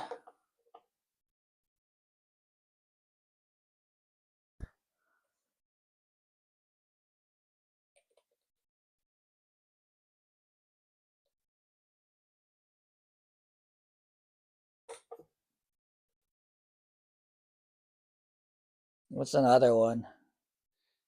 iRobot?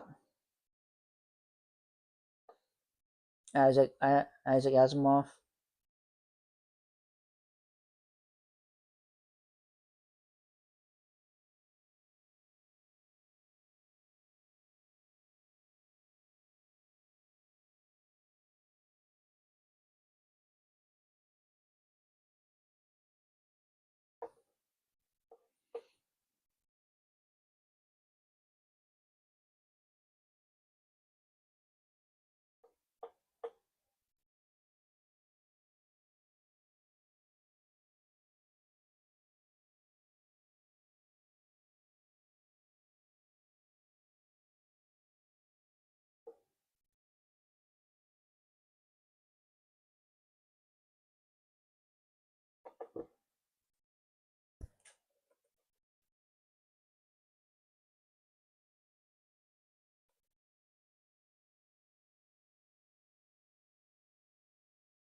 Taste testing your steak. How is it?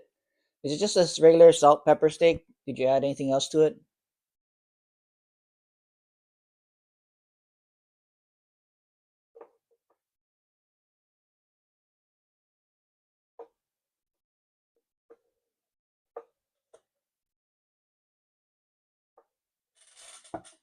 That vibe. Hello.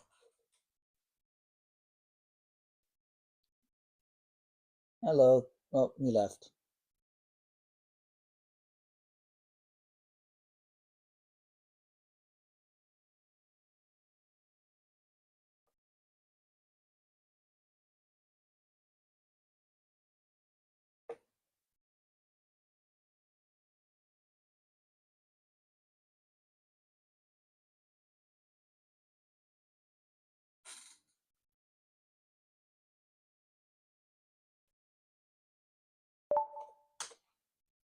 Grass-fed top loin.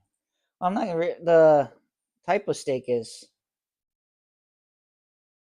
Well, ribeye is usually the best cut, besides the prime rib. But I was more just wondering if how you prepared it. Was it just regular salt and pepper or whatever?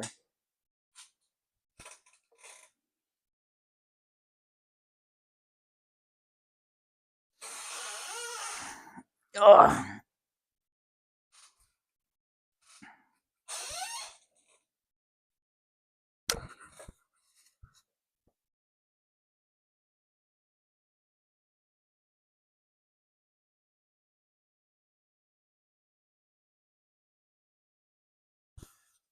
That's what I was thinking.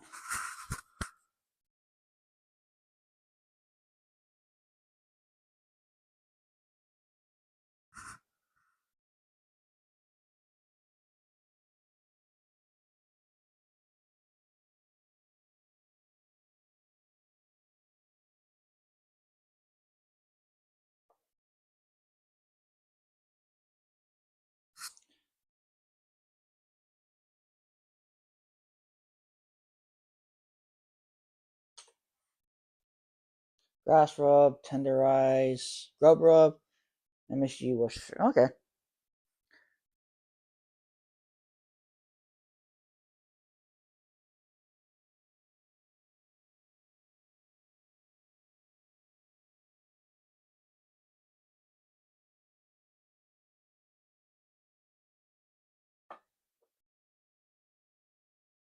Chevy. Yeah.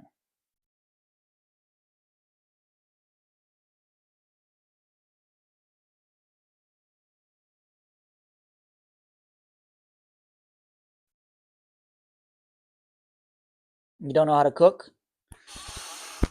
Generally so generally for steaks, it's relatively easy. Usually the reason why, like, if you go to a steakhouse and why it's expensive is one, the cut of meat, and two, the prep work before you cook it. Because like when you have dry aged steaks, now you have to keep the steaks in a controlled place. You have a lot of loss because of fat, water, and everything else, and what they call the pellicle. So that's basically all the rotten parts. And so that all costs time and money. But generally, cooking a steak is pretty simple. Salt and pepper before you cook.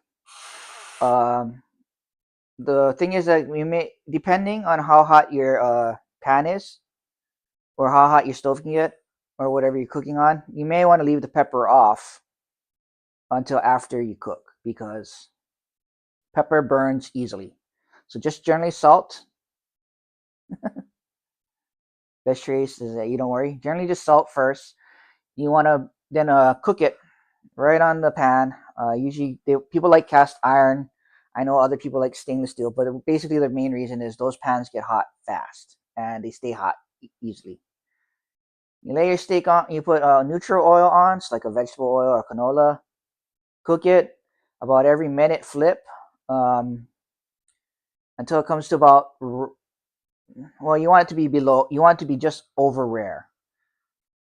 Because when you take it, then when it's over rare, you want to, if you didn't pepper it, that's when you remove it. Put pepper on both sides or all sides, and then put it back in. And you're going to let it cook for maybe about another 4 or 5 minutes, depending on how hot your skillet is, so that it comes up to medium rare. Then you take it off the heat, let it rest. Or you can do the French technique and start basting it, which is what I usually do, the French technique. So that's when you drop into your pan butter. And you want to turn down the heat from high down to about just below medium-ish. And then let the butter melt. If you have like thyme, you can put thyme in the butter or whatever. And you, at the bottom of the pan, you're going to lift the other side. The steak's going to be at the top, and you just want to start putting the butter over the steak, like just scooping the butter in the steak. And I'll probably be doing this tomorrow when I cook. And yeah, you splash it there. If you have like cheese, like I like to use blue cheese, but I don't have blue cheese this time. About halfway through, you want to put the blue cheese on top, and then when you start basting it with the butter, it'll melt the cheese. And yeah, because it's off, not on the heat directly and everything else, it'll start slowly resting and absorbing some of the butter. And then after about maybe 3 or 4 minutes of basting, take it off the heat. You can turn the skillet down, and you can turn off the skillet or whatever you're cooking on. Put it on the cutting board and let it rest for about 8 minutes. And that's where it's going to reabsorb everything else again. And then that's basically how to cook, the easy way to cook a steak, or how you cook a steak.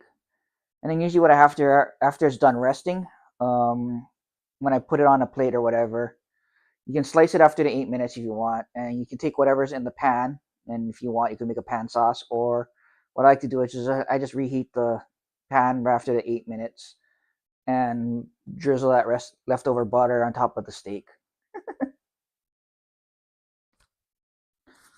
That's called the Philadelphia, I think, cooking.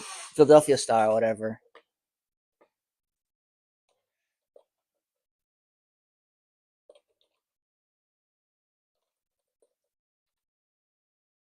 Yeah, there's a technique. I think it's called Philadelphia style cooked.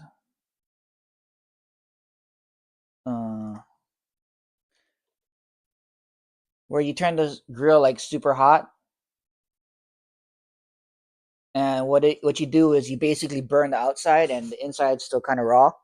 So basically, you you leave it on there for like, turn it super hot, turn it like 3 minutes, like 5 minutes on one side, 5 minutes on, and the outside is just charred. and then you flip it. The other side is charred, and then the inside's still raw.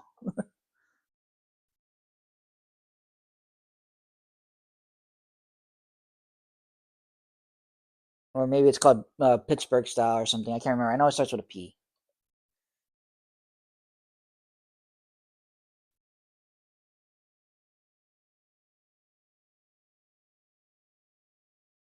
You're a well done type of guy? Oh, I'm not. You gotta go for the king of the hill and go politely ask you to leave. But yeah, it's called it's the Pittsburgh style, black and blue. Charred and crusty on the outside, extremely rare, often cooled red in the center, considered blue. Oh, you never seen the clip, the King of the Hill clip?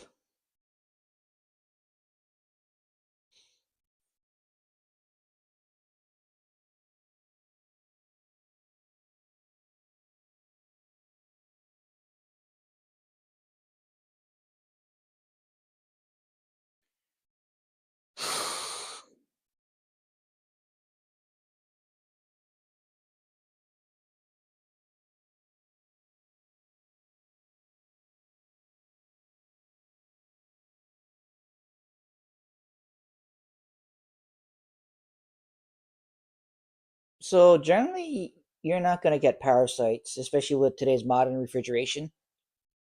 Um,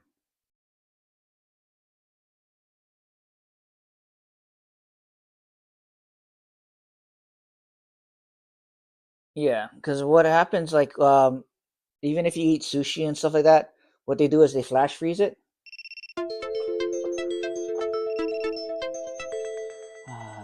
TikTok. What? I failed. Oh, you suck. But usually what happens with a lot of meats nowadays is they either flash freeze it, and then by flash freezing it, then bringing it back to room temperature, you kill the parasites.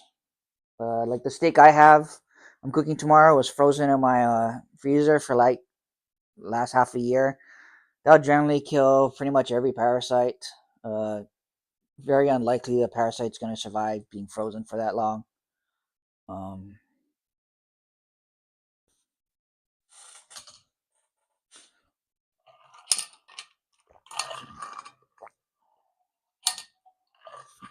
Also, thanks to the FDA, you're probably not going to get.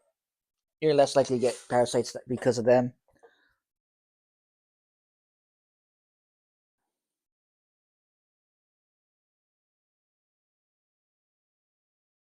Oh, did I lose? I lost my chat box. Oh.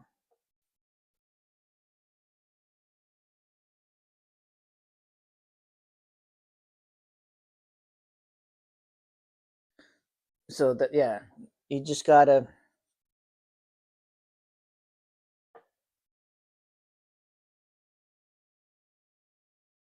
You just gotta learn how to do. You just gotta kind of do it. And I'm a medium rare person. Because the main reason why we don't have parasites now is because they do inspect the meat. Oh, monsters inside you. That one would probably get you. I don't blame you, but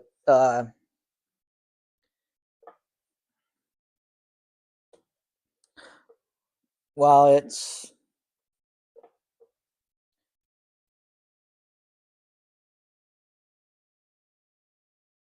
Well, I can see why, but yeah, you don't have to cook everything well done. Local black iced tea. Hello.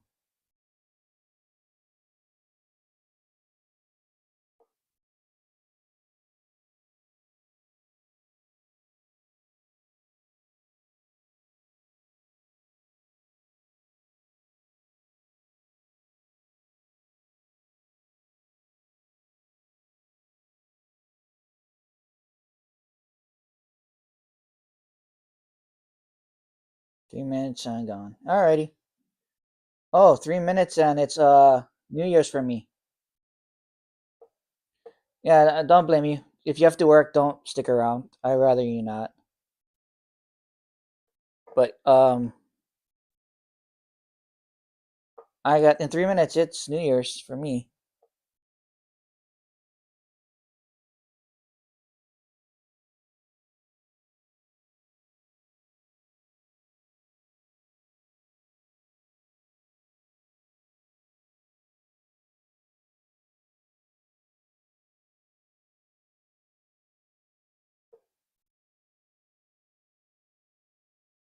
Almost 2 more minutes. 2 more minutes, and then it's New Year's.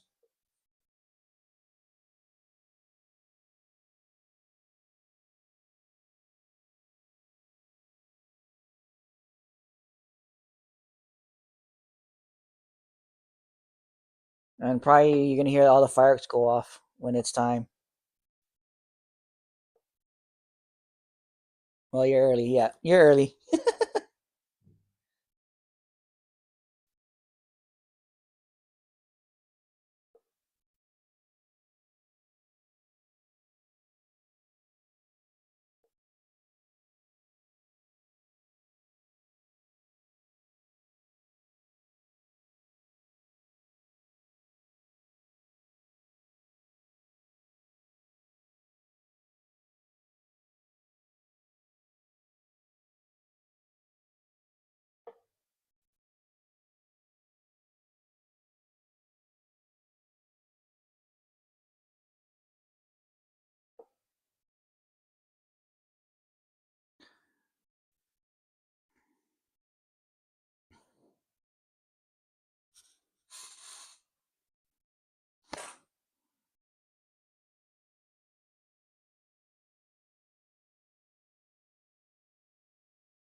It would be like a war where you're at. Yeah. It's New Year's. It happens. Let's see. How much more time do I have before the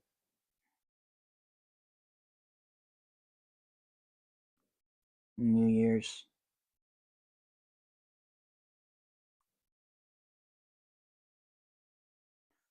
Six, 3, 2, 1. Happy New Year's. It's New Year's for me now. 12 o'clock. Happy New Year's.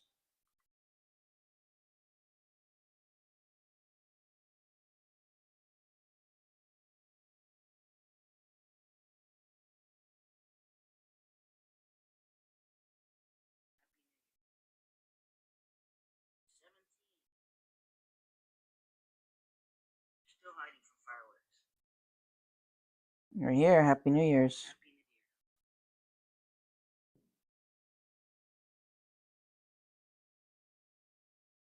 Happy New Year.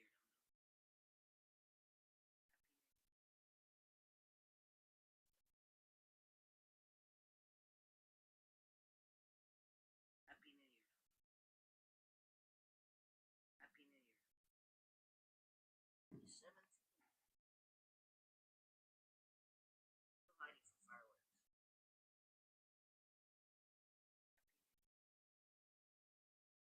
17.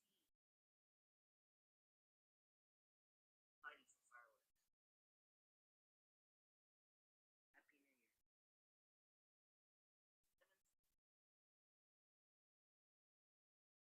Hiding from fireworks.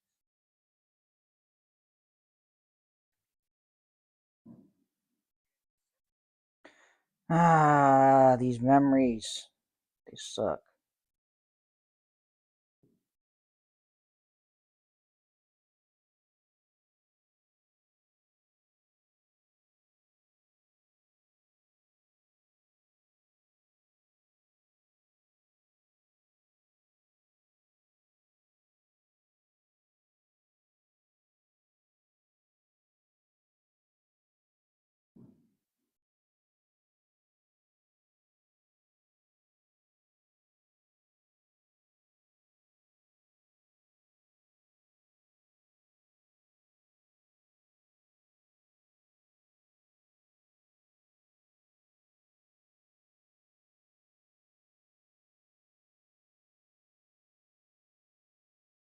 Hey, Stale.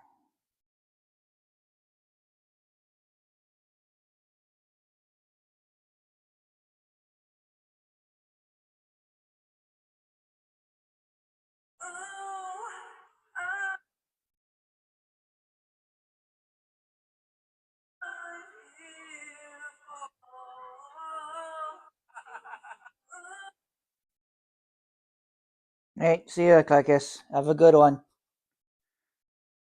Ah.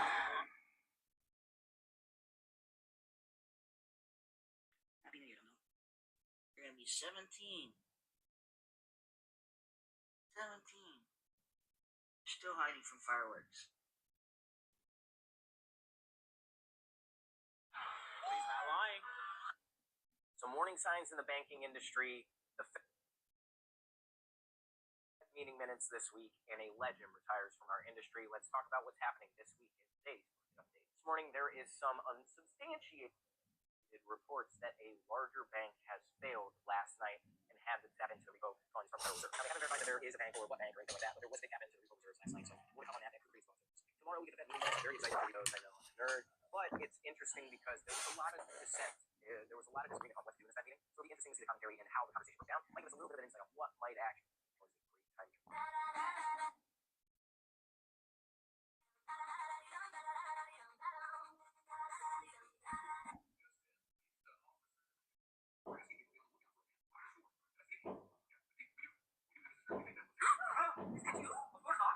That is you.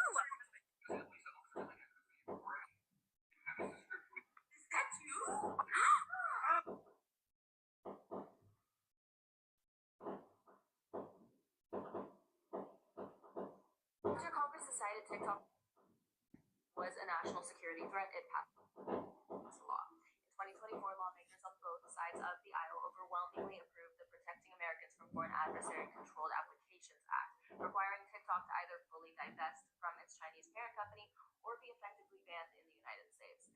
And in January 2025, this told that they wouldn't be crossed the laws be faithfully executed.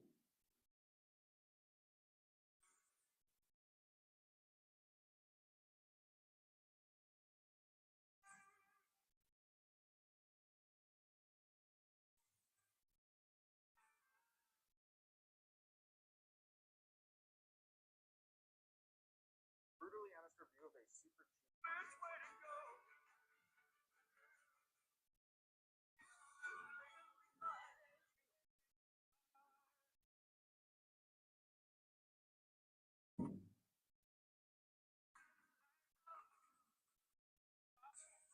Starting tomorrow on January 1st, 2026, the Kuala law will take effect. This means that parents who abandoned or abused their child will be stripped of their inheritance rights. As devastating as it sounds for a parent to have to witness their child's death, unfortunately for some people, their neglectful parent will come after their money after they die. This law was named after K-pop idol Kuhara, who died in 2019. According to Kuhara's biological brother, the mother abandoned them when Kuhara was around 8 to 9 years old and wasn't present in their life. Once the mother found out through the news that her daughter passed away, she came back claiming half of Kuhara's inheritance. This sparked massive public outrage, and Kuhara's brother has fought the legal battle for years for this law to be made. Although 40% of Kuhara's inheritance did end up going to the mother, and the remaining 60% to Kuhara's father, who was the one that raised her, father did split the money with Kuhara's brother. This led to the creation of the Kuhara Act. For decades, family law in Korea has been influenced by the fact that there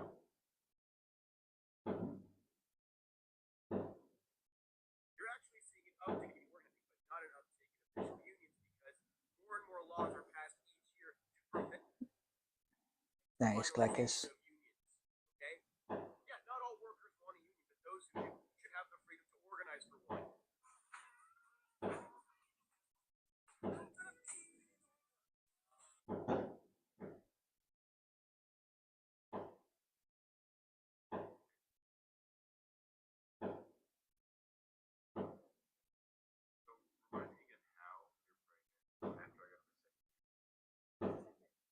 From your lover.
Hey, Jess.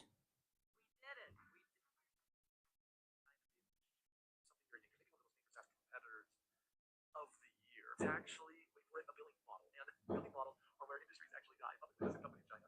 I'm probably not saying it right, but it's BAIRONG, Byron Incorporated. Just flip the contract on its head. You're selling AI workers, outcome as a service, not features, not plugins, not really co-pilots. Hey, Shinjo. Welcome back.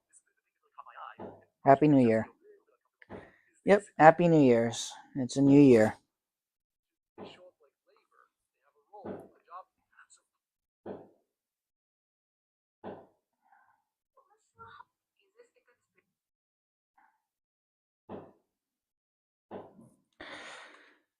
Thanks for the likes. It's a new year. Welcome to the new year. I am cold.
What you up to, Shinjo?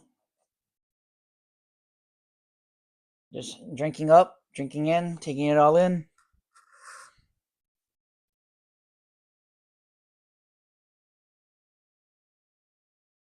Just at home? Yeah, same here. Well, you can see I'm at home, but I'm just trying to enjoy the time. Or do so. Xeno. Oh, that's a long game.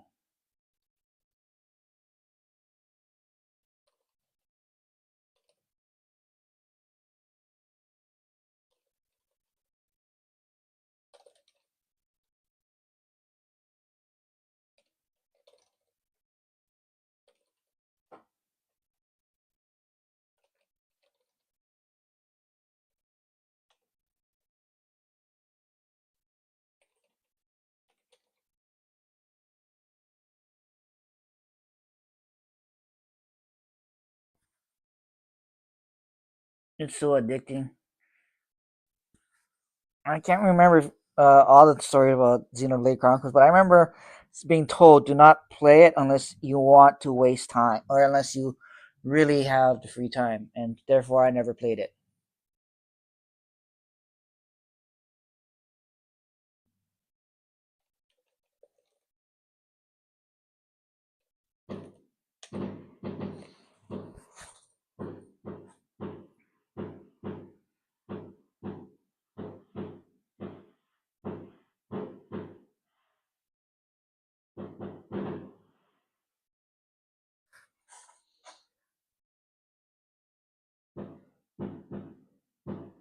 First one story is really good.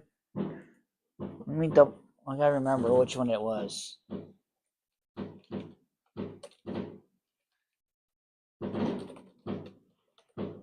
Art is cool. I remember. Well, I never played it, but I just remember being told, just be careful about playing it because you're gonna be playing it for a while. I also heard it was kind of repetitive, but Yeah, I probably still won't play it just because even though I have time now, it seems like a lot of investment.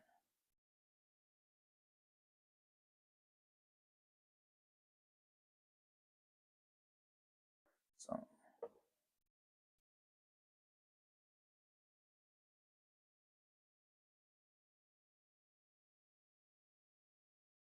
picked up and went down. Yeah, so if you it's like Xenoblade Chronicles is one of those games where like if I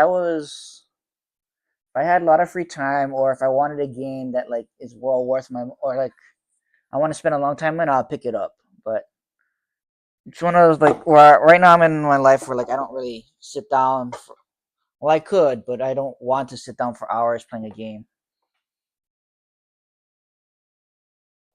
Well, although I've done that in the past where I just played games for like hours and hours on hand. Because I think the problem is like if I were to start playing those games again, I would not stop. Like the reason why I like shorter games is because there's an end in sight.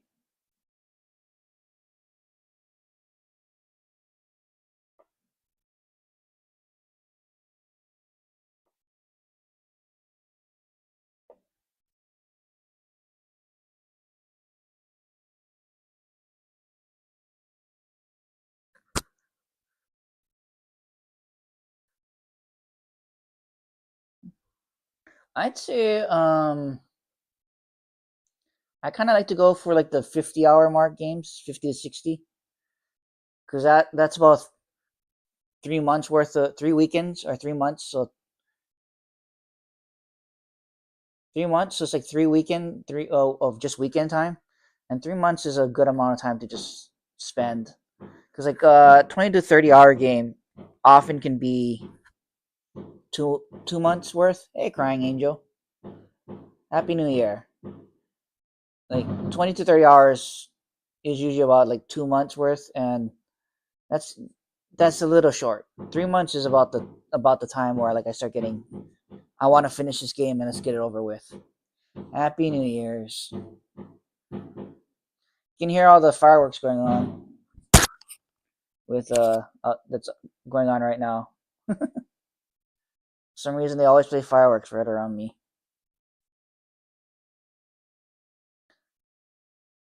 A 20 I usually get the 20 to 30 hour game when I take a trip. Like I fly. If I have to fly on a plane, like I would buy a 20 to 30 hour game. The Nintendo Switch was perfect for that. The 3DS was perfect for that. I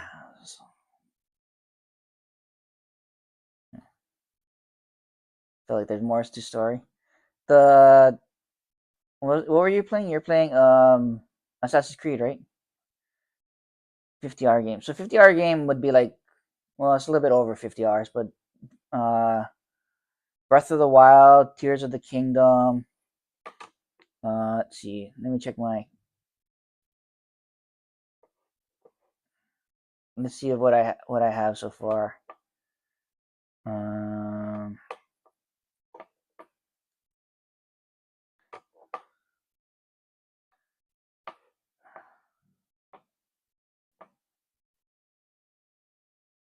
I am both. Quanzo. I don't know how to pronounce Quancho. Yeah, well the thing is like Breath is like only a 50. Well, you can beat the Breath of Wild in 50 hours, casually, but you can put more. Let's see.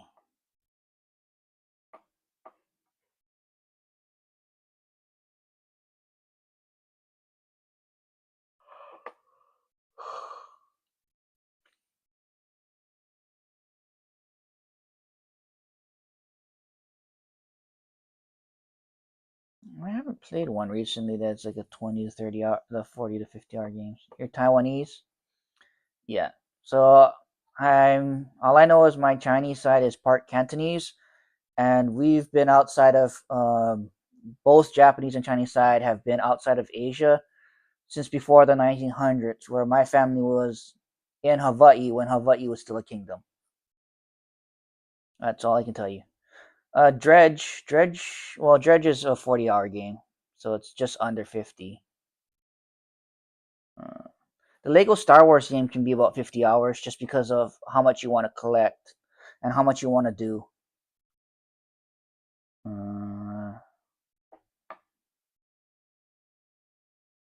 Fallout, about a 50-hour game. The Fallout 4, I remember that. 50 to 60 hours.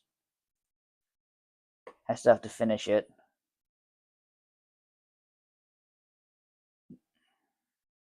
Like the original Zeldas for GameCube, Twilight Princess, and all those are about 60-hour games. Star Wars Old Republic is about like a 70 to 80-hour game, I think, just because of how much you have to repeat stuff if you're collecting stuff. But it can be a 60-hour game if you just want to go through it. I remember like all the Final Fantasies up to like Final Fantasy 7 to 10. Those can be 80 hours just because of the repeating. But if you just play through there's not much. 10, all of those have some grinding, so they can take a while. WoW takes a while. Yep, WoW does take a while.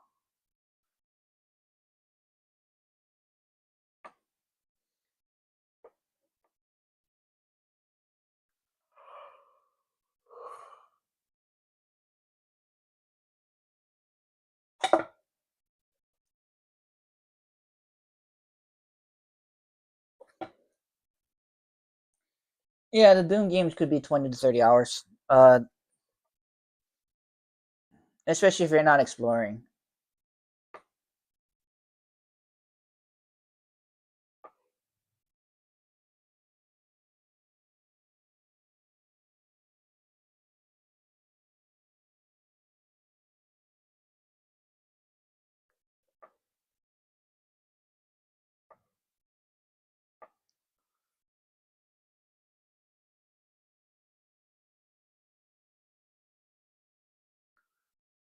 What else do I have?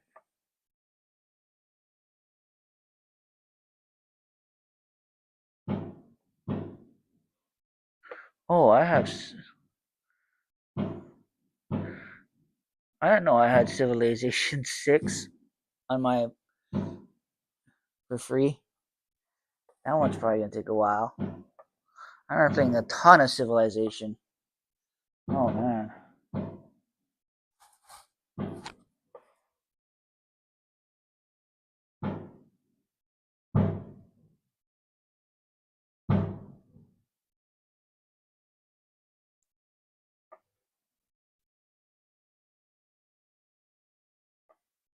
There's many fireworks in LA too. I never been to LA during the time, so I wouldn't know. Eagle has landed. But I'm not surprised. There's a bunch of fireworks. There's a whole bunch of games I want to play still yet. I still gotta play Dredge. If I take forever to play Civilization. I have never played WoW. I'm playing StarCraft. StarCraft is... Well, if you really know how to play StarCraft, it's like a 30-hour game. But if you never played it before, it can be a 60-hour game. Just because a lot of the campaigns take time. Dave the Diver? I think I have Dave.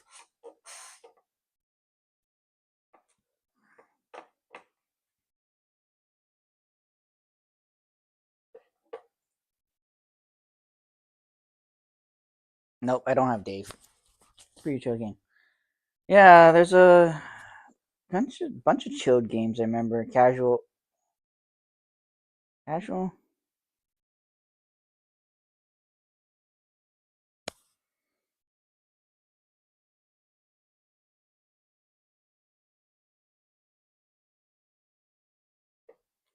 Oh, Beyond Blue. There's a nice Beyond Blue game. I have Beyond Blue, and I want to play that one. That was supposed to be chill one.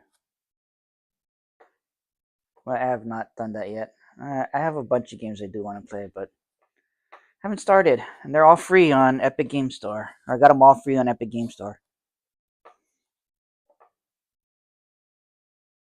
But right now I'm playing with AI. You can run AI using Docker. You have Red Dead Redemption 2, but I have not played Red Redemption 2. I heard that one's better than Red Dead Redemption 1. But I played Red Dead Redemption 1. I got into it. That one's like a 60-hour game. You like the first one more, to be honest? I can't compare because I only played the first one, but I did like the first one.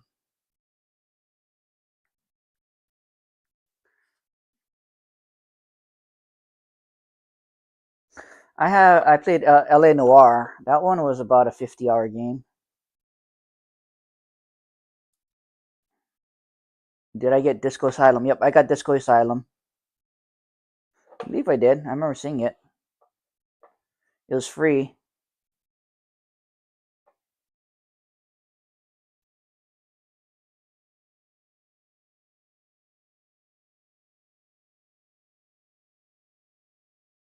Yeah, I got Disco Asylum. Disco Asylum Final Cut. That's the one I got. It was free a couple of days ago. Neither do I. Groundbreaking role-playing game. You're a detective with a unique skill system at your disposal. Interrogate unforgettable characters, crack murders, or take bribes. Become a hero or absolutely disaster of a human being.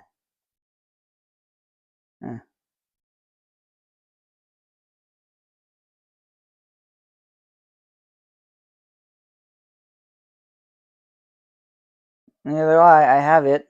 I might play it, but it's rated M, so I'm not sure I can play it on TikTok. Like Parker Jet. And by the time I play it on, and before you know it, I might not be able to play on TikTok because what's it, January 23? That's when TikTok ends, and it's been taken over by the racist white supremacists, and I will probably just be on YouTube and Twitch until something else pops up. So yeah, you can. Maybe I should put it up. Hey, Mr. Fong. January 23, I'm probably going to be off of here because that's when the TikTok switch is happening. So, Happy New Year, Mr. Fong. Let's see, do I have... Nope, I don't have the thing. Let's see if I can put it up here. Text.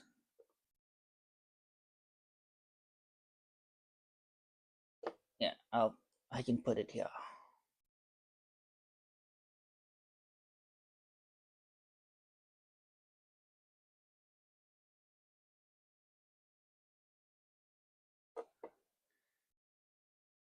So I have to...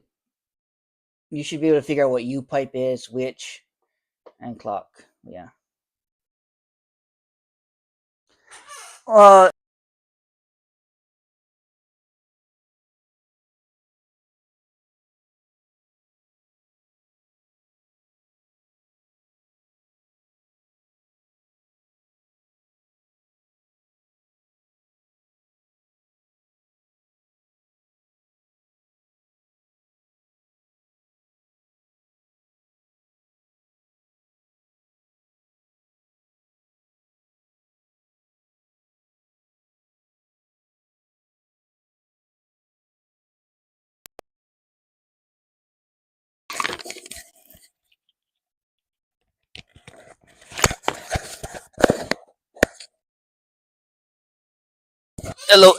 There we go.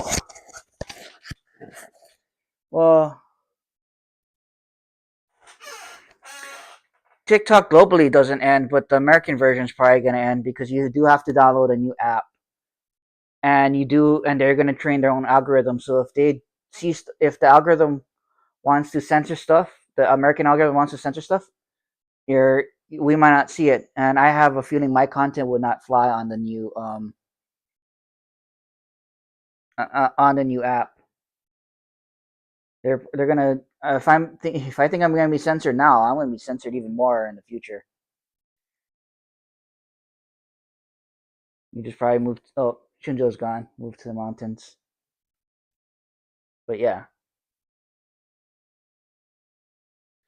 Yeah, but they said that if you read further, the Oracle of them are going to be training their own algorithm after, even though. So, let me see if I can pull it up.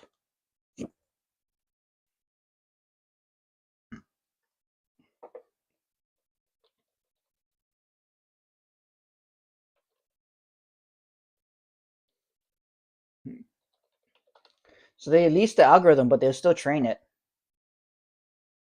Oracle manage and retrain a copy of TikTok's algorithm. That's everything I'm seeing.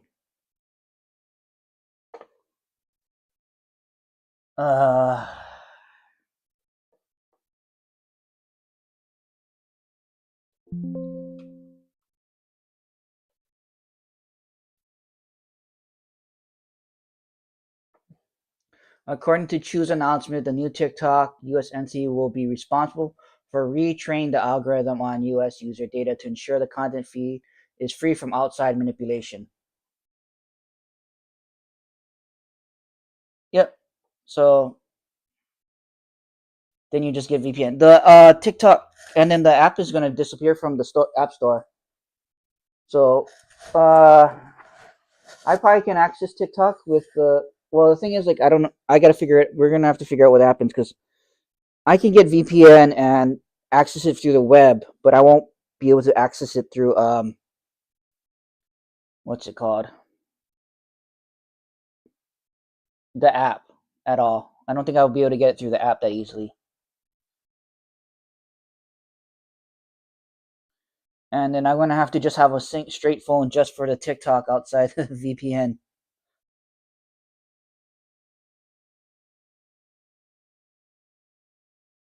So yeah, it will become harder.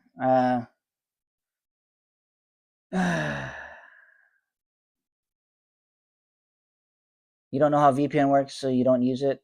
No. I have my ways, because I do have my ways. Yeah, there is always a way, but like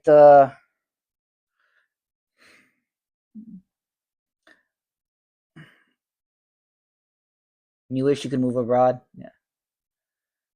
Like I know what I need to do it. The problem is, like, do I want to put in the effort? Because I'm definitely not going to be using the American version. And then the other thing is, well,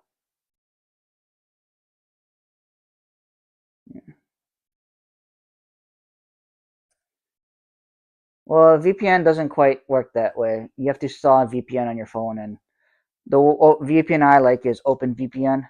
I use that a lot for a lot of stuff. Like, there's a bunch of free VPNs out there if you know how to use OpenVPN. Probably can do it through what's it called? What's that company called?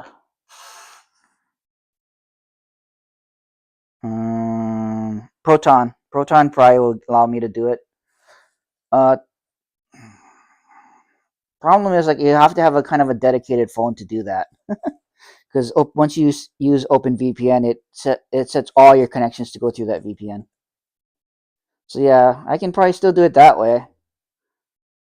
Problem is, I really don't want. I'm not really a content creator, so while I do make content, it's not like I'm not relying on it at work. I'll think about it.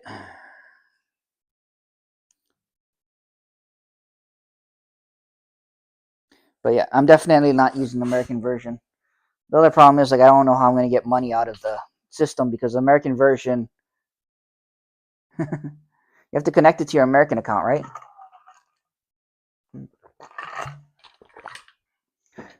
Yeah, or you need a phone, and having a dedicated phone that just has the VPN stuff on it doesn't sound that great to me.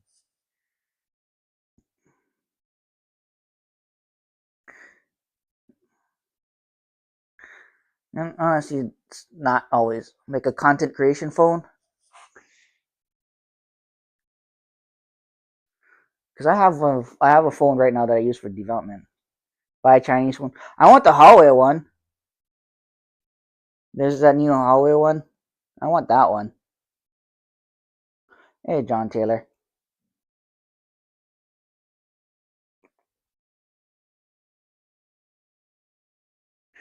I'm thinking though. Yeah, I may set up. I think I can set up the phone that I have for content creation. Right now it's a spare, but it's not a great phone. It's a weak phone. That was given to me for work that I no longer have, and it's not really that great.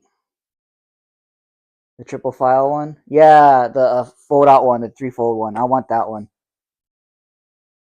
Can't afford one. No Chinese friends to ship you one. Yeah, and I think Huawei phones are banned in America. I don't think I looked it up. The Xiaomi 17 Pro is not available, at least from where I can buy it. I'd have to buy it somewhere else and have it shipped. And just because I have it on the network doesn't mean they're going to allow me to use it.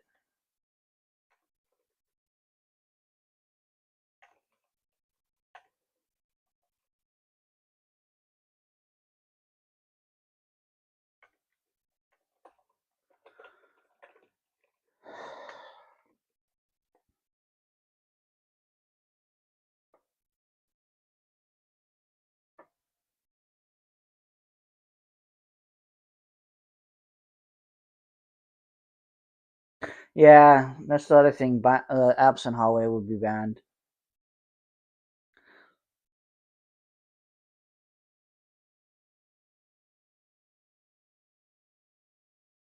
And it looks like Huawei does not have official U.S. carrier support, so Huawei would not probably be usable.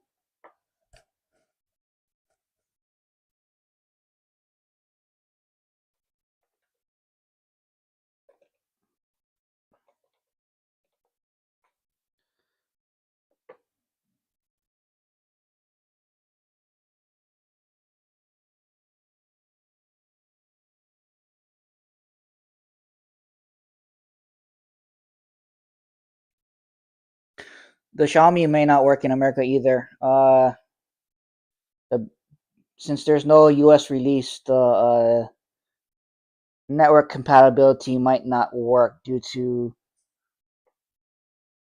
the bandwidth or the not the band, but the network that America uses. The T-Mobile is the closest it has. It has a similar band next that Xiaomi's uses.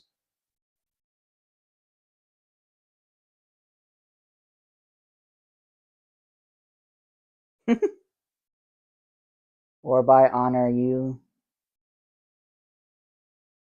Think can download TikTok. Yeah. T-Mobile doesn't work in here. Oh, that I personally I don't care for T-Mobile. AT&T and Verizon have always worked for me, so I stuck with those.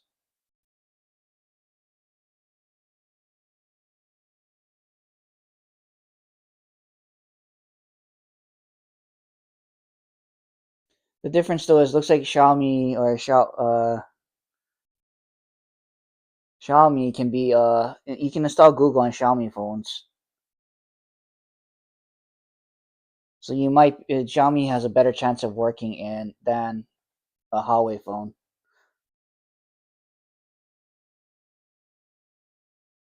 Oh. I personally have never had a problem with Verizon or AT&T, so I can't complain. Hey, Martin.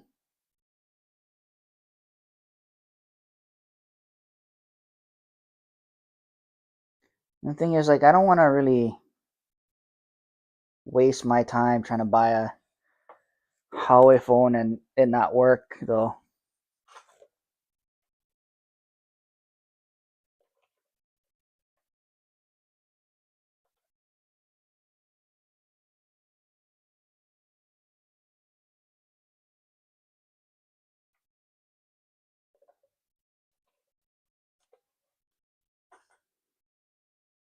Honor will have Google too soon, my Honor. Oh, nice. Oh, that sucks, Crying Angel.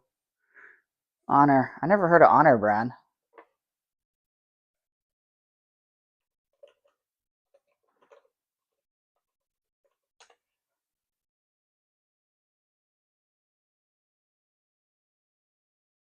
Well, Honor was a Huawei sub brand. That's why. The separate company. Oh, didn't know about this one.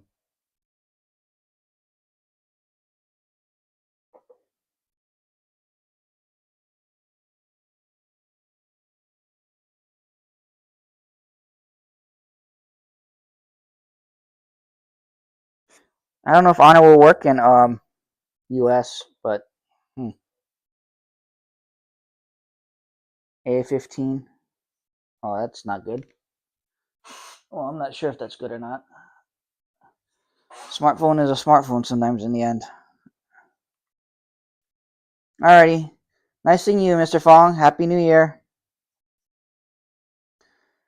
I'll look into sticking around. I probably will have to set up one of the phones to be just a pure content creation phone then. Which kind of sucks because I like having just one phone than having two phones to do stuff.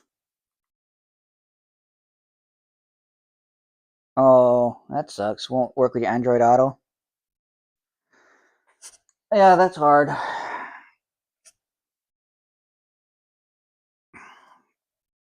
I do like I don't drive, so I don't know if anything works, but so far I've always just stuck to I used to have Motorola, then Motorola I switched over from Motorola to Samsung and I haven't went back. So I'm kind of fine with this.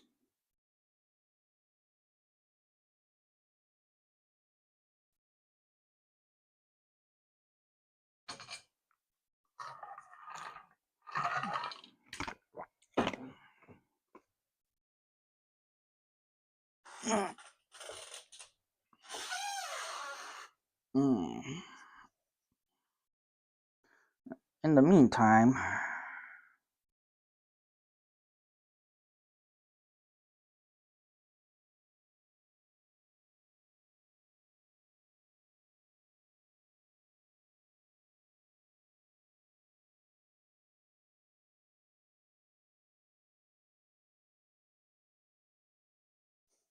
I'm trying to figure out what to do next for me.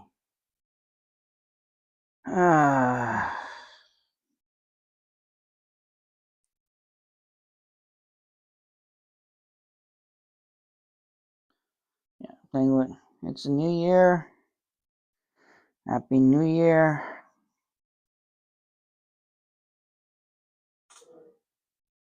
Found it in Dr. Pepper. Oh. That doesn't found it in Dr. Pepper. It fell in Dr. Pepper? I do like I had the Motorola flip phone. But I still think what's it called?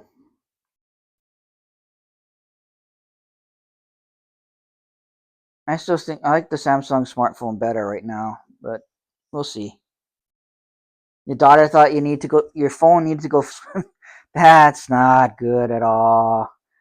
You gotta keep children and electronics and their thoughts. Children are costly just because of how the brain works, because they're still learning.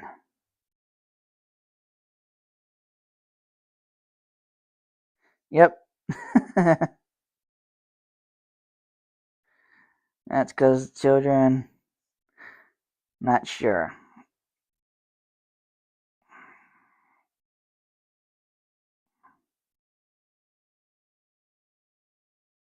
Yeah. Not surprised. 3-year-old done that. I've heard of 3-year-olds throwing other electronics into the toilet and flushing it. Which is why if I ever have a kid, I hope they're scared of the toilet until they're older. Then you less chance of hearing about something being flushed down the toilet.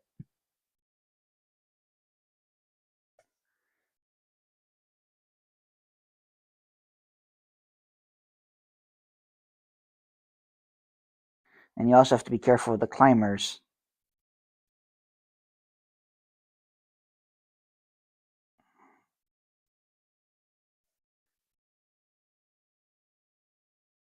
So yeah, there's that.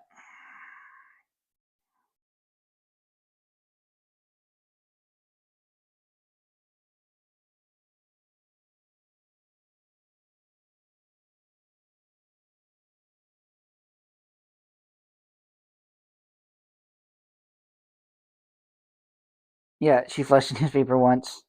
I heard about the flushers. You gotta be careful of the flushers.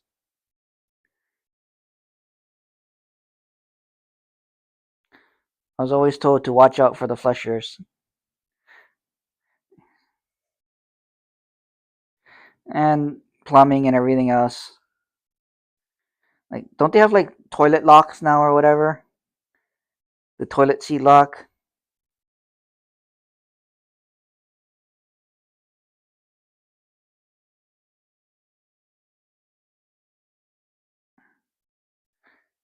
Plucky and water go down the hole. All right, Tiny Toons. Water go down the hole. Was it Tiny Toons? Yeah, it was Tiny Toons.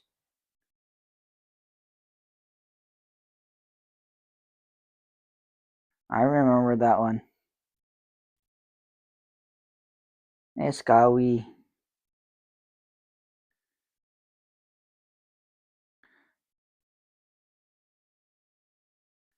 Oh yeah, elevator go up. I remember those episodes. I was already old though when they did those. Well, I was already in, I think, elementary school, so a little bit too old for that. I remember Muppet Babies too. For some reason, I remember loving the Muppet Babies.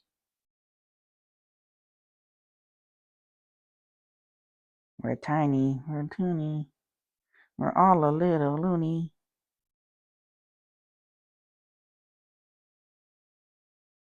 Hey, P.O.I.? Yeah.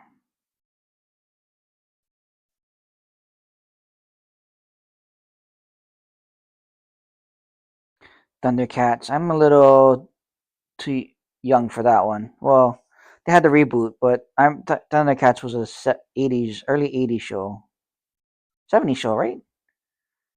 I remember it, but I don't remember. I don't remember it being broadcasted except for on cable, and I didn't have cable back then.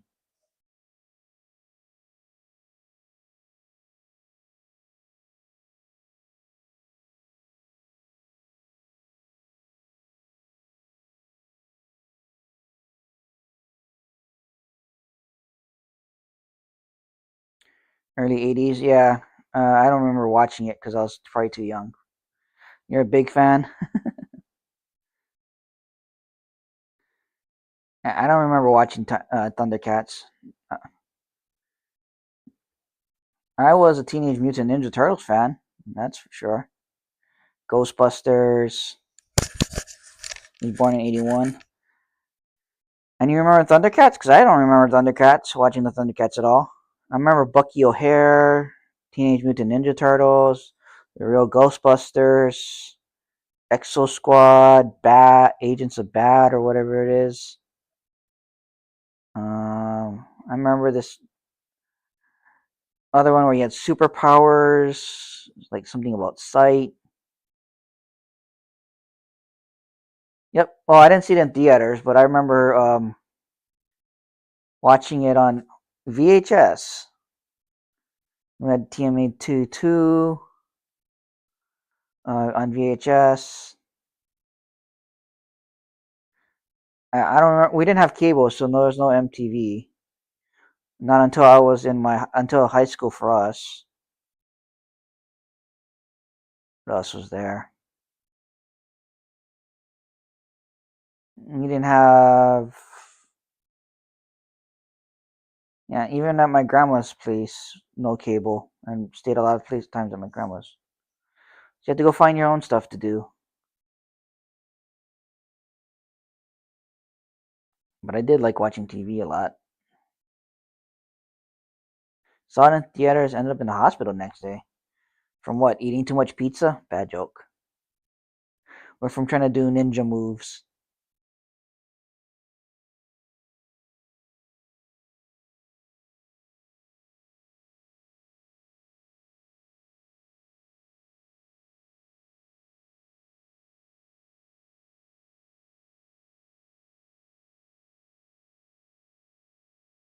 At cable. Your youngest aunt is 5 years older than you. Ah. Yeah. Grandparents didn't have cable, barely watched TV because they could get basically everything they wanted on regular TV. They only got satellite TV later on. I currently don't have any TV subscriptions. All I have is internet.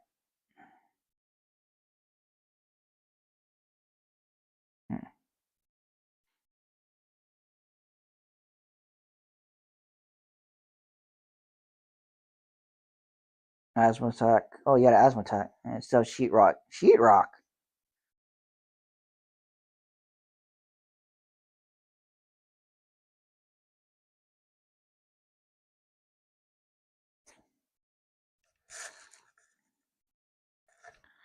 I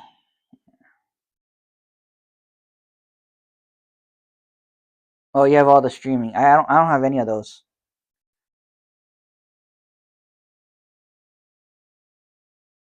I tend to pick up stuff. Oh, hello. Dot. Is it Z Dot? I don't have a idea who that is, but Dad was adding on to your house. Ah. The only thing I really have is YouTube and I know a bunch of websites to watch stuff for free. Although they don't always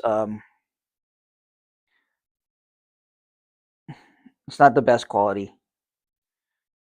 And it helps that I play a lot of video games and I find out another way to keep myself entertained. And it also helps that I also have I get a bunch of what's it called?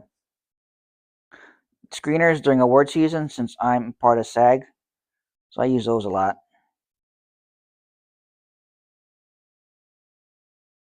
You watch a lot of Asian dramas? Oh, okay. Yeah, I don't keep up. I get a lot of screeners from because I'm part of SAG, so that's the other way I watch everything. So when SAG awards come around, I get for about a month or 2 months, I get access to all the everything, and I just binge watch everything, and that's good enough for me.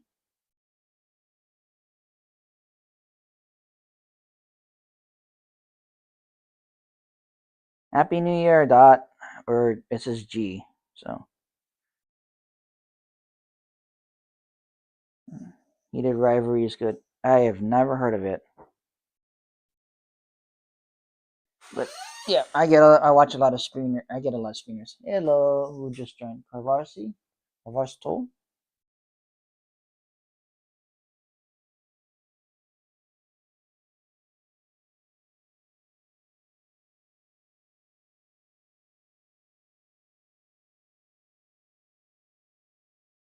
The drama. Okay. Wife made me get TikTok. Hello. Goodbye. But yeah, I do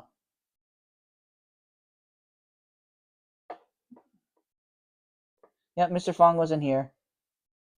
Yeah.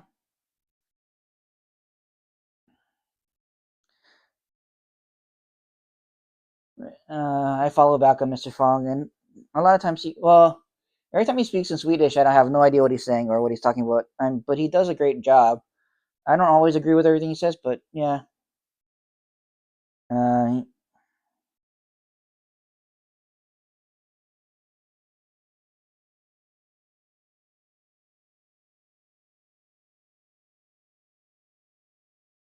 But yeah, he wants me to stay on TikTok.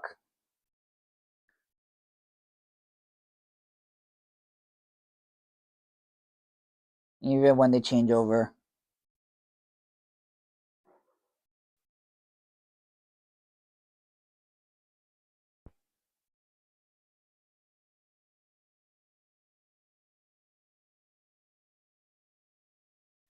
I'll think about it. No, I don't have Red Note. They banned me from Red Note. They didn't like my content. So the content, you know, the regular content I have, they don't want that because I don't know. They don't want me talking about Asian American issues. Or talking about how race. I remember it was how racist Elon Musk was.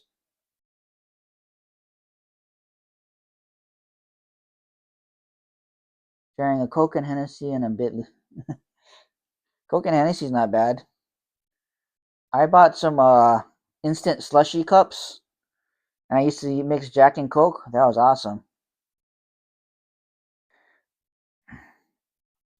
Well, if TikTok doesn't work, I can probably use what's it called? VPN to access TikTok from other places. The thing is, like, though, I'm gonna have to have a phone just for content creation. Hey, welcome back, Shinjo. So yeah, I don't know what's gonna happen after TikTok.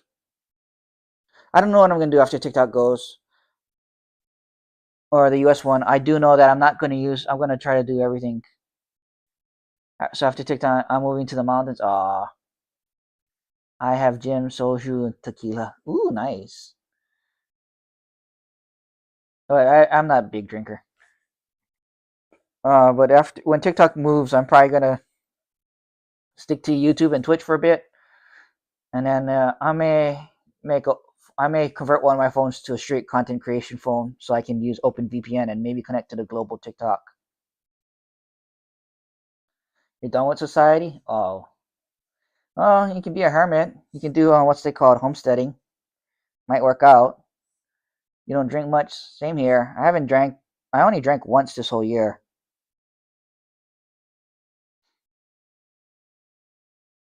And I tend not to drink at all when possible.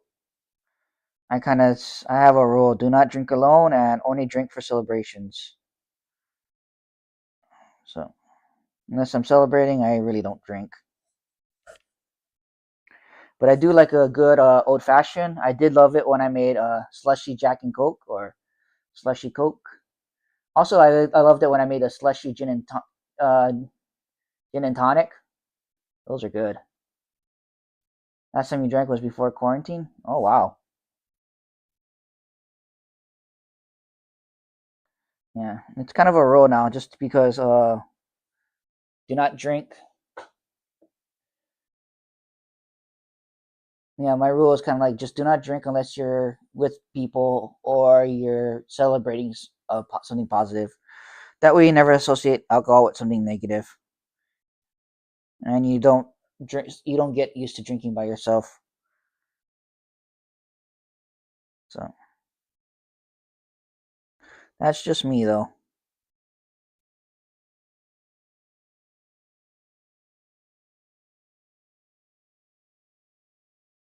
Well,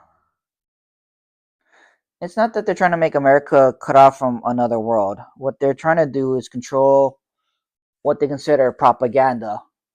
So,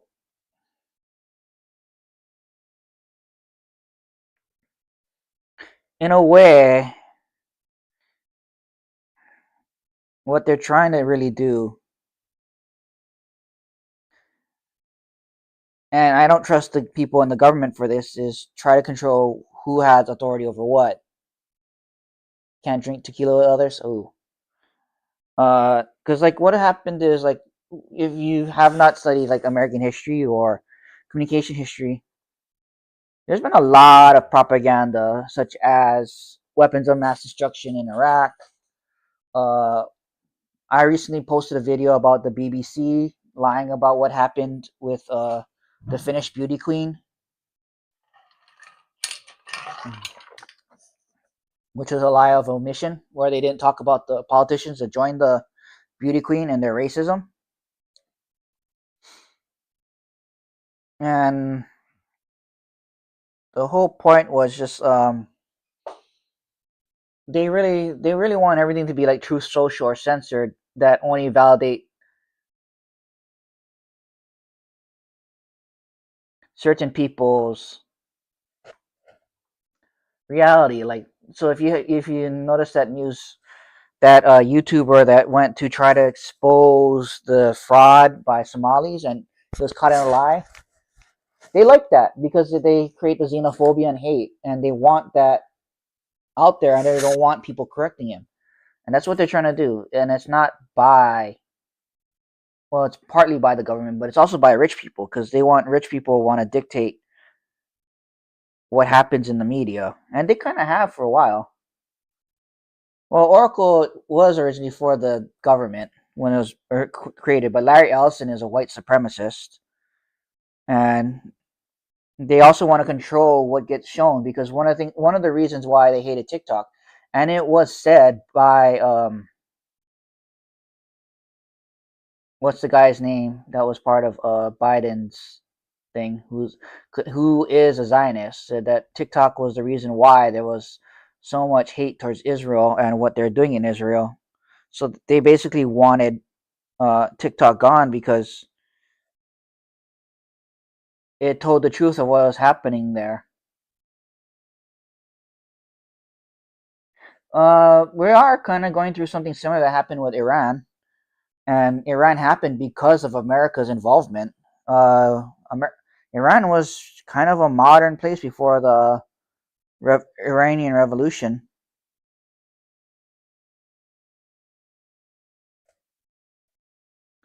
I mean, there's a CIA in Indonesia. There's a whole bunch of crap we did to Latin America. A majority of it was to get the Panama Canal built.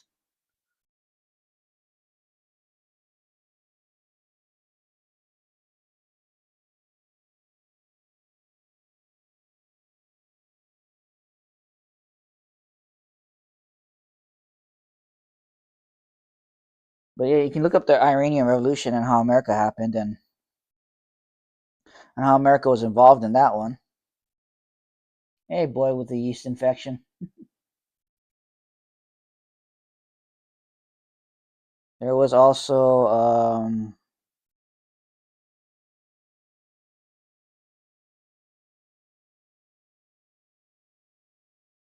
what am I doing? Playing Farmland for Temu, because I have this false belief that I'll get free stuff.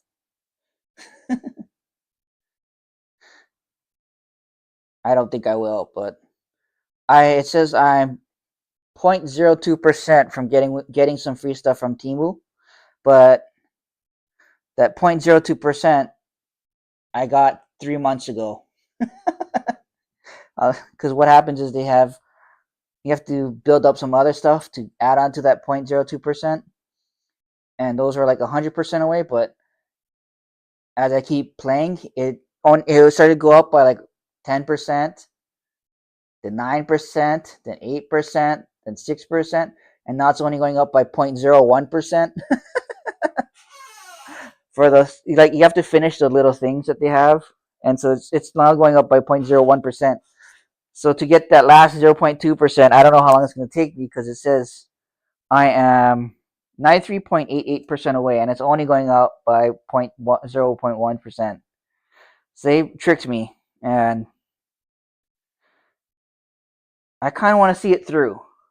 So it might be another 4 months before I actually get to the final, because that last 0.02% might be another reality, 700 clicks or whatever, or 7,000 clicks or what, presses or whatever. I don't know if it's nice, but they got me, and since I started, I kind of want to see it through.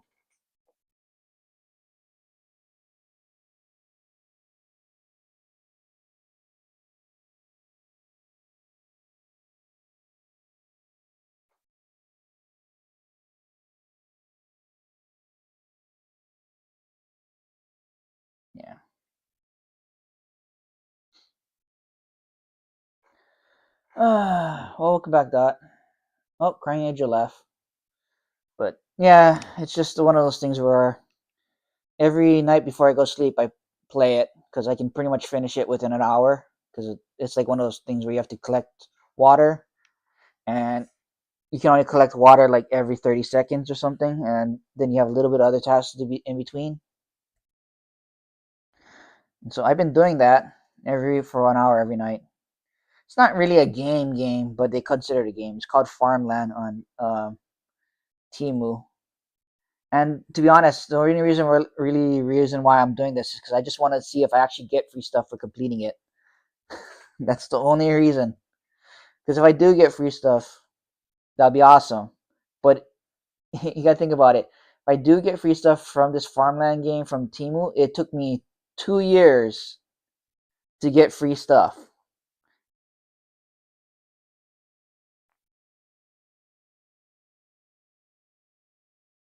That's if I get it next year. If I don't get it next year, it'll be 3 years. Because part of the game is like if you can get more water if you buy more stuff from Temu, so your free stuff will come up faster. But and I did buy a bunch of stuff from Temu, but it still hasn't come up that fast. Yeah, but it's not too bad because usually it's like when I started this, I used to do this in bed, like right before I went to sleep. And there's been times where I fell asleep with the phone in my bed, and it's still and when I open it up, it's on Farmland. So it's kind of a way to go to sleep, a way to put me to sleep.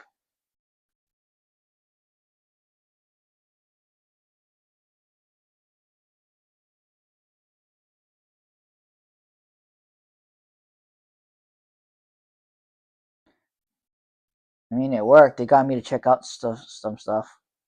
And sometimes if you do, and what last year at some point, I forget. I know it was after Daniel. Oh no, it was before Daniel. Or before Daniel went could not walk. They had this kind of discount quest thing you did, and I remember being able to get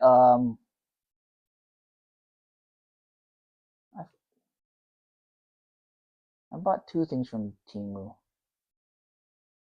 One of them was Daniel. Oh, I was able to get a whole bunch of let me double check. That might have been AliExpress.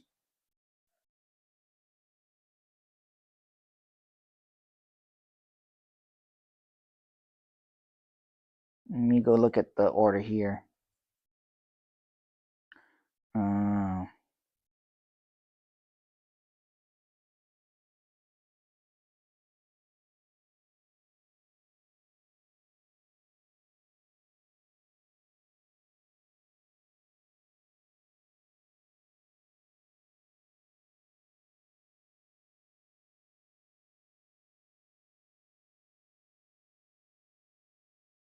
Oh no, it wasn't Temu.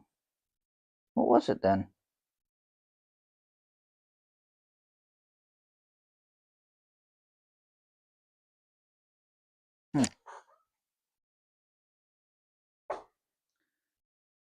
Yeah, I just purchased today a whole bunch of stuff from Temu because they, for whatever reason, this morning when I got up, they had a discount for one of the items I wanted. And then like when I went to sit down to eat lunch, I opened up Temu again, and they had, I think, discount blind box or whatever for 3 items I wanted. Most of them have to do with packing for tomorrow, or packing if I have to leave. Like I wanted vacuum bags to pack a bunch of clothing and stuff. I wanted a vacuum cube bag for some of the bedding and other stuff. And they're all I can pull it up. They were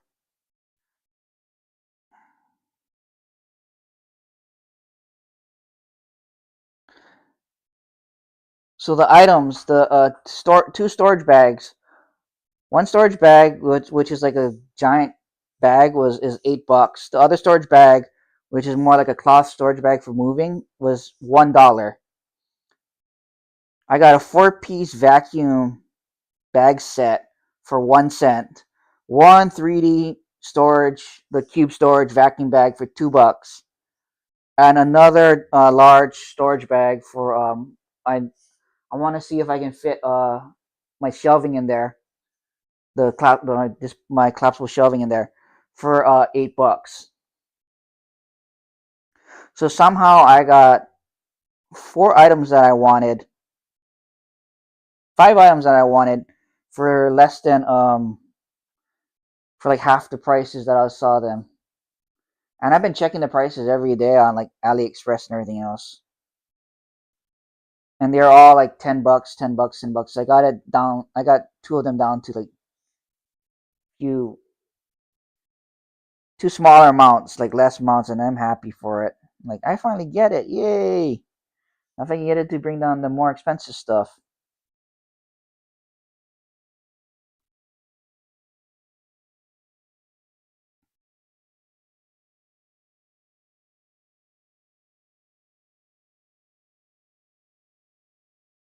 Yeah, see, like just because whatever they did this morning and whatever promotion they ran, I somehow was able. The part of the problem though was like I had to be over $40 for me to qualify for that discount. So it's like I had to add one more item that was at full price, but like I got 5 items that I wanted at like below price, and one of them I had to pay normal amount. I'm like, you can't beat that, right?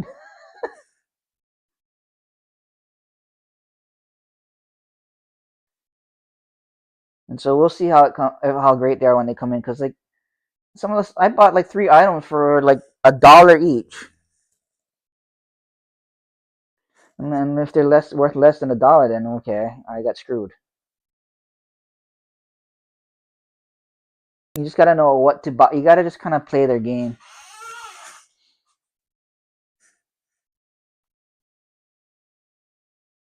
And sometimes they'll play you back. Like I think I got screwed off on Temu once, for something, and I was like, "Oh, you got me. I can't be too mad. You got me." Hey, Gabe.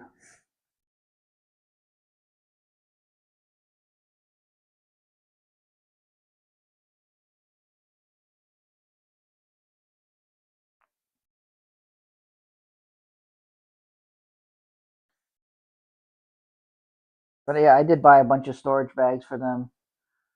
I bought a dog bed for Daniel. Well, not really for a bed, but a mesh bed for him so that he could I could give him a bath in the shower. And it was the cheapest. It was cheaper than anywhere else, and I didn't want anything that was super expensive either. And I also bought Daniel a doggy wheelchair. And it broke, but you know, it kind of also proved to me that he couldn't walk in a doggy wheelchair anyways.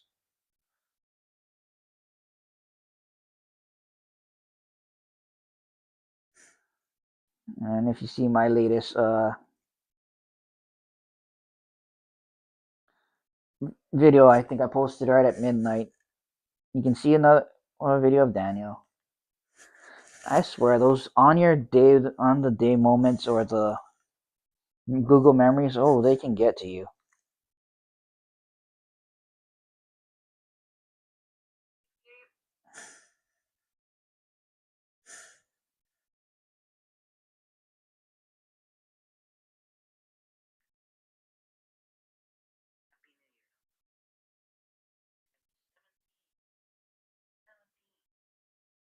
Still hiding from fireworks.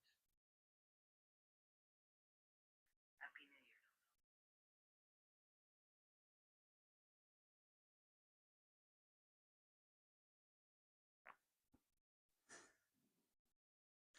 Another day, another lie.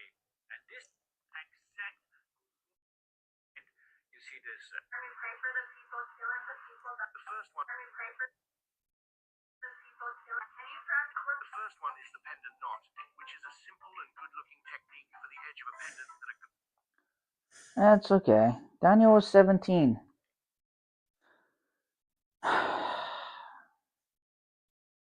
It's easier when it's old age. That's all I can say.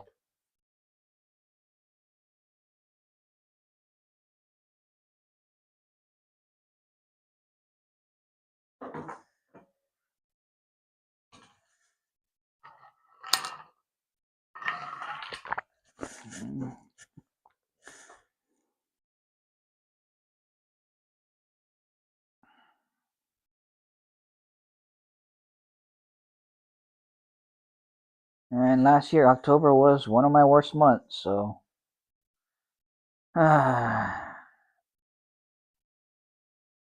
2026 now.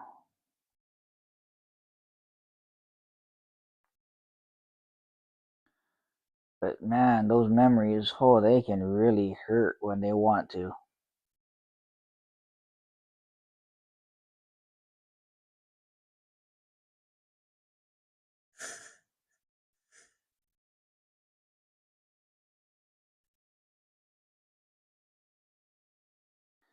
Yeah, it's painful, but let's just say when you're old and you kind of see it coming, it's a lot easier, especially also that he's not my first one.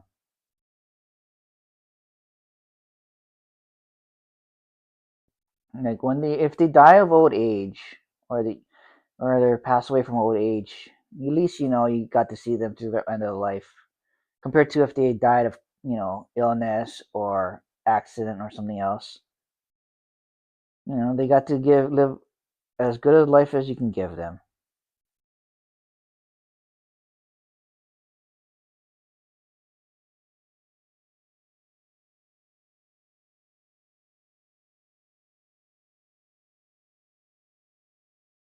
But yeah, the Google Memories and the On This Day. Oh, that this day when I saw it right after New Year's, and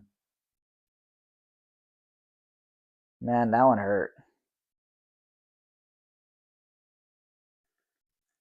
Especially since it was last year. It was right there, lying there, hiding from the fireworks.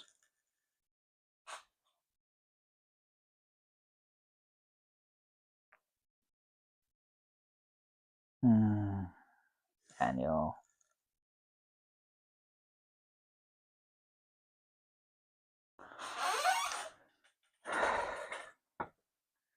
Yeah, in my opinion, illness is harder than old age. Because when there's old age, there's nothing you can do, and you already know that they lived a good life. He was 17, so it's like wanting him to keep going on even more and more when he couldn't walk, was getting abscess, bed sores that were just rupturing all over his body and everything else. It's like, at some point, living seems worse than death.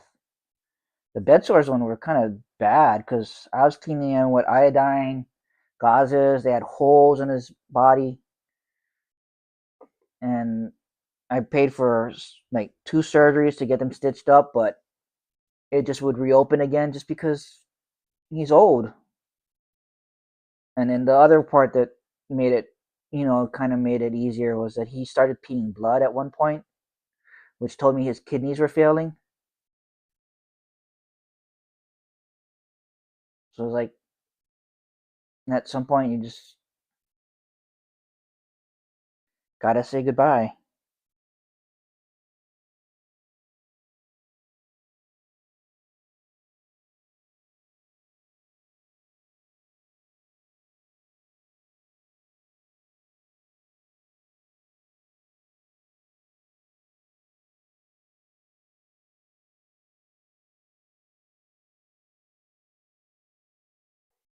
H's.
$13.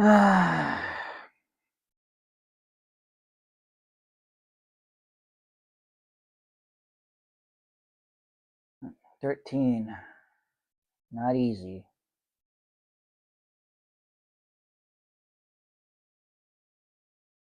Pet loss sucks. It must be really hard.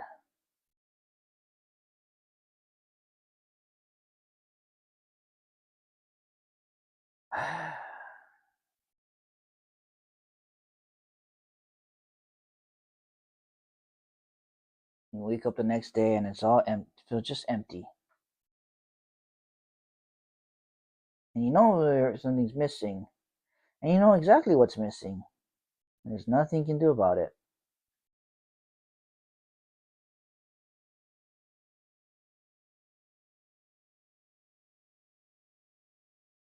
I'm sorry.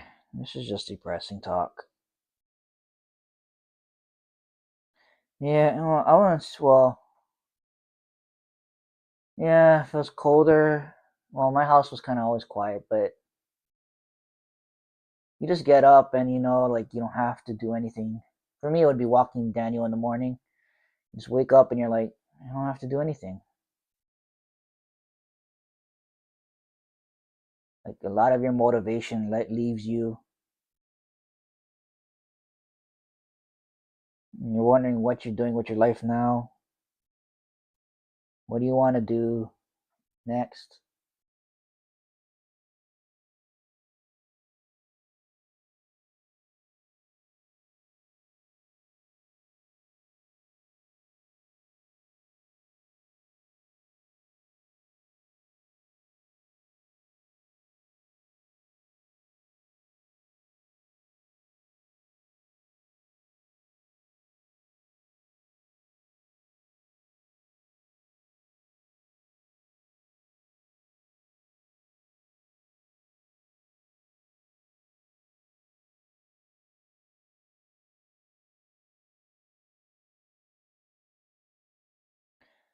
No, not an ammo shunter. If anything, I have. No, I'm not in any position to save a dog right now. Especially since I don't have a job.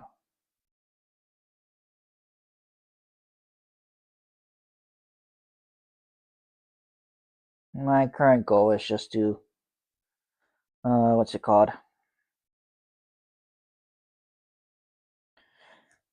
If I have to go back home, I'm going back home. And then if I'm stable again, I'll probably get a dog. But who knows when I'll be stable. If I had my way, I would have been working my last job for 5 more years and then I would have been stable. Well, stable-ish.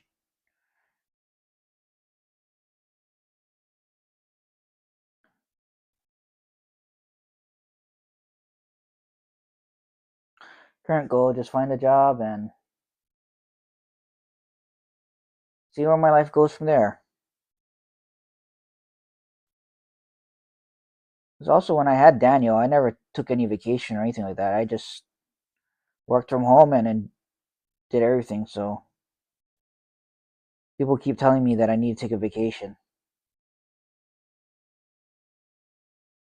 Yeah, and I feel horrible for people who take on a dog when they're not financially stable. It's like you have another being's life in your hands. You better take good care of them really well.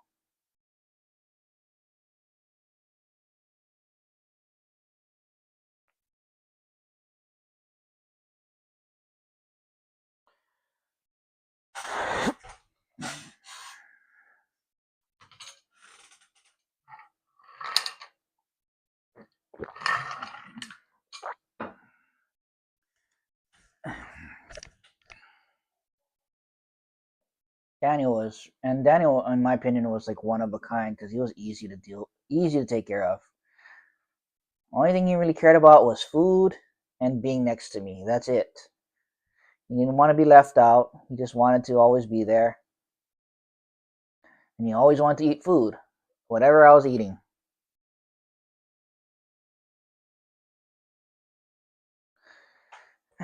So, and then yeah, because I spent so much money trying to fix him up at the end of his life, I really want to be more financially stable. It's good that I sit away that money early, but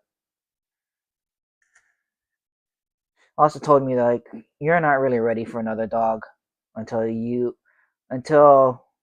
in my opinion, you pretty much make the same salary I do now with, or not really. You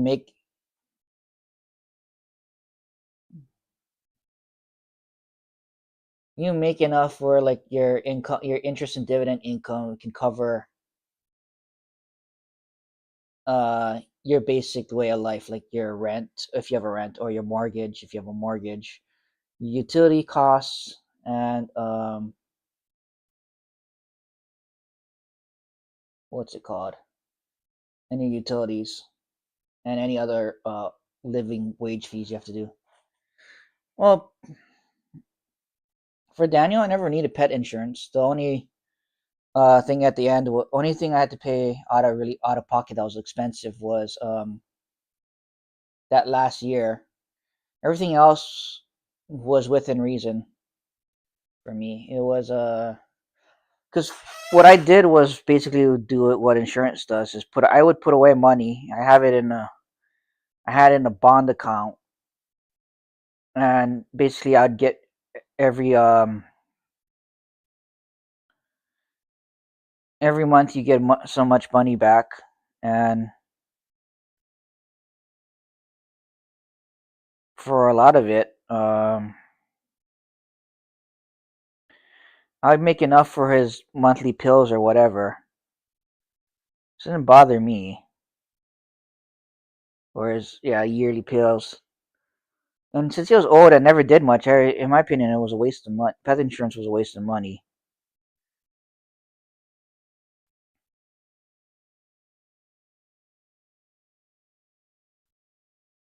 But it was only towards the end of his life where it was bad. But I already put more than that away before for his end of his life. So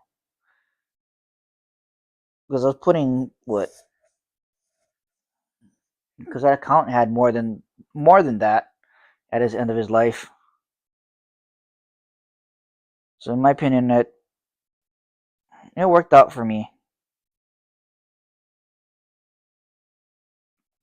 Kind of got lucky though, because I really don't spend much money.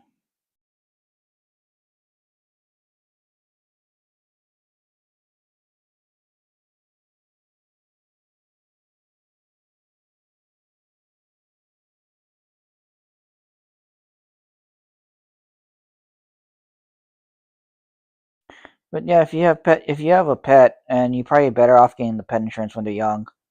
He was already old, so in my opinion, I didn't really need it.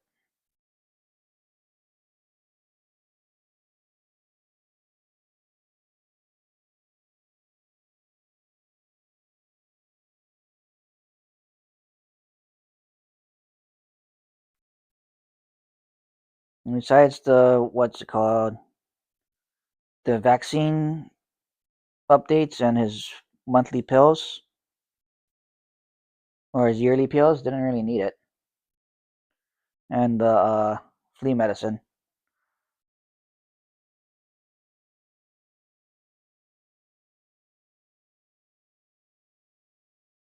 Yeah, if your dog is young, you may want to get it. But like when I do the math in what happened with Daniel, and since he didn't have tumors or any what's it called, crazy injuries or anything like that, it worked out for me. Like I kind of got lucky that way.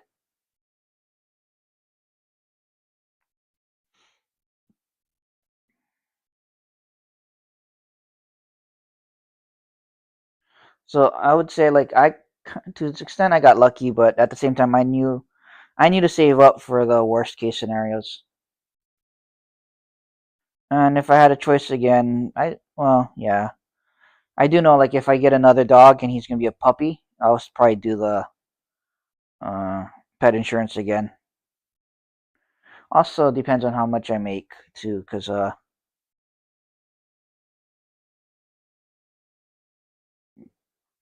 if I act the same way I did with Daniel and I make a lot of money, I may skip the pet insurance because I think I saved up more without it. But that's just my personal opinion.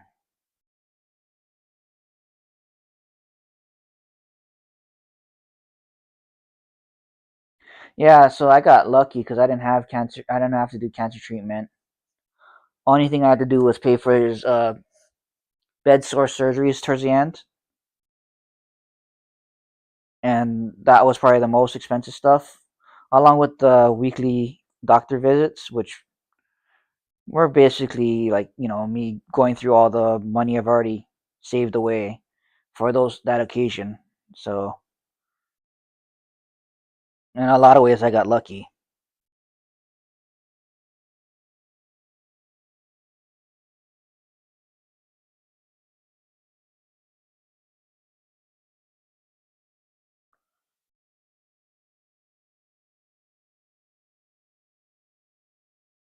Yep.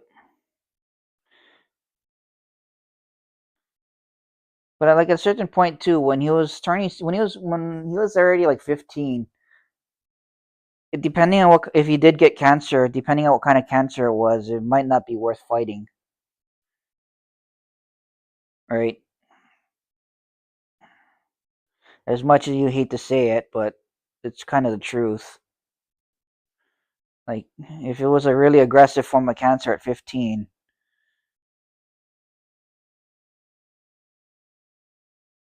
not much you want to do, because you just might make it worse. Sometimes it's just better to spend the time you have left than to exacerbate the situation.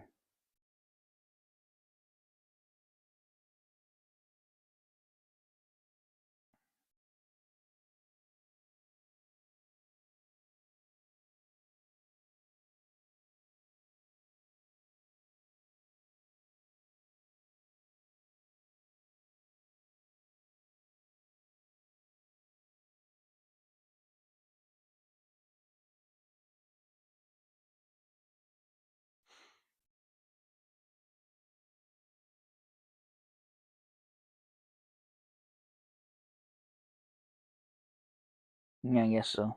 Because like the only reason why I say that is because like sometimes like a dog surgery may not be that successful. It's like, would you rather them try to do a surgery and not be successful, or spend the rest of the time you have with him? It's kind of like there's always a chance that it could go wrong, right? And my head was just thinking about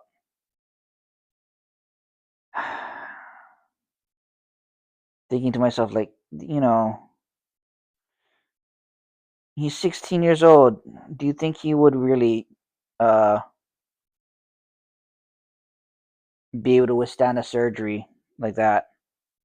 Depending on what kind of cancer it was. And my head kept telling me he would. He will try his hardest, but there's no guarantee even that he tries his hardest he would make it. And so it's like, when it happens, prepare for the worst.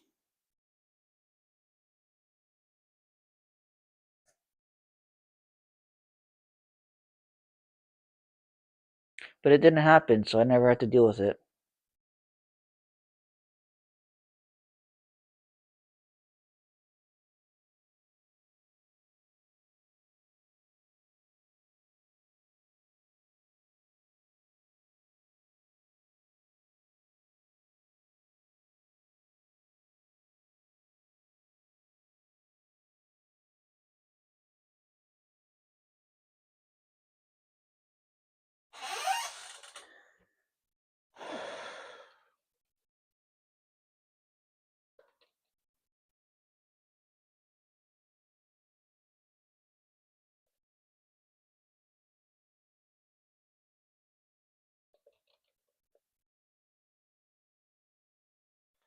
I won't say where I am because I have gotten unalive threats, but I am in Northern California.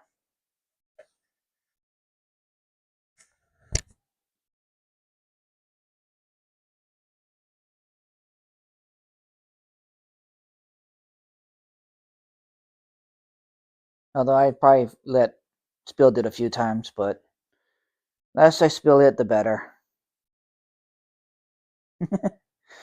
No worries. That's just what happens when you decide to speak your mind.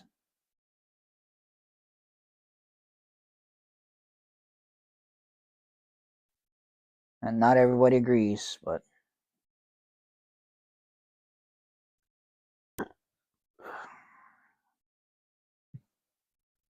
sorry for your dog.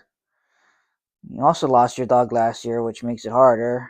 And this year too, you're going through the same thing I am. Kind of hard to start a positive 2026 like this.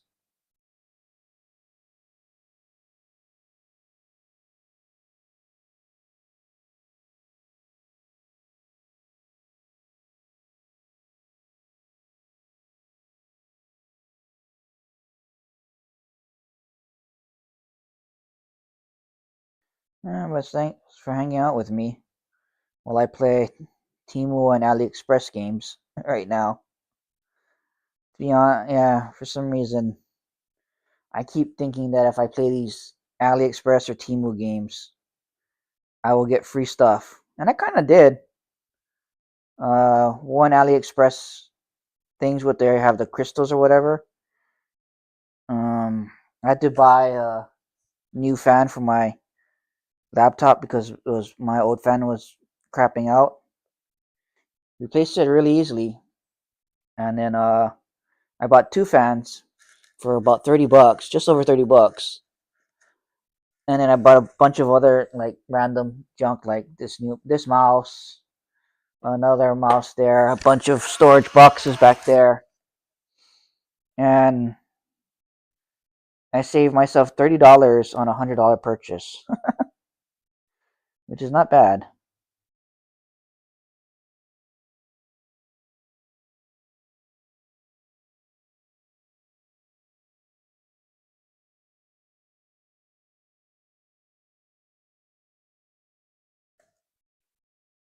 Yeah.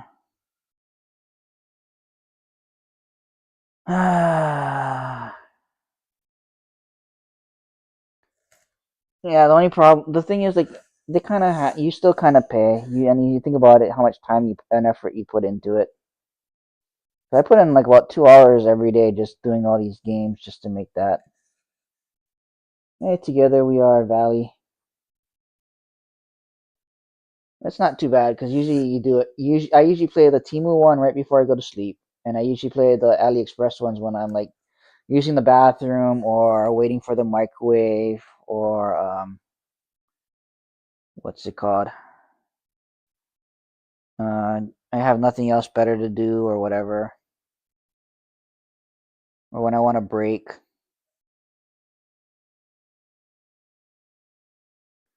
So sometimes it does work out.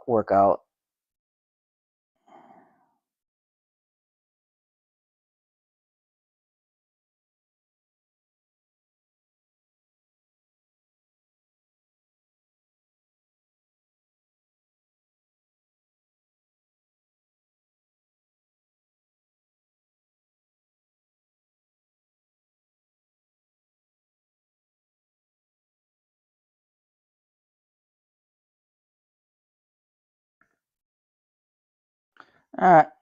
Have a good night. Happy New Year. Get some good sleep. Ah, damn you, Timo. I probably should get going too.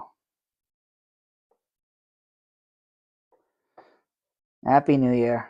I probably will get going to sleep too as soon as I finish this game. Last game before I go sleep. Happy New Year. Thanks for chatting. Yep, I'll probably be on tomorrow. Same bat channel, same bat time, same bat place.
Alrighty. Time for me to go.